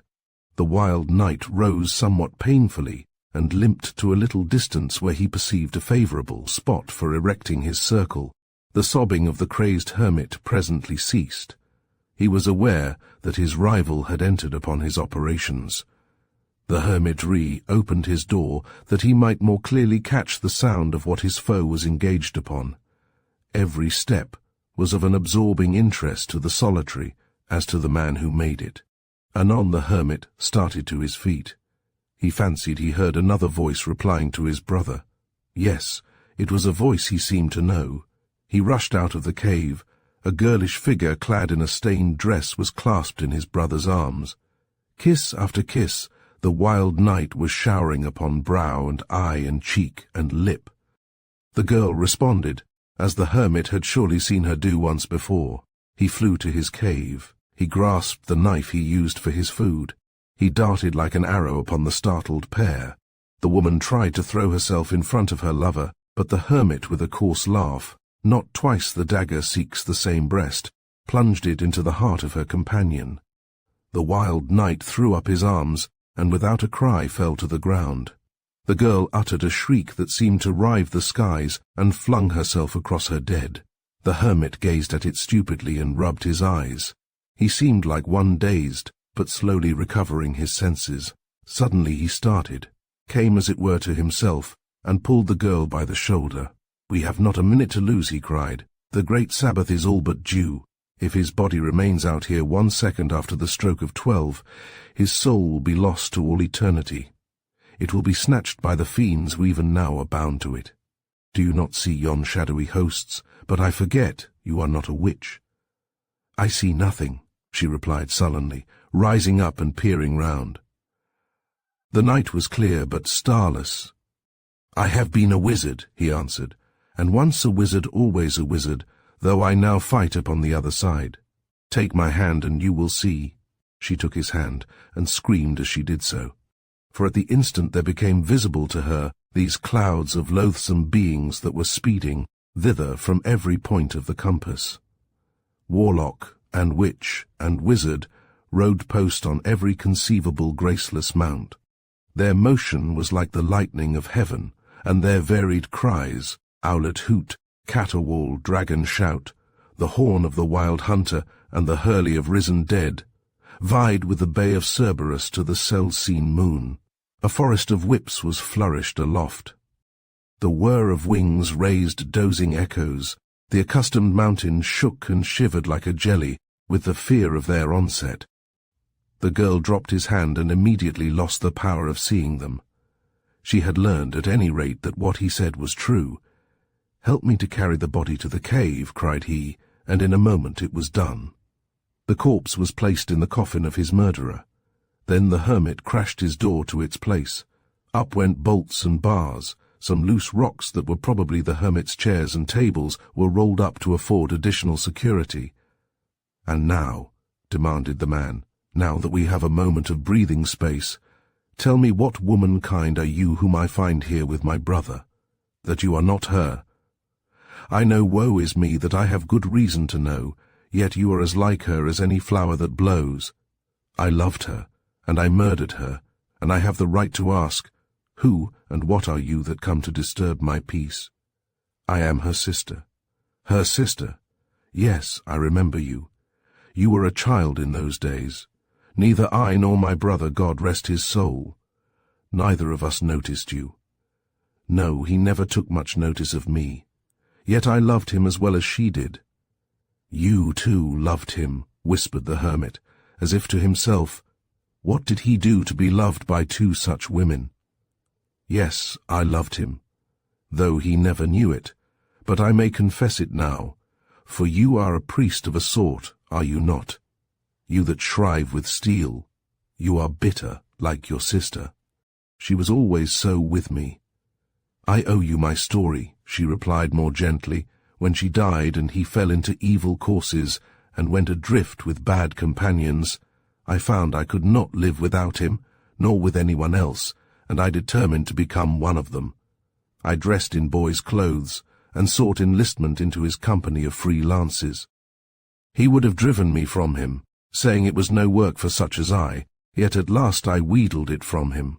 I think there was something in my face all undeveloped as it was, and stained with walnut juice, that reminded him of her he had lost. I followed him faithfully through good and evil, cringing for a look or word from him. We were at last broken up, as you know, and I alone of all his sworn riders remained to staunch his wounds. He brought me hither that he might wager all the soul that was left to him on the chance of evoking her spirit. I had with me the dress my sister died in, that I had cherished through all my wanderings as my sole reminder of her life and death. I put it on after he had left me, and followed him as fast as my strength would allow me. My object was to beguile him with what sorry pleasure I could, while at the same time saving him from committing the sin of disturbing the dead. God forgive me, if there was mixed with it the wholly selfish yearning to be kissed by him once, only once, in my true character as loving woman, rid of my hated disguise. I have had my desire, and it has turned to apples of Sodom on my lips. You are right. All we can do now is to preserve his soul alive. She fell on her knees beside the coffin. The hermit pressed his crucifix into her hands. "Pray," he cried, and at the same moment the distant clock struck 12. There came a rush of feet, a thunder at the iron door. The cave rocked like a ship's cabin abruptly launched into the trough of a storm. An infernal whooping and hallooing filled the air outside, mixed with it imprecations that made the strong man blanch. The banner of destruction was unfurled. All the horned heads were upon them, thrones and dominions, virtues, princes, powers. All hell was loose that night, and the outskirts of hell. The siege had begun. The hermit told his beads with feverish rapidity. One Latin prayer after another rolled off his tongue in drops of sweat. The girl, to whom these were unintelligible, tried in vain to think of prayers. All she could say, as she pressed the Christ to her lips, was, "Lord of my life, my love." She scarcely heard the hurly-burly that raged outside. Crash after crash resounded against the door, but good steel tempered with holy water is bad to beat. Showers of small pieces of rock fell from the ceiling, and the cave was soon filled with dust. Peals of hellish cachinnation resounded, after each unsuccessful attempt to break down that defense. Living battering rams pressed it hard. Dragon's spur, serpent's coil, cloven hoof, foot of clay. Tall iniquities set their backs to it, names of terror, girt with earthquake. All the swart crew dashed their huge bulk against it, rakehelly riders, humans and superhumans, sin and its paymasters. The winds well nigh split their sides with hounding of them on. Evil stars in their courses fought against it. The seas threw up their dead. Haunted houses were no more haunted that night. Graveyards steamed, gibbets were empty. The ghoul left his half-gnawn corpse, the vampire his victim's throat. Buried treasures rose to earth's surface, that their ghostly guardians might swell the fray. Yet the hermit prayed on, and the woman wept, and the door kept its face to the foe. Will the hour of release never strike? Crested Satans now lead the van. Even steel cannot hold out forever against those in whose veins instead of blood runs fire. At last it bends ever so little, and the devilish hubbub is increased tenfold.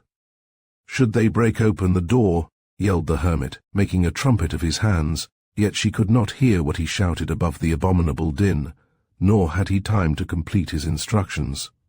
For the door did give, and that suddenly, with a clang that was heard from far off in the town, and made many a burgher think the last trump had come. The rocks that had been rolled against the door flew off in every direction, and a surging host, and the horror of it was that they were invisible to the girl, swept in. The hermit tore his rosary asunder and scattered the loose beads in the faces of the fiends. "Hold fast the corpse," he yelled as he was trampled underfoot, and this time he made himself heard. The girl seized the long hair of her lover, pressed it convulsively, and swooned.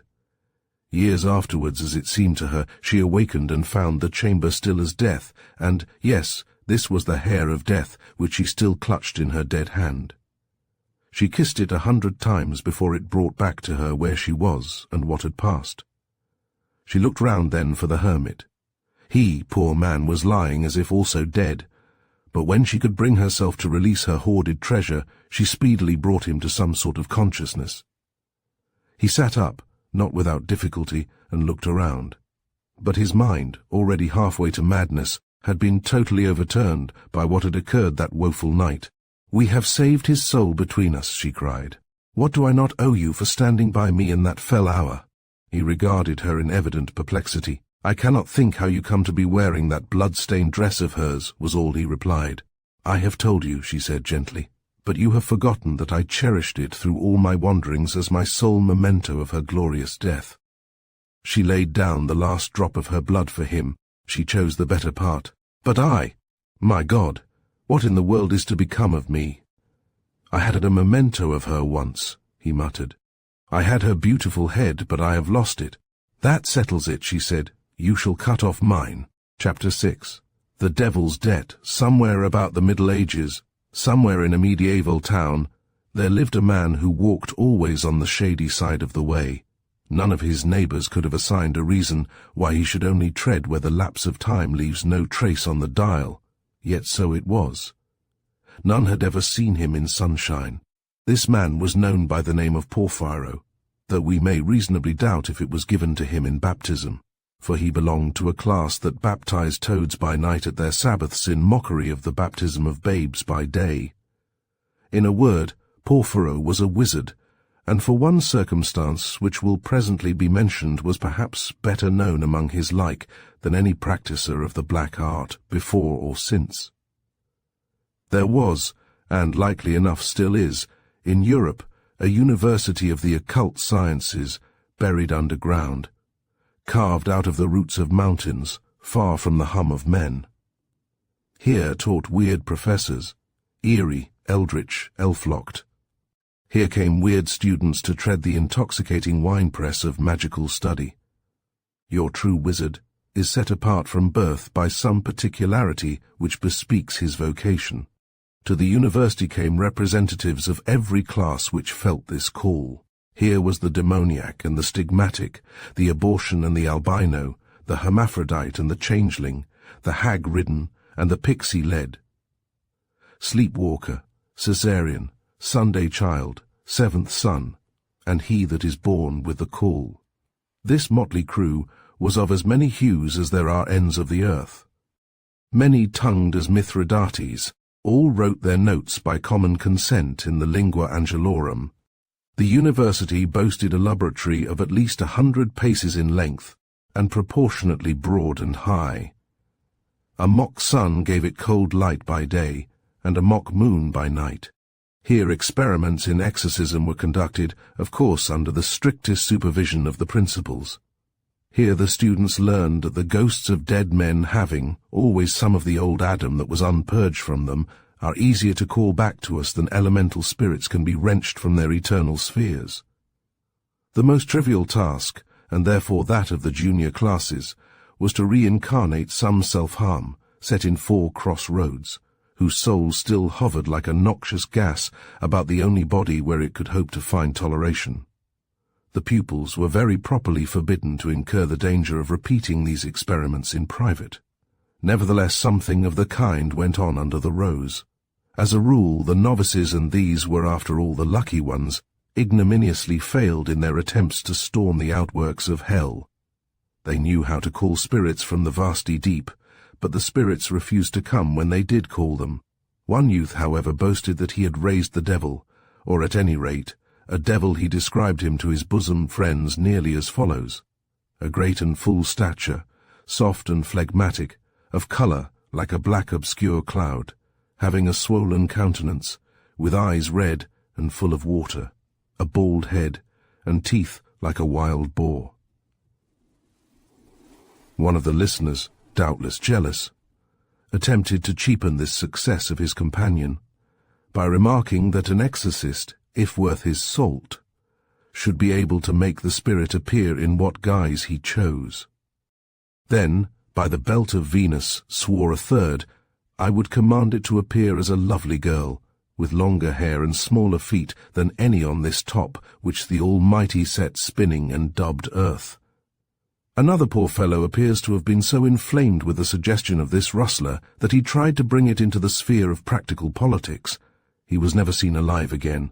Not answering to his name at the roll call next morning, his bedroom was visited, and a thin trickle of blood found oozing under the door. One of the search party put a pistol to the lock and fired. The door flew open. A cry burst from all present, and some of the youngest, covering their faces with their hands, fled. The body of the devoted wretch who had played with unholy fire was scattered parcel-meal about the room. The lopped limbs were twisted round into spirals as if boneless. One of stronger stomach than the rest of the onlookers, and who examined them more closely, declared that the bone had melted and run out under some incredible heat. One of the teachers opined that if the demon had only breathed upon the bone, it would have been enough to fuse it. There were no more experiments in students' rooms. Apart from such accidental deaths, the Academy paid a regular yearly rent of one living soul to hell, and woe unto teachers and taught had they lapsed into arrear one day. The victim who was to suffer, that the rest might live and learn, was selected in the following traditional manner. The whole of the pupils towed a line at one extreme end of the hall, and, at a given signal, raced to the opposite door. There was, as may be imagined, a terrible struggle to pass through the hangings. The last to cross the threshold was hugged to hell by the awaiting fiend. It was on such an occasion that Porphyro earned the unique distinction, alluded to above, of having successfully cozened the Prince of Darkness himself. Strain as he might, he was the last to touch the winning post. His competitors, who now breathed themselves in safety in the lobby, had given him up for lost. But no piercing shriek of dissolution stabbed the air, no fiendish laughter made horrible the echoes. Instead, voices were heard, until presently their comrade rejoined those who had already mourned him. Amid a scene of the wildest excitement, he was dragged into the light. Something unprecedented must obviously have occurred. His hair had turned snowy white. Those fell back who looked first into his eyes, for they saw in them reflected the face of hell himself. The tale which Porphyro told them was in substance this, that when he arrived last at the curtains, and already felt the breath of punishment upon his cheek, there occurred to him one loophole of escape. He turned desperately at bay, like hunted quarry, and roundly told the scrutineer that all he could claim by the letter of his bond was Porphyro's shadow. That was the last living thing which passed out of the lists, and not Porphyro who preceded it. Strange as it may seem, after a few heated words, the justice of this quibble was acknowledged by the father of all such juggleries. He bore off the shadow with a sort of smile that was more terrible than men's frown, and lo and behold, when the schoolfellows with one accord looked down at the feet of him who had so miraculously escaped the infernal maw, they saw that Porphyro was, as he ever afterwards remained, shadowless. And now our readers can guess why our hero walked always on the shady side of the way. Nothing had ever been known, even in circles like this, so successfully daring as this piece of evasion. Round and round the whole round globe, by means only known to wizards, the news sped fast to all the wizard world. It was proclaimed at every Sabbath, from Blockula to the Brocken. The Lapland witch whispered it to the Finland witch, as they sat tying up wind after wind in knots for their seafaring customers. The Druids of Karnak knew it, and the Persian devil worshippers. The shamans of Siberia made a song of it and beat their magic drums thereto. The magicians of Egypt pictured it in their mirrors of ink. The African Obi men washed their great fetish in the blood of 1,000 virgins, and sent it as a present, over the desert sands to Porphyro. Even the medicine men heard of it in the heart of an undiscovered continent, and emblazoned it upon the walls of their medicine lodge. Everyone foresaw a brilliant career for Porphyro. They fully expected him to disembowel hell. The reverse was what really happened. Instead of swinging himself at once to the top round of the ladder, he showed no disposition to trouble himself at all. He opened a private office in the town referred to at the beginning of our story, and carried on a private business in magic of the whitest kind. For him no monster evocations, with 1,000,000 demons at his beck and call, like the Sicilian whom Benvenuto Cellini employed to conjure for him in the Colosseum.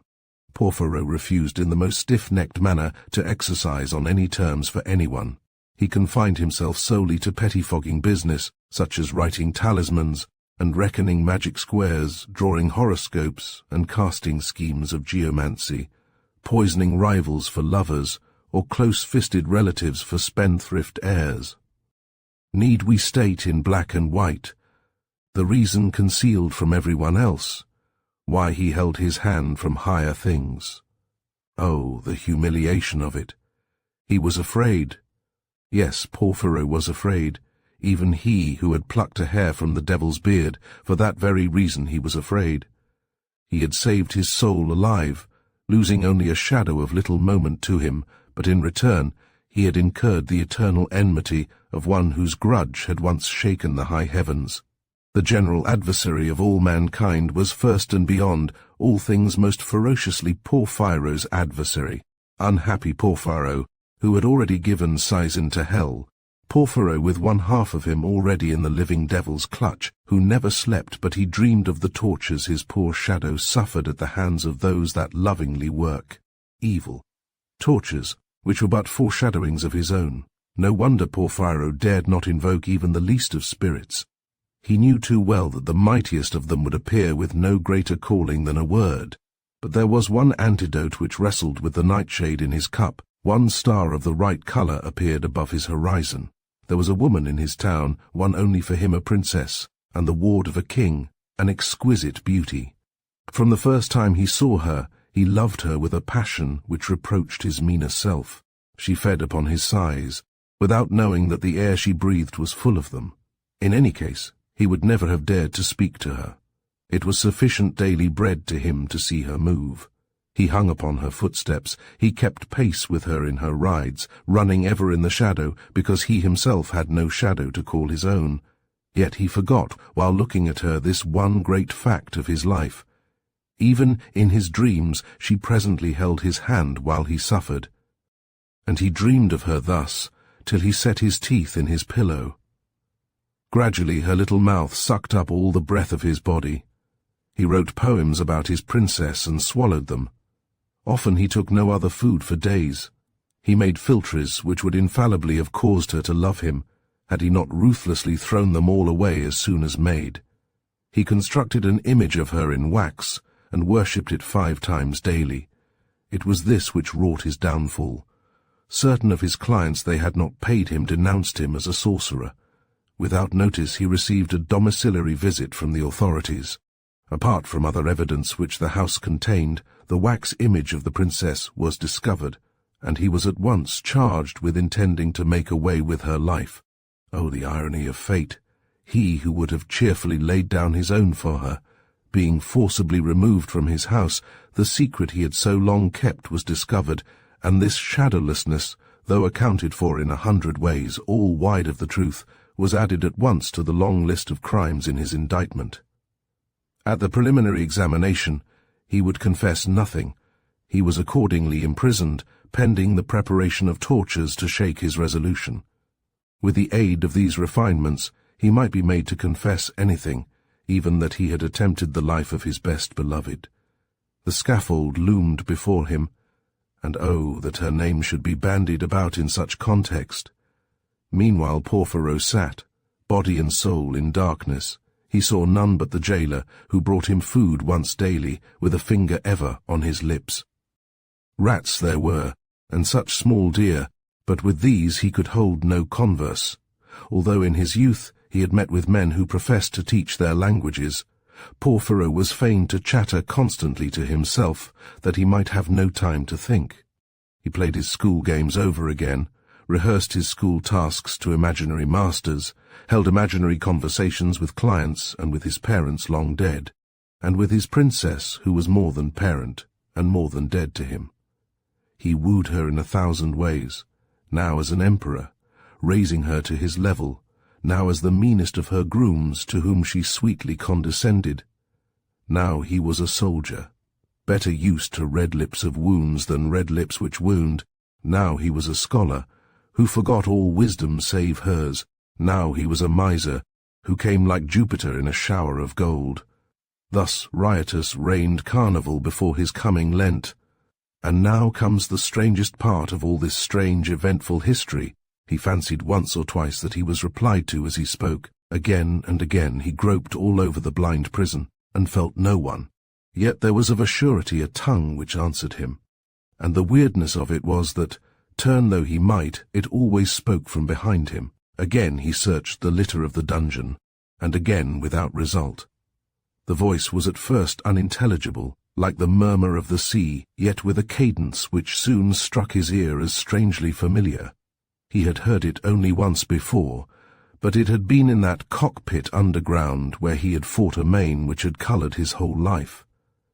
He was bound up with the memory of it like a poor prisoner whom men fetter to a corpse. It was the still small voice which dominates the brawl of hell. His hair could grow no whiter, else it had done so. He listened with all his ears, and began to catch syllables, and afterwards words, till at last he made out the tempter was proposing terms of peace with him. Right well knew Porphyro, none better, the price that must be paid for such a truce. His soul must feed the quick of hell. It seemed hard to yield up at last that immortal henchman which he had once so gloriously saved from these same talons. Yet what chance had he? On the one hand, if he maintained his feud with the evil one, the halter was weaving which must strangle love and life. On the other part, if he surrendered his soul to the exile, he could at any rate make what terms he pleased. And there were terms he pictured himself exacting, which made ultimate payment of the highest price seem easy to the blood which had once stood face to face with Satan and given him better than he gave. Porphyro still continued to argue pro and con, though his decision was a foregone conclusion. At last he formulated his demands to the spirit. He must marry the princess. He must be her husband, were it but for a single night. The walls of the dungeon suddenly became bright with a kind of phosphorescent glow. Porphyro still alone, or at any rate, he seemed so saw a table standing in front of him, bearing a bond already drawn, and the materials for signing it. The terms set forth were those he had himself proposed. He signed, sealed, and delivered it, and was plunged into darkness again as his finger left the parchment. A sense of infernal laughter pervaded the air, though nothing was to be heard. Porphyro fell full length to the ground in a fainting fit. When he recovered, his jailer was standing over him, come as he thought to bring him food, but he was soon disabused of any such notion by the man himself. He, who had refused on all prior occasions to hold converse with his prisoner, now spoke voluntarily to tell him the sands of his captivity had run out. At first, the dazed cage-bird, who had forgotten for the moment his compact, believed that he was on the point of expiating his crimes, real and imaginary, upon the scaffold. But the jailer, not without difficulty, made it clear to him that all captives received pardon on the joyous occasion of the marriage of their princess, which was fixed for that day. Then Porphyro remembered all and swooned again. When he revived, our hero was sitting in the open air upon the steps which led from the jail. He caught the smell of oxen roasting whole in the marketplace. The sky was red with the fires. The streets, as far as he could see them, were paved with flowers and decorated with triumphal arches. The citizens were bustling about in holiday attire. Music seemed to be playing everywhere. Occasionally some exuberant person fired off a gun. Porphyro rubbed his eyes and wondered whether this could really be his wedding day. He had faith in the boundless powers of the banner under which he had enrolled himself. And yet was it possible? But his faith was amply justified. An equerry suddenly rode up, parting the spectators to right and left, leading a spare horse magnificently caparisoned, and followed in the distance by a brilliant retinue. He doffed his cap to Porphyro, and sprang to the ground, and with a profound obeisance said in tones of deep respect, "I trust your Highness has recovered from your indisposition. I have brought the horse as your Highness commanded." Porphyro dimly understood that some potent influence was at work on his behalf. With the assistance of his squire he took to the saddle. The latter then, with another bow, remounted his own horse, scattered a handful of gold to each side to break up the crowd, and with the rest of the train which had caught up with them, they galloped to the cathedral. Porphyro noted with stupid surprise that all the fountains spouted wine, whereto certain of the citizens, judging by the hiccups which mingled with their cheers, had already applied themselves, not wisely but too well. But our hero was in a state of so great fog himself as to feel his heart warm more towards these than to the soberer ones, whose salutations he clumsily returned. By the time the cathedral was reached, he was rolling in his saddle. He could not have dismounted without help. The incense made him dizzy. He could not get the ringing of the bells out of his ears. The candles danced before his eyes. Of all the service he heard one word, and that was uttered by one who stood beside him, and whom alone he saw, and that through a mist of all that gay assembly. It was the princess. He pressed her hand as if he would never part with it. The service over, he had no idea how, or in what order they reached the castle, and the banquet which followed was more or less of a blank to him. The wines of which he partook liberally could make him no more drunk, nor all the compliments of all the fulsome speeches, had he heard them raise by one degree his pride. He soared empyrean high in the thought that he had won the right to crush into one cup, one moment, all the eternal delirium of all the heavens. That moment of fruition had come at last. Porphyro stood in that holy of holies, his princess's chamber. A guard of soldiers was ranged along the four walls of this dainty nest. Each leaned with one arm upon a pike, while with the other hand he held aloft a blazing torch. Great personages were also present, both courtiers and noble dames, and at last the bride herself was brought in by her women. While complimentary discourse passed from mouth to mouth, Porphyro longed with his whole bartered soul to be alone with her. He was burning with internal fire, which he could hold in little longer. At last he approached one that appeared to act as master of the ceremonies. "When is this rigmarole going to end?" he muttered between his teeth. "Whenever your Highness pleases to draw your sword and lay it in the middle of the bed, the princess will take up her place upon one side of it, while you occupy the other," was the reply. Porphyro started. He sorely recognized that voice. The official kept his face averted, but it was undoubtedly the demon.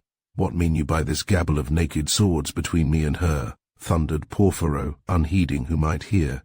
"Damned posture, master. Is she not my wife?" "Your wife, yes, but only by letters of procuration," and there was a note of triumph in that voice. "God of the judgment! What is that you say?" "I say you must be dreaming not to remember that you are only temporarily united to the princess in your character of proxy for his imperial majesty, the Holy Roman Emperor. Alas the while, then I am dreaming indeed." "These soldiers," continued the demon, "will remain here all night. These ladies and gentlemen will also attend here till morning, to entertain you and your bride of an hour through your somewhat tedious spell of lying fully dressed together. Death and the pit. Is this true? True as death, assured as the pit. Tomorrow you will sheathe your sword and depart from her for ever." Porphyro pressed his hands to his temples. He thought his brain would burst. He saw it all now. He was the dupe of the fiend who had once been his dupe. His place in this pageant had been contrived with infernal subtlety, only to wring the uttermost pang from his heartstrings. He who sups with the devil, they say, must needs have a very long spoon. No help was possible. The evil one was reaping his revenge. And now he was assured his victim had at last grasped the situation. He threw off the mask, and showed himself in his true colors. He raised his eyes for the first time from the ground, those brimming lakes of bottomless hate which Porphyro had fronted once before in the underground hall. It was his turn now to quail. "Ha, ha!" laughed the fallen angel.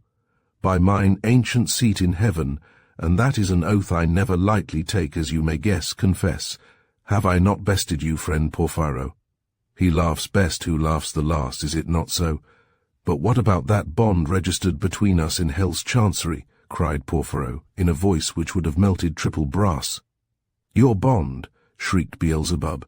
"Do you remind me of your bond? You who once outfaced me that a bond should be read by the letter and not by the spirit.